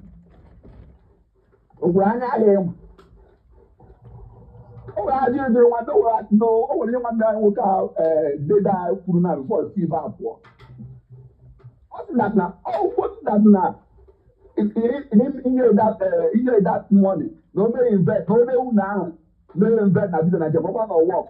Then I don't know, I cannot down. 10 years coming, on what how far, or not risk all. 1 minute, nice one. Yeah, that is 1 minute. How long can you make your business now? I don't know, this was almost 15 years. Can't go see at more than one that so far so good at 1.5 months. Hey, business, I am with one. 1.5 home. Okay, 1 minute. I am with one. 1 minute. Otu anyị nọ na ewetelu gị working visa gị nwa nwunye gị ụmụ gị working visa to Canada. Unu land ya ozugbo na-enweta ọrụ lụba ọrụ ozugbo ya hapụ business gị ga. Maga, because only peace of mind and time benefit businessman which all will do which I'm a lot from people's experience na platform na social media. I see that now you learn from people's experience. You get to take home before go and time. Maga, because I value my time. I want that make a like this in a week. I make a shop 5 times. And the couple of one that away been there, and I'm like one cell phone, so don't be I prefer mana no go there, now that outside, now that China, now that Vietnam, now that Cambodia, they make a business researches. I set wrong down in Nigeria. They don't go to family, my other vacation. I know 2 weeks, I have that one. Oh, then down, we come. I want to thank you. A lot of people na a platform and now say na business ya doesn't buy. The money who here where na business ya doesn't. Now if we name a business and buy no pass glory ka ha na-eri. Then where's the profit ya na-make na? Our population Nigeria nwere. Our population Nigeria nwere. Even the Chinese, the Thailand, the Lebanese, they are Nigeria make business again. Business do not go there. What matters most is how to raise the capital. Who raise the capital? Open a capital of 10 million 3G. We're able from the scratch or 20 million. If you don't want to number, you know, almost of the businessmen who like you cook. I like you cook. I do Konya, Kamaka. You just party, you just charge education, you just wait there. I got club, I know you go. When I open up time, you go and cover the day to the what matters is capital. You want the capital, show a good investment, a good business, take that about in Nigeria, you will make it. And another thing, what discipline. Business tackle in Nigeria. I will not baby so that have that. When I get to be on board now with solar panel, no, I will get one number one. And I will not see where they go more win here. They will see which why I'm more like this my guy no Germany pro. You know when they why 1 year 6 months 9K. I want to do on board as that. You must learn the tricks. Business in with their own technical language. On a called by the all profession, how with their own technical language. So any business on nature, you will go down and warrior, bed go down, but I offer before you go there. Okay, one day now, Otu and no bro, you now. I want to enter into this your business now, and you will 20 million. Okay, can me see me? And when 20 million, and that job not I can buy into this business in a business into two. Okay, can me see me? Break what I done. I but I would double 20 million on one side, non-touch. You got to say, a trying to make the business. A year I say, I need to remove the area. I don't know another go. Or one another go. In one day, I'm a tired of woman. After Mutadia, a shop, location, if you do it. And keep a bit of it, I don't have a 20 million at a post. So you wouldn't be my eye or the other. My father has made the business. Now, you can have small. Now, for the sample, which would not make you customer. Then it was a genuine link of supply and importer to have a direct deal with them. Wow. I'm going to or this you to ICP, or this is you to ICP. My brother, all easy. As long as you have the money. That's why they say that you need the whole discipline, self-control, discipline. You want that discipline. My brother, with that 20 million, you are good to go. My advice will be I like you could have done the 10. I reckon not 3 months or 6 months. I pray that I'm not the business. I have work, I start here, I establish between now and everyone is about you. When you could down more the business, more the pros and the cons of the business, you are good to go. When you 1 minute, you go to 1 minute, why you go to your mic? I would need you go, Nena plan is send Diego back home. Lenfy, one of the best RPA send Diego back home as send you. I would need you go when project in when I buy, Nena loan on a buy, nature it Diego na account to get a buy. One of the best RPA or the possible Lenfy. Download Lenfy on your phone. Use my referral code or you call capital letter ODIUKO. About pay download will find with a problem or you make use of the app. Their rate is very, very okay. First time you use Will when transfer to Nigeria, I get $10. $100 when they send it, I get $10. Once now your first time you use Will send Diego, I get $10. One of the best app you will send Diego as soon as you will Lenfy. There will Lenfy in a comment section. Lenfy in a comment section. Lenfy in a comment section. Use my referral code or you call capital letter ODIUKO. One again, you buy your mic, Aniru. Buy your mic. Okay. So, you know, mmadụ inwe business acumen inwe business idea and market isi ama na-eji and execute you will make it in Nigeria. Abụ ihe a na-akọ Fulani herdsmen a na-ekwusisi mmadụ yes insecurity dey mana ibe ọ na-akọ ọkacha eme affect who dey not impact na Nigeria na mmadụ na-agagharị. Yeah, now you sit at home every Monday, but I sit at on the child, people are moving around. But I came back in Peru. Only over there, now about flashing motor, now about to 50 million, 100 million. You are attracting them to yourself. And not on the low key. Not calling for my small. That be safe to buy. That be safe to buy. When they check your network, check your network. With good capital and good. When they check your network, Huh? Thank you. My network I think okay. Okay. That means able on a buy. Yes.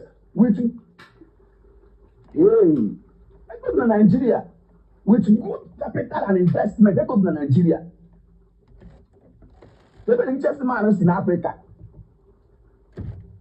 Or now Dangote. Most of this money made it here in Africa. In Nigeria for per se. All about for CBD. So I need to want to say why on like for example now.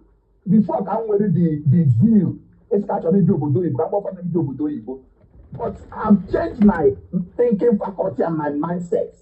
You know, now, once you go to Makamo, Agacha Secondary School, that is built by God's grace. Then all a day, Naka, eventually master if you can't go to master, or try you away from there. Man, I think I'm one I live property with what about you go to whatever, go up our job, our paper. Now, but I can't go there. I'm going to idea. Whenever 1 minute, I say a bed at hand is what in the bush. Whenever you go to your mind, you go to 1 minute based on my time because when they put a hook, when you are a hook, you only need 1 minute, you only need 2 minutes because of time. Okay, Odeko Global, Odeko, God bless you, my brother. Odeko, first and foremost, Odeko, let me say this. I want to say a very big thank you to Odeko for have discovered a man like Okono that speak with wisdom. People that love me with elderly people, Odeko, God will bless you. Almost what my elder said, Okono have been saying with us, because I have a high voice, Odeko, but you still give me the privilege, irrespective of my bad character, to give me this platform. Odeko, God will bless you. Odeko, the problem we have in this life is that Odeko, another bomb I won't play. I won't give you another bomb now. If another bomb I won't give you Odeko, ask no more I buy now when you look at that. Man, they cost they no Obodo Igbo. Oh, Obodo Igbo cost. I can't get why you know Obodo Igbo cost for Odeko. Or the given aside the Ebam Noketa, this environment Ebam Noketa, I had about more than 3,000 men. Umuoke. So Ebam no, 6 Africa Nilo. So this area no, 3,000 men. Majority of them, almost 95% or 100% of them is including more. Although if I was in Nigerian Galu Igbo, we will now decrease the rate of whom I buy the not single. If I said earlier, Obodo cost more harm na Igbo than good thing. And when they are talking about individualistic or the and when they know Obodo Igbo and when they handle even in a man buy in a book or the I thought some wine you like it out to show hood. And not to hear man no wine Igbo Ndejebu. Only way look at wine Igbo by he praise the Lord. Get out no plan at Webu. Because why? Ndị kwesịrị ịlụta ha tii ha na home or her wife are all in Obodo Igbo, including Odeko. So how do you not expect na ndị hapụrụ kwesịrị ịlụ ha? Then Odeko ụmụ bụ mmadụ. At least they will find a way to survive because the men that were supposed to take care of them are gone. Odeko, only here in South Africa we are more than 10,000 men. Check all that diaspora as Odeko. These are men that are supposed to marry Igbo people. Kehe kosi Obodo Igbo, I na give it ego. Another devilish one, if you try to Yahoo. Buying our women with money. Then that tomorrow we blame women. Or what am I saying? It is right time men got put that we are the leader that we need to look up to. Or the call Banyama. Gabuma Ibagano. Or buy Putana Kondo, but buy them, do to Galo Budo 40 years. Ilagoni. Because of the college, be honest, people from that they are speaking from frustration. They are speaking from frustration. When they talk at us now, now that how to come and do Mohana maybe. And when do Mohana wasn't to live in Europe. They won't say it. They won't even come here boldly and say, one through, but they will not say, Obodo Igbo them because you have the paper. Or I don't call it paper. I'm not by a slave chain. Or slave chain go. Or to move there before. And I don't want Nana chain with the chain. Keta, we have a passport and spiritual chain. And I'm going to get a bonaka. Only Igbo put on Obodo Igbo Neko. Now I say agent passport. Do you know what passport of America mean? In my head, I'm not only which it's not only Igbo to the because you don't need to I don't take a compare your Igbo with passports. All Muke one or the cop. When I work it as no content about them, that is the only way to tell people because one thing I understand in this life, anyhow you want to paint truth, it becomes a lie. If you want to paint truth, you can't demand like it becomes a lie. Truth is that now what you talk. You don't paint truth, you don't construct truth. Truth will pull you and order. We don't say it for you to like it, but I keep on saying this. Like my elder quoted me before. Whether you like Okon or don't like Okon, in this internet, my duty is to bruise you with the truth. Odoko, Abaramoso game now you know, which I have told you. 2 good years. I am on your chat. No, I'm not Madonna. And I'm Mokamata when I'm going about Shinike. On your G them. And I'm getting on your G. Managing on your chat. In a club of Love. In a club, my that's not safe. And I've started in no carag. No, this make a one movie. Why I got all of the Casa da Hosumo Conanda Sai for a chat for a Pama Fonello one car. Only will give to can call Doko. Only will not do that. When I can't say about my brother, men will not say the truth. But come here, you will lie. No worry. It's a matter of time. Reality will hit you. Can we share about the call? Thank you very much. Thank you very much. I appreciate. I demand 2,400 na live for because follow on my backup page or the global. I demand 2,400 na live for follow on my backup page because from tomorrow maybe don't use my backup page. I only follow go there down na comment section. I demand 2,400 na live for follow my backup page or not here or the global. I only follow here there down na comment section. I only follow here there down na comment section. How about you follow here? There done. Actually, I put down. There done. Na comment section. One of the best app here, USM, they go back home as soon as you go Lane 5. Lane 5, one of the best app here, USM, they go back home as soon as you go. Download Lane 5 on your phone. Use my referral code or you call capital letter ODIUKO. Lane 5, they are rated to be very, very okay. Obon in alone on a buy, naturally when they go buy, Lane 5 one of the best app PHUME or the possible. Obon use Lane 5 for the first time. First say you send the Lane 5, I get $10. And can you might go to your mic? And we hear one of our brother who here. Osena iyo jaw obodo yibo wete na ani ibu carry your more with it. You go on from that side. Isim na nkwuo ya na mwa onye ọbụla ma nwee idea nke ya for ihe o ji wee kwube na ihe ọjọọ obodo na ọghọm obodo oyibo wetakarị ezigbote ihe mụnwa amụrụ angụl o si apụta ifugie because na onwere alụ na-eme n'obodo oyibo today na-ede eme n'Africa. But now the difference is there, but the awareness is there. Because now a lot, I'm not going to see waiting you want to know. Maybe 1 minute, just check me, we go take the back. Check here, I am about to TT on off man. And what I watch, I can get a man, take me. Good afternoon. One day when you want to follow brother, enwere one of our brother kwuru ebe a ọ sị na ihe ọjọọ obodo oyibo weta na anyị Igbo karịa ihe ọma weta ọ dị ike eziokwu ọ dịka ọ wasị ka onye ahụ kwuru ọ dịka a lot of families have to go from poverty today ọ obodo oyibo ọ dịka China ndị be anyị na-aga ego ahịa today a na-atụ ahịa obodo oyibo ọ dịka obodo oyibo ewetego a lot of ihe ọma a na-enweghị ike compare ya with ihe ọjọọ obodo oyibo ele ihe ọjọọ obodo oyibo wetara ọ ga-akọwara na anyị kwuo ihe ọjọọ ndị ahụ obodo oyibo wetara enweghị ihe ọjọọ ọbụla obodo oyibo wetara enweghị ihe ọbụla a na-eyuzu na be anyị na-esi obodo oyibo bata basically na-agba na be anyị obodo oyibo ka esi bulata ya enweghị ha na-arụ n'obodo na our place nye na 1 minute ka gaa na motocycle ị na-agba na be anyị moto ị na-anya na be anyị si obodo oyibo bịa. A lot of family have to go from poverty because of obodo oyibo. Onye na-asị na ihe ọjọọ obodo oyibo wetara na be anyị karịrị ihe ọma wetara onye asị ka ọ na-asị. Kwe na ihe m na-ekwu. So onye ọbụla na-ekwu like that wasị ka ọ na-asịrị anyị ọ na-edeceive anyị. Somebody nwere ike ịga obodo oyibo ọwọkụrụ ya ọwụ everybody ka obodo oyibo na-awọkụrụ mana ọwụhụ reason ịbịa sị na ihe ọjọọ obodo oyibo wetara na be anyị ka ihe ọma o wetara. Ịghọtago? Hello? Okay. Akwụrụ na ihe na-ekwu.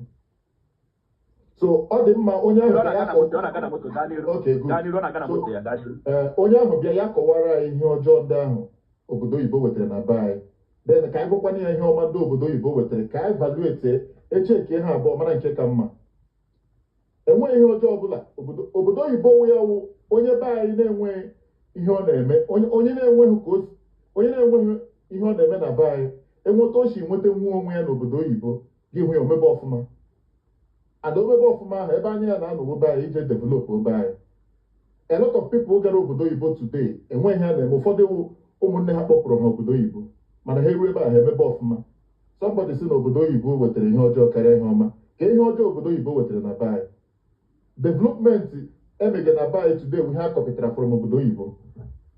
ihe ọbụla ị hụrụ na be anyị today obodo oyibo ka esi kọpịta ya so enweghị ihe ọjọọ ọbụla obodo oyibo wetara na our place obodo oyibo where wetara development nọ na be anyị today. Okay, Wanda, thank you very much. Enwere ihe ọzọ the person kwukwara again ọ sị na obodo oyibo na iru na ara 50 years na onye ọna n'obodo oyibo ruo 50 years na regret na enwere onye n'obodo oyibo adịghị regret na ọ bịara obodo oyibo. Ọdụkọ o dependri situation onye ahụ enwere m a lot of people mma bịara obodo oyibo dị over 50 years obodo oyibo achọghị mma maka your age amatara n'obodo oyibo a ga-efix ikwe gị ịghọtago otu ọ na-adị mma ọ na-ebi obodo oyibo mgbe ị ka nọ n'okorobịa inwe a lot of chances to explore and get put yourself into the system mana 50 years ka dị young because anyị nwere nwaanyị na-ekwu amana m afọ ole ndụ fụkwara m afọ ole ugbu a ruo 50 years so 50 years ka dị young n'obodo oyibo ụmụnne anyị a na-abịa here na-edeceive some people obodo oyibo ọ matara age iji bi obodo oyibo you will still get into the system nwetakwa ihe ọbụla ị ga-enweta mana ọ na-adị advisable ọwụ na ịbịa nwee ya mgbe ị dị yonga enweghị onye nụ 50 years biri obodo oyibo regret gị ịghọtago. One minute. Ụka ọnụ gbanyegoro your mic. Ụka ọnụ gbanye your mic because ọ nwa kwuru okwu a. Ụka ọnụ gbanye your mic. Ụka ọnụ mege business. Okay, ụka ọnụ gbanyegoro your mic, gbanye your mic. Ụka ọnụ na-ekwu n'ụkwa obodo oyibo and ọla bebe anyị. Mana ụka ọnụ gbanyegoro your mic. Ụka ọnụ gbanye your mic, ọ bụ na ị dị busy ka m onye ọzọ tinye ọnụ. Ana m ya mba ana m ya. Thank you. Enwe ihe nwanne anyị. Ana m ya. Na nne m na-ekwu. Nwanne chere. Enwe ihe nwanne anyị nwoke a jụrụ. Ọ sị gị kọwarịa ihe ime nyiba ihe ọjọọ obodo oyibo wetalụ ka ihe ọma weta gị kọwarịa ya.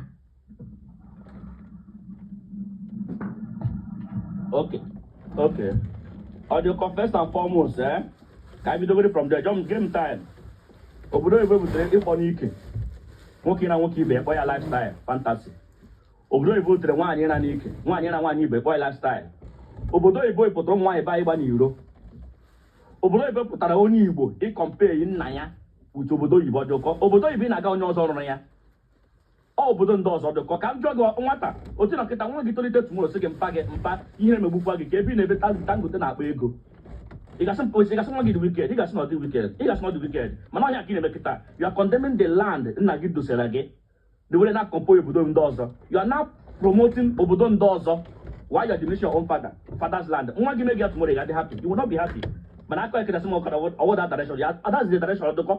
I cannot name all of them ọdụkọ. Isi that na n'ime ihe ọjọọ obodo Igbo wetara na abaya ọdụkọ ịmadị na ahụhụ gị aghụghọ ọdụkọ nwere ihe ọjọọ nọ n'ala Igbo today na ahụ ndị obodo Igbo wetara ya ọdụkọ. Ọdụkọ na obodo Igbo wetara forgiveness ọdụkọ before we don't commit crime we avoid crime. We don't commit crime n'ala Igbo ya gbaghara mmehie. Ọdụkọ wetara ya onye nzọpụta na-abịa gbaghara nwanne gị nwoke onye na nwunye mmadụ gbaghara onye na nwunye gị na gị gbaghara ya na Chukwu na-abịa. Obodo Igbo kọsịrị ya ọdụkọ before n'ala Igbo nwoke Igbo na-afụ mmehie gbara ya ọsọ na mfe ihe ọjọọ gbara ya ọsọ mana obodo Igbo gwagidere ga-ama ihe ọjọọ ime ihe ọjọọ gbaghara mfe ọdụkọ na agbu ọdụkọ na nwunye Jizọs Kraịst ọgbaghara mmehie. Ọdụkọ obodo Igbo butere ya ihe ọdịnala Igbo before ọdụkọ na village you don't commit crime na bai. We run away from problem. Our ancestors create a platform how to avoid a problem, not how to solve a problem. Ọdụkọ. Ụka ọnụ 1 minute gbanyegoro your mic nwata agwachaghị n'iru. Okay, ụka ọnụ first of all isi na obodo oyibo mere ụmụ nwoke ji akpọ nwoke ibe ha n'ike na be and n'obodo oyibo mere ụmụ nwaanyị ji edina ụmụ nwaanyị ibe ha. Ụka ọnụ I want to put it to you na ụmụ nwoke kpọga nwoke ike na be and ụmụ nwaanyị ndị na-ege nwaanyị ibe ha na be ha agaba obodo oyibo before. Those people who make ihe ahụ na be amaghị ebe agabe enweghị passport. Do you understand? Then now give kwukwa another thing mpik kwere again isi na obodo oyibo mere chere mkpucha gị kwuo ka ọnụ isi na obodo oyibo mere crime ji enu na be today. Ọ dị ụkọbara ga abụọ n'obodo oyibo ịma na ịkọmitie crime n'obodo oyibo ya banye na rekọdụ gị o nwere ike enweghị ị ga-arụnwuzi n'ụwa gị egen n'obodo oyibo enu n'ime ya. O nwere ike ọ rụzie ọrụ warehouse ọ bụrụ ebe a na-asa moto ka ị ga na-arụzi. so obodo oyibo anaghị sọpọtụ crime so ị na-ekwu na obodo oyibo mere crime ji n'ụba ya dịka obodo oyibo na-asọpọtụ crime you then not commit crime n'obodo oyibo ị commit crime n'obodo oyibo ị ga-aga mkpọrọ for it even ọ baa ewebe ị ga-commit crime ewere contact inwe onye mma mmadụ akpọ kọl release ego ị ga-aga mkpọrọ na ya mana ị commit crime n'obodo oyibo ị gaa mkpọrọ ịghọtago so ka hapụ ị na-edeceive ara ụmụnne anyị ebe a ụka ọnụ ị n'obodo oyibo ụka ọnụ you are doing well na South Africa ọnwụ na ife ili ahụọkpọrọ m adị m happy ahụọkpọrọ m go home now and obodo ahụ ịnụhụ western country a na-asị ichege akwụkwọ ichege ezigbote akwụkwọ ile anụba anyị na you are doing well ịnụkwa obodo oyibo ịlabe gị na-edeceive ụmụnne anyị ndị nọ na Naịjirịa sị ha agakwala obodo oyibo nwaanyị na obodo oyibo wee wụ obodo ga-eme nwa ogbenye na-enwe onye na-enwe yes ndị be anyị mega ọfụma na Naịjirịa no argue but now ọ dị ụkọ elezi nọmba of ndị mega ọfụma na Naịjirịa and ndị na-emega ọfụma ndị be anyị ahụ be anyị dị mma ma gburu onwe ya akwa ndị be anyị ahụ na mrituo na bọks ebe a nọ na inbox meju ọ dị ụkọ mritu ebe a na people inbox meju ndị na-ayọ m ndị na-edere m acrom their problem akwaba anyị ka ha nọ mana obodo oyibo here average person as long as ịkpago ụkwụ 18 years ịdị okenye ị ga-enweta ọrụ na-arụ ọrụ ịdị okenye nwe onye ada nwa m nwaanyị nọ ebe a enwere m nwa dị 20 years now nọ ebe a mere ya nọ ebe a ọ na-arụ ọrụ that girl icheji ego ọ na-arụta ihe in a month na be anyị ọ na-emeki up to 4.5 million ọ nọ n'ọrụ now so enweghị nwa dị 20 years age ya rụgo ọrụ legitly apart from ndị yahoo na ndị mege ihe dị iche iche na-enweta ọdị ego ọ na-enweta every month ị na-asị na obodo oyibo adịghị mma na be anyị ka mma ịghọtago so ka a hapụ ị na-edeceive ụmụnne anyị my brother obodo oyibo a land of opportunity obodo oyibo dị open for everybody onye na-enweghị ihe ọwụ a lot of people ị na-ahụ na-anụ na UK na-apụta ihe ekwu okwu na be anyị nwenye ha na-ahapụtanwu ekwu okwu but ha nọ n'obodo oyibo today. One minute enweghị nchọ ịjụ gị kedu ihe na-akọ ọsụ anyị nwa n'obodo oyibo na-abịakwa ya anyị bịa anyị na-ediscourage ndị be anyị bi obodo oyibo nwaanyị na anyị nọkwa obodo oyibo anyị bịa anyị na-asị ndị nọ na Naịjirịa ha bịa na n'obodo oyibo awụ ọtọrọ ya n'obodo oyibo adịrọ mma n'obodo oyibo one of the worst thing mere anyị nwawu ndị Igbo mana anyị nwa nọkwa obodo oyibo anyị achọghị ịna nwanyị otu wee bụrụ anyị nwa n'obodo oyibo na-ediscourage ndị be anyị ọ dị ụkọ anyị na-edeceive nụ ndị be anyị na ịma lot of ụmụnne anyị laikiri otu a na-ayọ ha ego ha na-eji ego na-egote ihe ọbụla ha chọrọ na be anyị ọ dị ụkọ anyị na-edeceive ndị nọ obodo oyibo na-edeceive ndị nọ na Naịjirịa obodo oyibo amaka enweghị ihe dịka obodo oyibo ịghọtago onye ọbụla nọ na Naịjirịa a na-agwa gị sị obodo oyibo adịghị mma gwa onye agwaghị gị na obodo oyibo adịghị mma sị ya lọtazie nọ na Naịjirịa ka ebiri ya bịa ebiri na Naịjirịa ya lawa Naịjirịa ka ebiri a dispute ga-ekweghị m na ego nọ na be anyị ego karịrị na be anyị ego mbute karịrị na be anyị mana the question bụ mmadụ ole ji ego mbute ahụ like m gwara gị ugbu a m drop here now ihe ga-eju na inbox m here everyday m bere ebe a m si ebe a rituo because na anọ m obodo oyibo people a na-akọ mkpa ha ịghọtago so ka hapụ na-edeceive ara ụmụnne anyị onye nwee wee o si aga obodo oyibo onye nwee opportunity to go to obodo oyibo go to obodo oyibo and obodo oyibo dịkwa iche n'iche ọkwa ha obodo oyibo ọkwa ịgawa Kuwait gawa Oman ịgawa Vietnam olesi ịgaji ịgo ahịa isi na ị na obodo oyibo enwere obodo oyibo nwee obodo oyibo in fact enwere awe nwee obodo oyibo obodo oyibo anyị na-ekwu okwu ya western country. Ụka ọnụ gbanyegoro your mic enwere nchọrọ ụka ọnụ gbanyegoro your mic. Thank you. Why o ji wee bụrụ anyị nwa n'obodo oyibo na-ediscourage ndị nọ na be anyị bi obodo oyibo why?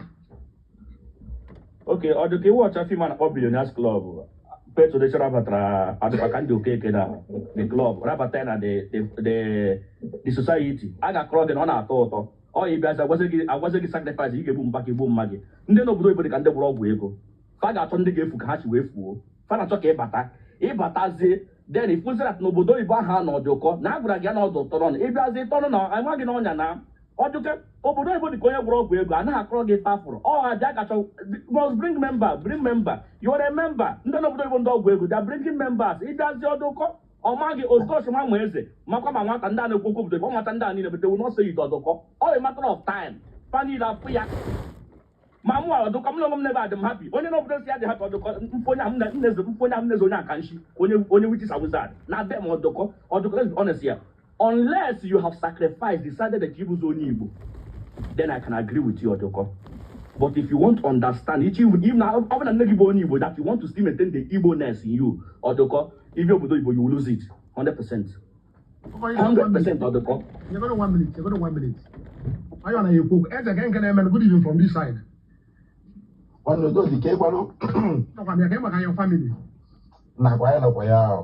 Okay, eze ka ihe na-akọs nọ anyị nwa n'obodo oyibo na-awụ anyị na-alaiki discourage ndị nọ na be anyị bi obodo oyibo ịhafụ elu obodo oyibo mmadụ akpọ ya from Nigeria si ya na ọ na-aplan kwa ịbịa kama ọ ya asị ya oke try ya n'obodo oyibo malụ mma ọgwaba the person n'obodo oyibo awụ ọkọrọ n'obodo oyibo adọrọ mma ọbịbịa na wọstin ihe emegasị onye igbo wee bi obodo oyibo mana obi kwa obodo oyibo why o ji bụrụ na anyị nwa nọ hia na-ediscourage ndị be anyị.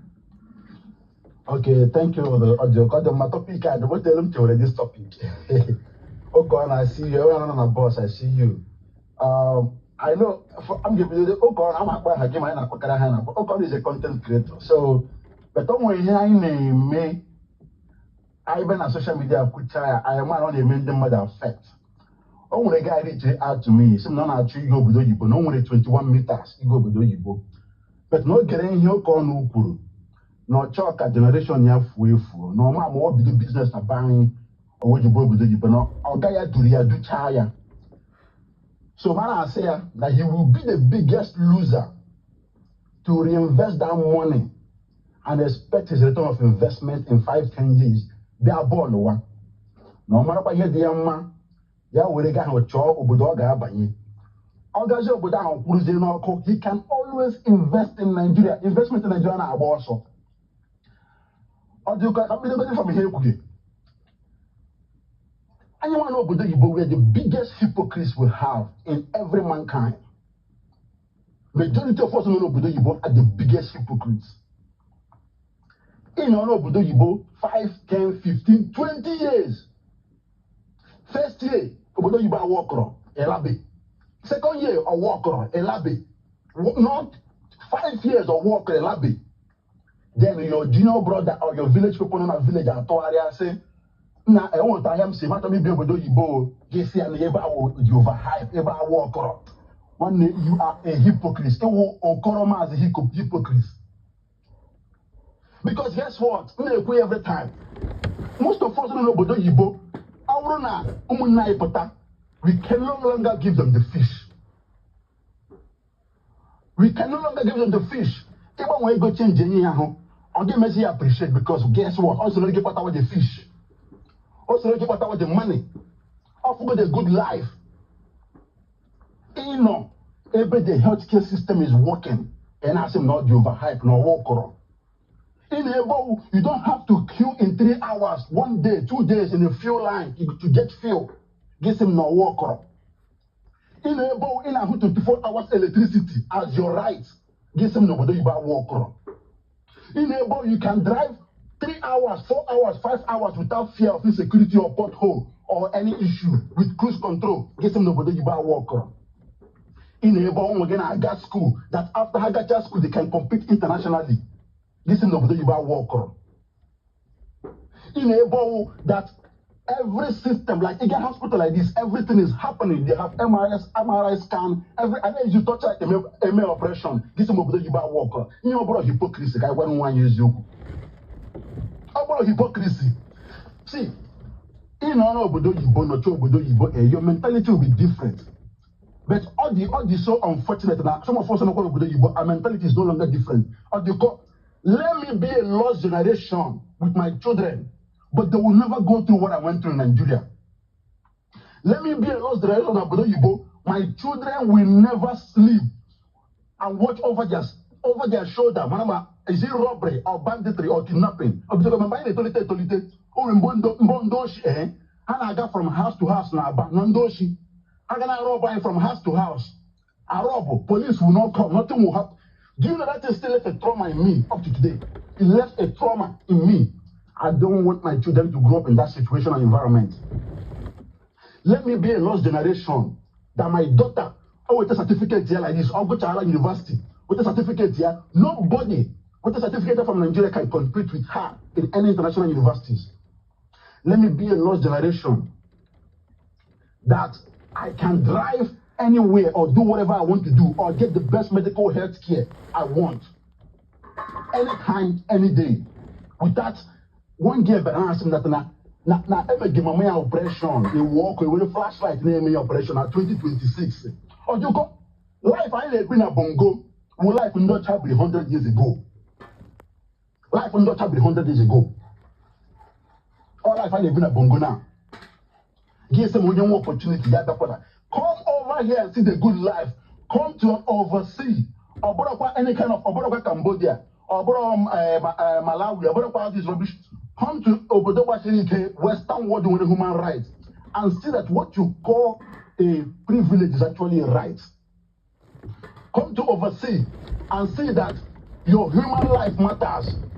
Or do you know that a pet, na USA has more value, has more medical insurance, eats more food, has more electricity, is more taken care of than an average person from Nigeria. To show you how these people value their pets. But let me tell you how bad it is. Ojoko, do you know that?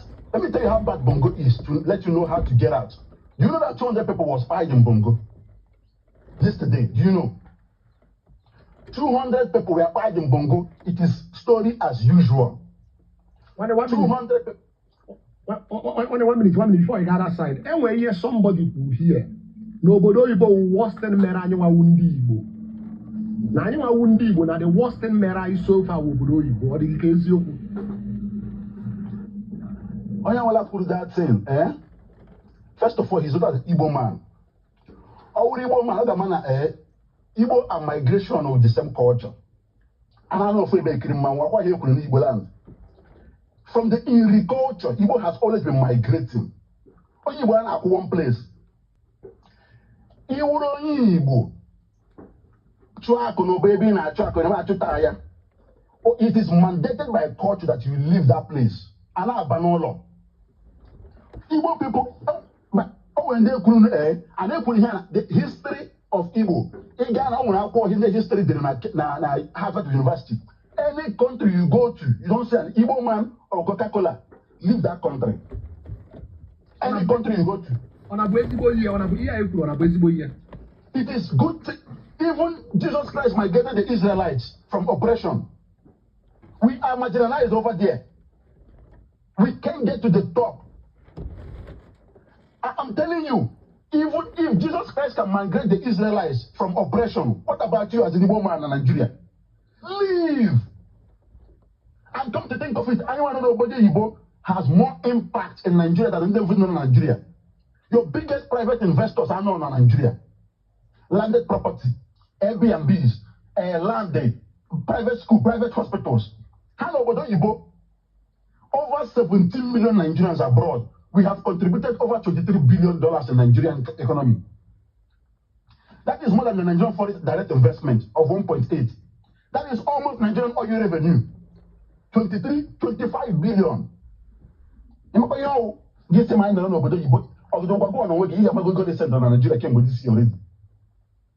This is the money that helps the economy and hammer that thing. And Obodo is the only place an average man will come. Whether you are Dangote or not, they don't care about you anymore.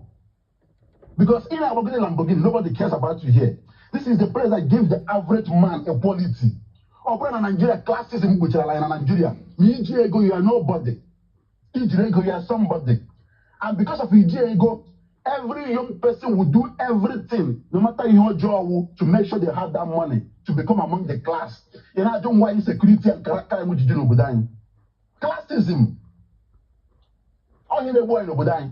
When you go to 1 minute, based on my time, you go to 1 minute. When you cook 1 minute, you go to 1 minute. When you go to Ganiru, you know, take a walk on a boss, Ganiru.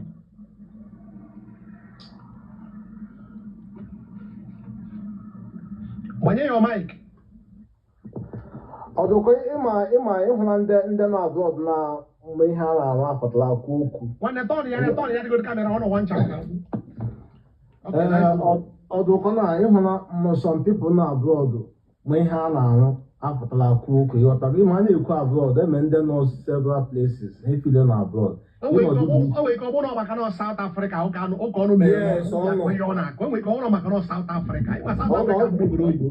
Mgbe m pụtara ebe a kwuo na enye m 600 million mmadụ ala Naịjirịa ndị mmadụ na-akpa klọb si memere ke 600 million n'ọhịa mmeni ji agba klọb ji ego plot of land ịghọtago so ịma ndị n'obodo abroad anyị nọ here ọ dị possible na nwe kpọta entire villages ma kpọta entire villages na abroad because ebe a nyere gị equal opportunity no matter what ọ bụla ị na-arụ clean na ihe na-arụ 5 decades be anyị you get a lot cleaner in abroad.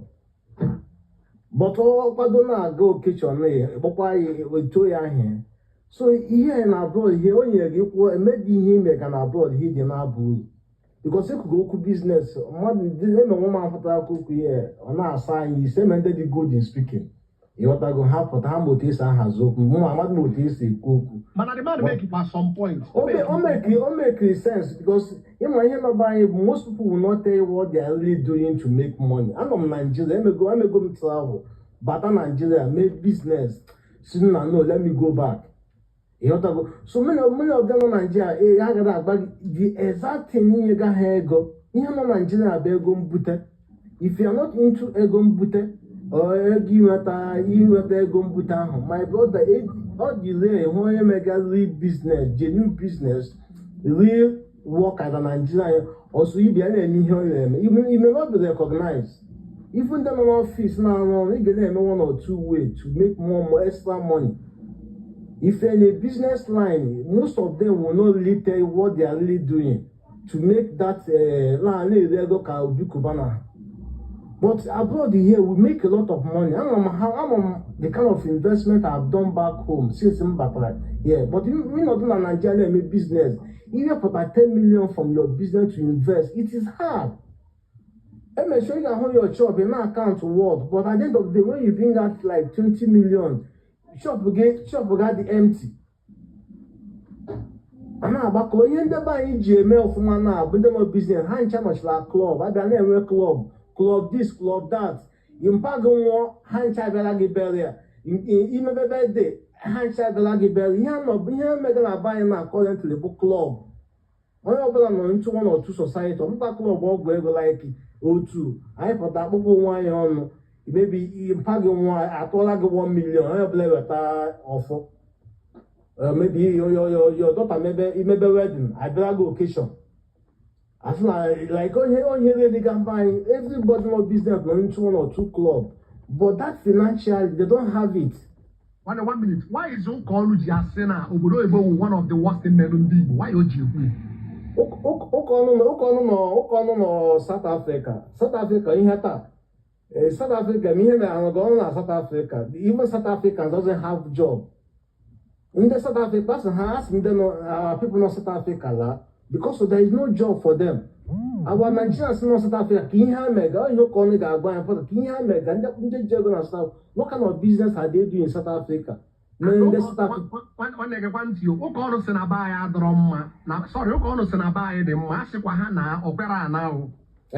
brother, South Africa. One I donate to myself to 500,000. Kaile is 10 million. Call out Nigeria. Get a pala. You got the East Side is go here now. Call out. Get a pala because someone are buying the money. And Nigeria is not good. My body here meant you pack on my family about the battle abroad last time. I remember Bana Muyo and Omaha Road. Now they can now hatch them also. Hatch with them also. That then the woman, if I do not die that day, come on, mother away again. After I thought about it, I come because we can take a man bill of 550 million. Why not? You read the 10 million account. 1 minute. Why go to your mic? Oh, anyway, just 20 seconds. Why do you people take the first and foremost, I want to talk about the money. You don't have to worry about. I only know so. What's already radio on the about what you radio on the about what will. Why your mic? Why do you people have the mentality you have to be a millionaire to be able to kind of like I think when you talk to be able to afford a car without breaking bread? Connect or no another phone. Why do you people take? Okay, they wait to go be a Gandhi one day.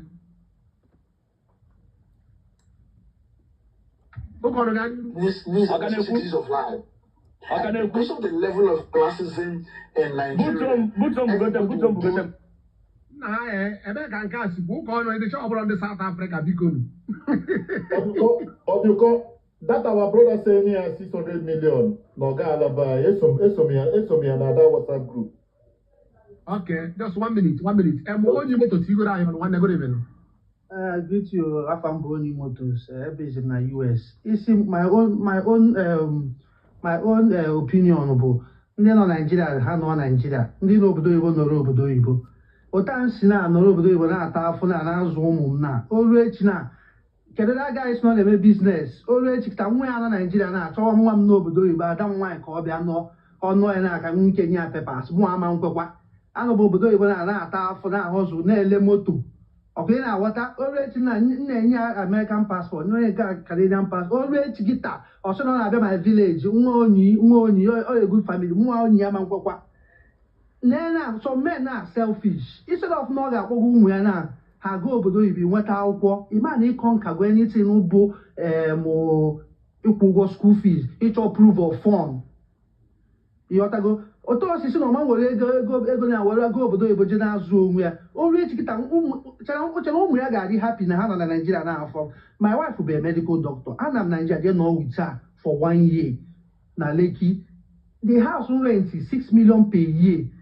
The man actually that there is no water. Every day they go tank maybe 15,000 every two days, no light.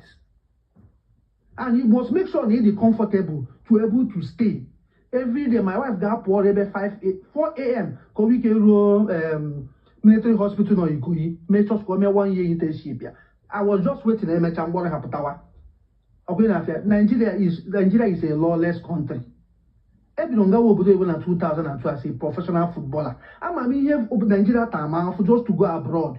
And just feel ka mgba na obodo oyibo before I achieve that dream. Imagine na obodo oyibo grow up. I will achieve that my dream as a footballer. Nga this country onwe isi because Nigerian passport. Nobody will take you. But those don't bata US we no that work. As in the nothing. Isi mebu nothing. I'm buying a business, level moto. I was successful. And when properties in Nigeria, but they didn't pull my family here. Car business because of the economy, things are not going fine. That of my property. As I am now, my major concern is my children. Always hear that they got a problem. As far as Nigeria had that foundation now, they are okay. I'm okay. When in Nigeria, go this one. There is no, it's a lawless country. Every day, Bumoto na Ghana Lekki, as far as the messages, one problem or the other. But in all abroad, everybody will have equal rights. What do you get? When it's an abai or lawless country, man, they investment in abai. Where many investments? In our plan, investment in abai. Can we get Zoku? Every day, conversation. And we one property in Rona Futo, inside Futo. 2 units, 6 bedrooms. I want to sell it off. Because every day, the other time I go road, 13,000, 15,000. Road. I look at them roof for the house. I couldn't do it anymore. Why would and business I have to sell that property to be able to start can be look for something again. But now they know Nigeria they go moto. They know Nigeria they go moto 20 million, 40 million. Need go moto going abroad. My business only motors. Even a car business, they have more to 15 million. Car business here the 2 types. You need to go to co-parts, accidented car. Have not in Nigeria, a cheaper. More than may go accidented car because I like Obebenga then go motor Zoe Zo. You go to Mayhem, clean title auction, Kendota Nanya. If you can afford it, you buy. If for the difference, when you let my GLE 43 can buy flight, if you can normal ile motor Nigeria, it's very, very difficult. Because even think you go claim title, if only can go get salvage, you know now mark and a price. Here and mileage is lower mileage and high mileage. You might get what you know, only it does not matter. It does not matter. As far as when the truth of the matter not there now, and when a lot of people on a buy, name a new former, or have been have visa America, second a hard aga, in a visa Canada, second a hard aga, and what on your on a berobodo, you put your my way, yeah. Obo na buy na mbayi no na buy ni yai na eme na go ofuma e woro onye ya apono. Obo ni yai na eme na buy di okay e woro onye ya apono. That just after a while now they want to send their children abroad to go and study. Okay. They want to send their children all abroad to go and study and raise their family because Hannah told you Nigeria. Hannah told you it was home Hannah Nigeria because of one thing or the other will happen. If that to the Sigil mother ever, if that to the Sigil mother ever, my parents born Hannah in America, they see America than Nigeria. Obi now want for her because I'm not going to make and I can stay back. You go just they pray, you just go they pray, whether I got to go 2 months because why I never America. One no you to is your buru to accord. If you don't want to when the 1 minute, 30 on Nigeria, 30 by your mic. Here when they go where they go to have flight and a car and a hotel for Nigeria came or here and down a call with you. 30 by your mic. Thank you. Here are the one business you have to run a buy and a gaba drum material on that side. When you go away, go, I say, nobody, Nigeria, no Nigeria. So, all depends on those who are there. Nyama, I take out the gun about. So, when you're in a guana, oh, you go. You gotta go. Oh, no, I want to buy once a good. A guy na I December, boy of my lifestyle, boy of my 12 o'clock, a boy moved to Nagonica. You guys, Yataqua, Gabale, everywhere I don't know, so down. You gotta go. So, we've been your jardin. And we're gonna go free him or take a. Well, there's a high for the Tenadroma.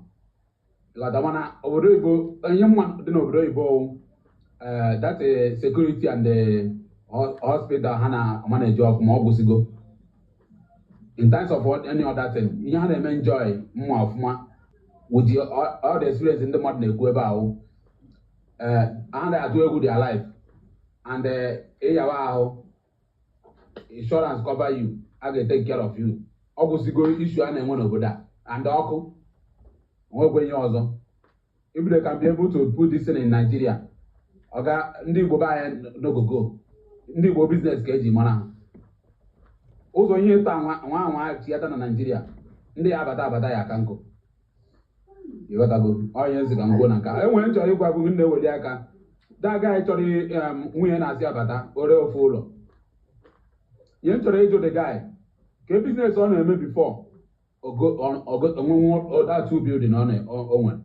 On a road over where lawyer. We're gonna run a break before no. Okay, because someone on a business where on a bar when all the house were poor, where they go with it. Oh, but we don't want a business on it. On a born on where no, I always got a business. This year, but I will only have an idea for business. You know, go, I work on money. You got that. So, all because here, I don't know about. When Uncle you go on or you one, and so I go out. Now, what's all wine over there, alone. You got to go. Because then when you're not there, Kumbo and I say, I buy a long white, I buy a long one. I'm a man going to be over there 50 years, and I got ever had 20 years. You got to go. One old man for na life. Na life one day. The man I got a girl. That man now, only 27 years, or 28 years, or 30. So those say, yeah, on Omuhana, on Obodan, and then I buy a long while happier.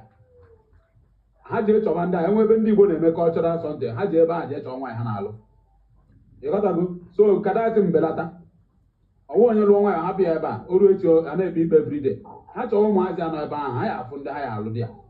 Or I might take. You got to go. Our guys are here in your war. What happens down where a person in Nigeria? na akwụkwọ na ya ekwekwe so otu a na-azụzi ụmụ ya ndị na-ebe ụmụ ha kọnetị ya ka ha lụọ onwe ha di ya anyị bido kịta mebe ya akọnetị wa na-azị na ọ dị too much kịta thank you Ka anyị godi that guy advice. Meanwhile, Tete, nna na Nigeria every year. Okay. I talk about every year. Even in the 2014 when we are America, more advanced parole to travel. I took the greatest risk. I wanted the green card tomorrow. I still went to Nigeria and come back. Advice since that guy no Canada. The wife should have patience. You have to be very patient. Because one thing they like Canada, their pathway is different from America. America, baby America. Or you know why, but Canada with many pathways, express entry, auto Syria Aduro Aga Nara to Kitania PR, and hotel senior PR na Munya Gabia, or break go that, and so Unya to Chipwe na Canada, Monga, or break go that generational this thing wealth. If we are, but all in Nigeria, Kitana, Muto, I'm also for Canada for me. Ya nọrọ na Canada na-arụgodo ọrụ mụọ na Nigeria dị sọ nọrọta those two houses so ọ nọrọ there ya nwetụlero time enye akwụkwọ then family abịa and another thing bụ ọ ka mma onye ọbụla should marry where they are ihe ga-eje nụrụ nwaanyị kpọsịa na Nigeria mgbe m nọ my wife afọ ga asị ba America natafụ ya ọgwụkwa m sị m that na go work o na nna emekwu ya mkpọrọ ya na-aga ozugbo sọsị eme na ncheta ya ọgwụcha ha medical school. When they go 1 minute because of my battery, when they could be open boss, when you want to put you, when you want to I'm okay. Okay, thank you very much. When you want to put you, okay, need when you have 10 seconds. Big you only need 10 seconds. Okay, or the global first and foremost, when you're planning a business, you can name a business here advertisement, name it promote here.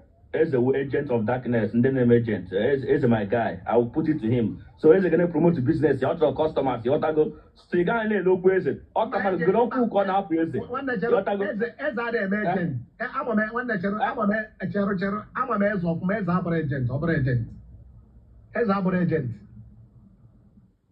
That way, as our agent, man, his man name agent now. So all business, only my business to promote. There's a people that do with agency. You're not working as a man, so is it your customer? Says it. That's one. And then my brother about to or the get away in a man. My brother's now money mother passport or the cop. If one in Kia maybe, only a cook pegama. If one in Kia maybe, only a cook pegama or the cop. Unless you went or the cop, only a classic that now. Or not actually passport or the cop. Onya kitana happier in the next 10 years or 70 years kitana or the this is when when I speak, I'm not talking about now. Reality is not an investment of now. It will come. Or the only the Camry cuisine. Or again, I even maize, including this in the cocoa kita. Okay, I got this now. Unless maize or slan are chosen you in an Igbo man again, then I understand. Man, you see that now if you want Igbo, or the cop, what type of in this life, this nature, Ena chon kan nefula had. That's it. You can never be an Igbo man who don't know Budo Igbo.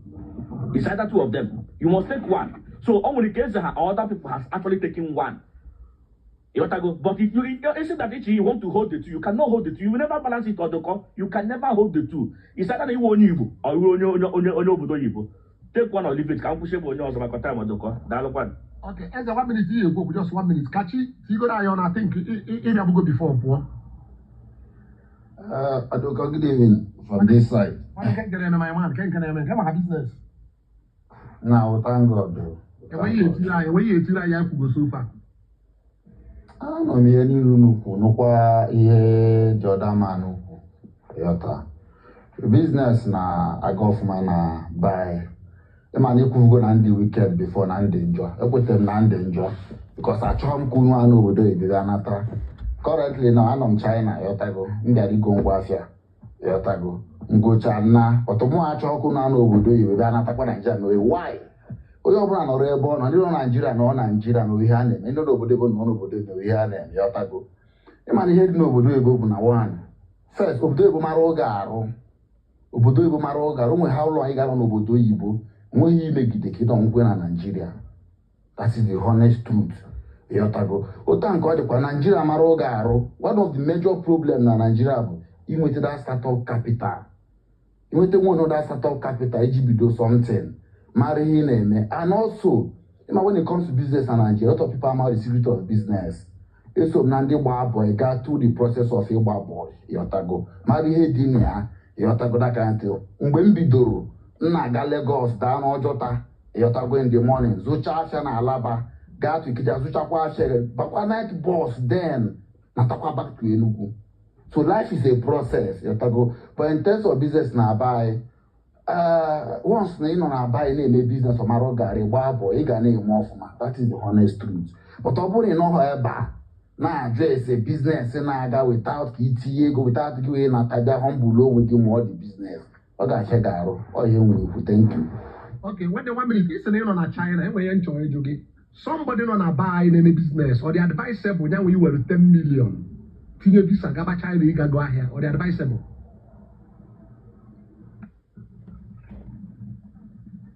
And the angel. Somebody, I don't tell me put network breaking. Is somebody on a buy TV China? 1 minute. Somebody on a Nigeria name a business and not 10 million on our control or the advisable now we do that 10 million. Tinha visa gaba China is why or the advisable. Depending on the kind of afiona. Depending on the kind of afiona. Because all afia phone can especially one has not into tech, that kind of thing. I wouldn't advise you if you ever I can see that life is all about stage. And when some people need phone na wholesale, like in the accessory business na Lagos that you can buy from. You check your ticket, ticket galon, check your hotel, check your some things. You go from some of those importers na Lagos. Now turn up to Imemoya. All depends the kind of fashion I want. When I have babies, it might go at home on why with TI for kita. It all depends. You get me. For more neighbor, I won't even advise somebody self. Now so after phone in terms of iPhone, each of them are 20 million. You are trying to either phone. Yota. Because some you know how the business, a man matter the business, a man matter the secret. Yota. Oh, you know na China, more about China most times, more about China. Most times, some market and a phone. Sometimes, now all my friends, they know na South Korea, ya nyem phone. I don't come ever later phone na China, but on South Korea, only with a cheaper na South Korea. Yotago, and only with a better phone, and because most of those places are ship to China ever. Yota. So when a mama, a Barbie China, it's not China. But of course, also after phone with a member. Yotago, thank you. That is from you or they advisable when you want 10 million. I will about China, they advisable. As long as you know they advisable, maybe that is specific depending on the kind of business you know. Yota, depending the business you know. Yota. Okay, thank you very much. As a year, just 1 minute. Small God, but you know your mic, you know to go back here. Small God, you know so. Small God, you know so.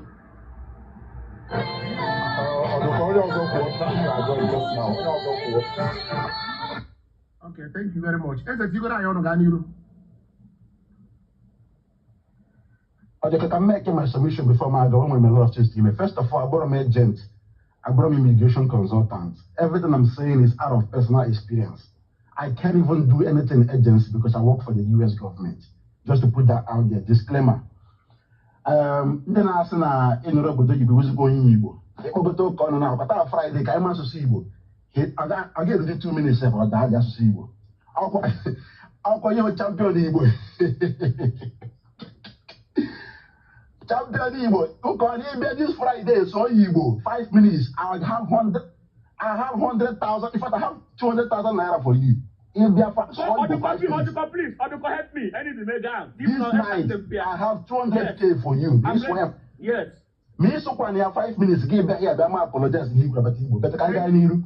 As a 1 minute. I'm walking in the open. Yeah, us. And I'm only I want to hear 1,000. I apologize to him. Yeah, to him, yes, to him, no other. 200,000. Igbo.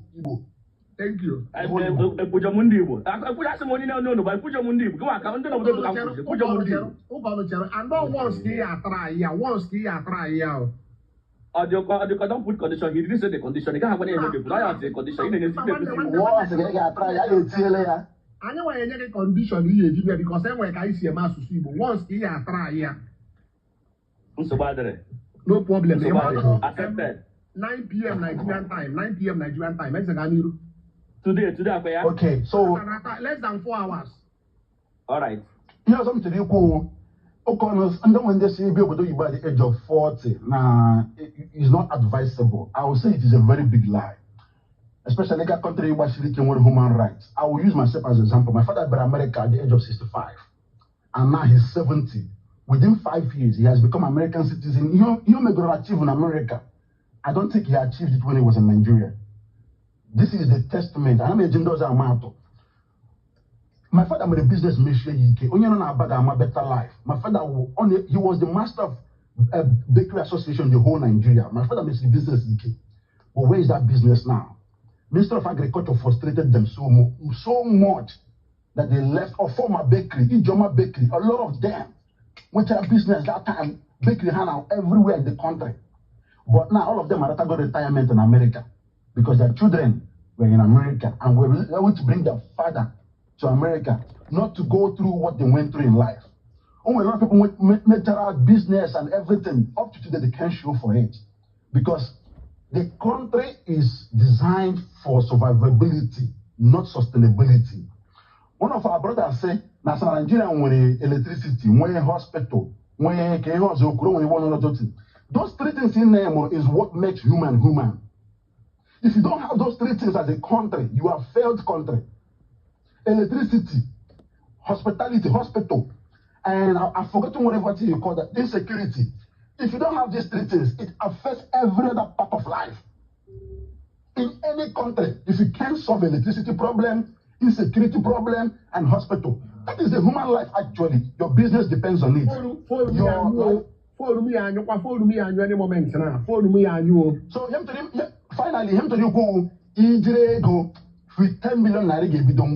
Chawa obodi ga hapụ ihe na ana akọrọ ga hapụ ndị anyị na-emecha ya na obodo oyibo most of us jebe Bulgaria mepere emepe na jebe Hungary jebe Portugal emechigo embassy for now. Canada, I have a boy in Canada now through with WAEC. The world has mandated you can study at any age. The boy Slovakia.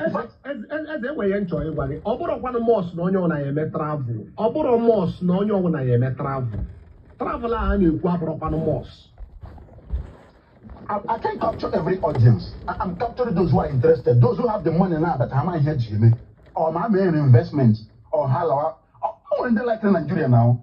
I can't capture everybody. I'm capturing the camera and my inbox. You can't say how lost generation Mohammed travel. No, you are part of fact. It's how your generation may travel because you may have travel run on Bempage. It is part of generation building. You may have travel me investment in Nigeria. It is part of the generation building. You don't have to be in Nigeria to contribute actively in Nigeria. Most of them in Nigeria, they all started abroad. P2B, Kubana. Check their history. They all have some sort of starting abroad. They didn't stay in Nigeria. Nigeria has a glass ceiling. No matter how much business you do, you will always you will not become Dangote. You will not become a big Kubana. You will not become Tibaraku's chief priest. All these white Papa and Hana still have their children abroad. They are Houston, you see all of them. TikTok. Chubewoji Mbechidi. Makanachije Ega Afwewoji. Years come from now. You can open a TikTok and a business, business again. Bia Patega and a hard currency when has a OBCK. Once you went to the OBCK, all the children in Nigeria, you talk passport to Biapa Obodo Yibo. Can help people find out what an embassy now to give visa. Between I have quality with documents in visa in China. I got go Changwaya because of my change of passport. Go Changwaya, Tongwaya said, give us a Mongwaya and I have not come self. You could tell him, but I call them none. Okay, as a chip one now, again, on what challenge number now, a chip one. Nah, and with the Kajamatic and I'm not talking about job. 200, I'll be the 200,000. Thank you very much. For them not change and my drop life one. Oboni send their request. I mean we will take in our boss BK when ihe anyị na-ekwu ọ bụrụ na ị nọ na Nigeria your business na-aga ọfụma nwanne forget ihe a na-aka ebe a chụpada ha that side. Ọ bụrụ na ị nọ na be na business ị na-eme na-aga ọfụma na be nwanne forget kwa ihe anyị na-akọ here. Obodo oyibo kwa ebe ọbụla ihe anọ na-akwụ your bills apanye nwa obodo oyibo. Obodo oyibo wee ebe ọbụla ihe anọ na-akwụ your bills. Ọ bụrụ na ị nọ na Nigeria na-eme business gị ọ na-aga na-akwụ your bills nwanne obodo oyibo ka ị nọ. Enwe ndị n'obodo oyibo a afụrụ ego ha ji eri nri. Enwe ndị n'obodo oyibo enwere ego ha ji akwụ ụgwọ ụlọ. Enwere onye n'obodo oyibo a $1,000 ọnọgụ 5 years o nwere ya na akaụntụ ya. So ọ bụrụ na ị nọ na Nigeria na your business na-aga very very well nwanne obodo oyibo ka ị nọ hapụkwa ihe a na-akọ here. Ọ bụrụ na ị nọ na be anyị mgbe ị anụ nwaanyị ruo lụọ nwaanyị a na-alụ ụlọ ịlụọ ụlọ a na-ego moto igo moto a na-amụ nwa ịmụọ nwa nwanne ịnọ America agwa nke nothing but the truth ịnọ na New York ọ bụrụkwa bọsụ na ị ya aga America wee nọ na New York. Ị mara enwe ndị nọ na Nigeria aka ndị n'obodo oyibo mma onye kwuo emotie efuo enwe a lot of people nọ na Nigeria aka ndị n'obodo oyibo mma agwa nke nothing but the truth. So ọ bụrụ na ị nọ na Nigeria business ị na-eme na-aga ọfụma nwanne chụpado ha. Ọ bụrụ na ị nọ n'obodo oyibo ọnụ ị na-alụ na-aga ọfụma chụpado ha ka ị ghara isi because of na onye anọ na Nigeria ebe business ịkwụsị ọrụ na Nigeria ikuoro ezi ka ị ghara iji because of onye a n'obodo oyibo na ọ na-alụ ọrụ na-alụta ego ịrekọ business gị bịa obodo oyibo ịba voicemail. So ebe ọbụla ị nọ na-eme ihe ị na-eme ọ na-aga nwanne obodo oyibo ka ị nọ. Anyị eme asụsụ Igbo na mgbede a ọ bụrụ na ị ma asụ Igbo very well na ị asụnwu Igbo very well join ya my life na mgbede a 9 PM Nigerian time. Anyị nwere ego a na-achọ onye na-ewu inie. Ọ bụrụ na ị ma asụ Igbo the only thing ị eme join ya anyị gbanyere anyị your mic gbanyere anyị your camera sụọla anyị Igbo 5 minutes ị nwetara anyị emere gị transfer ya gaziela onye ọbụla one love. Nna eriri money gone mmadụ 1,905 eriri money gone 5 before I end their life. Why? Eriri money gone 5 money gone anyị enwetago one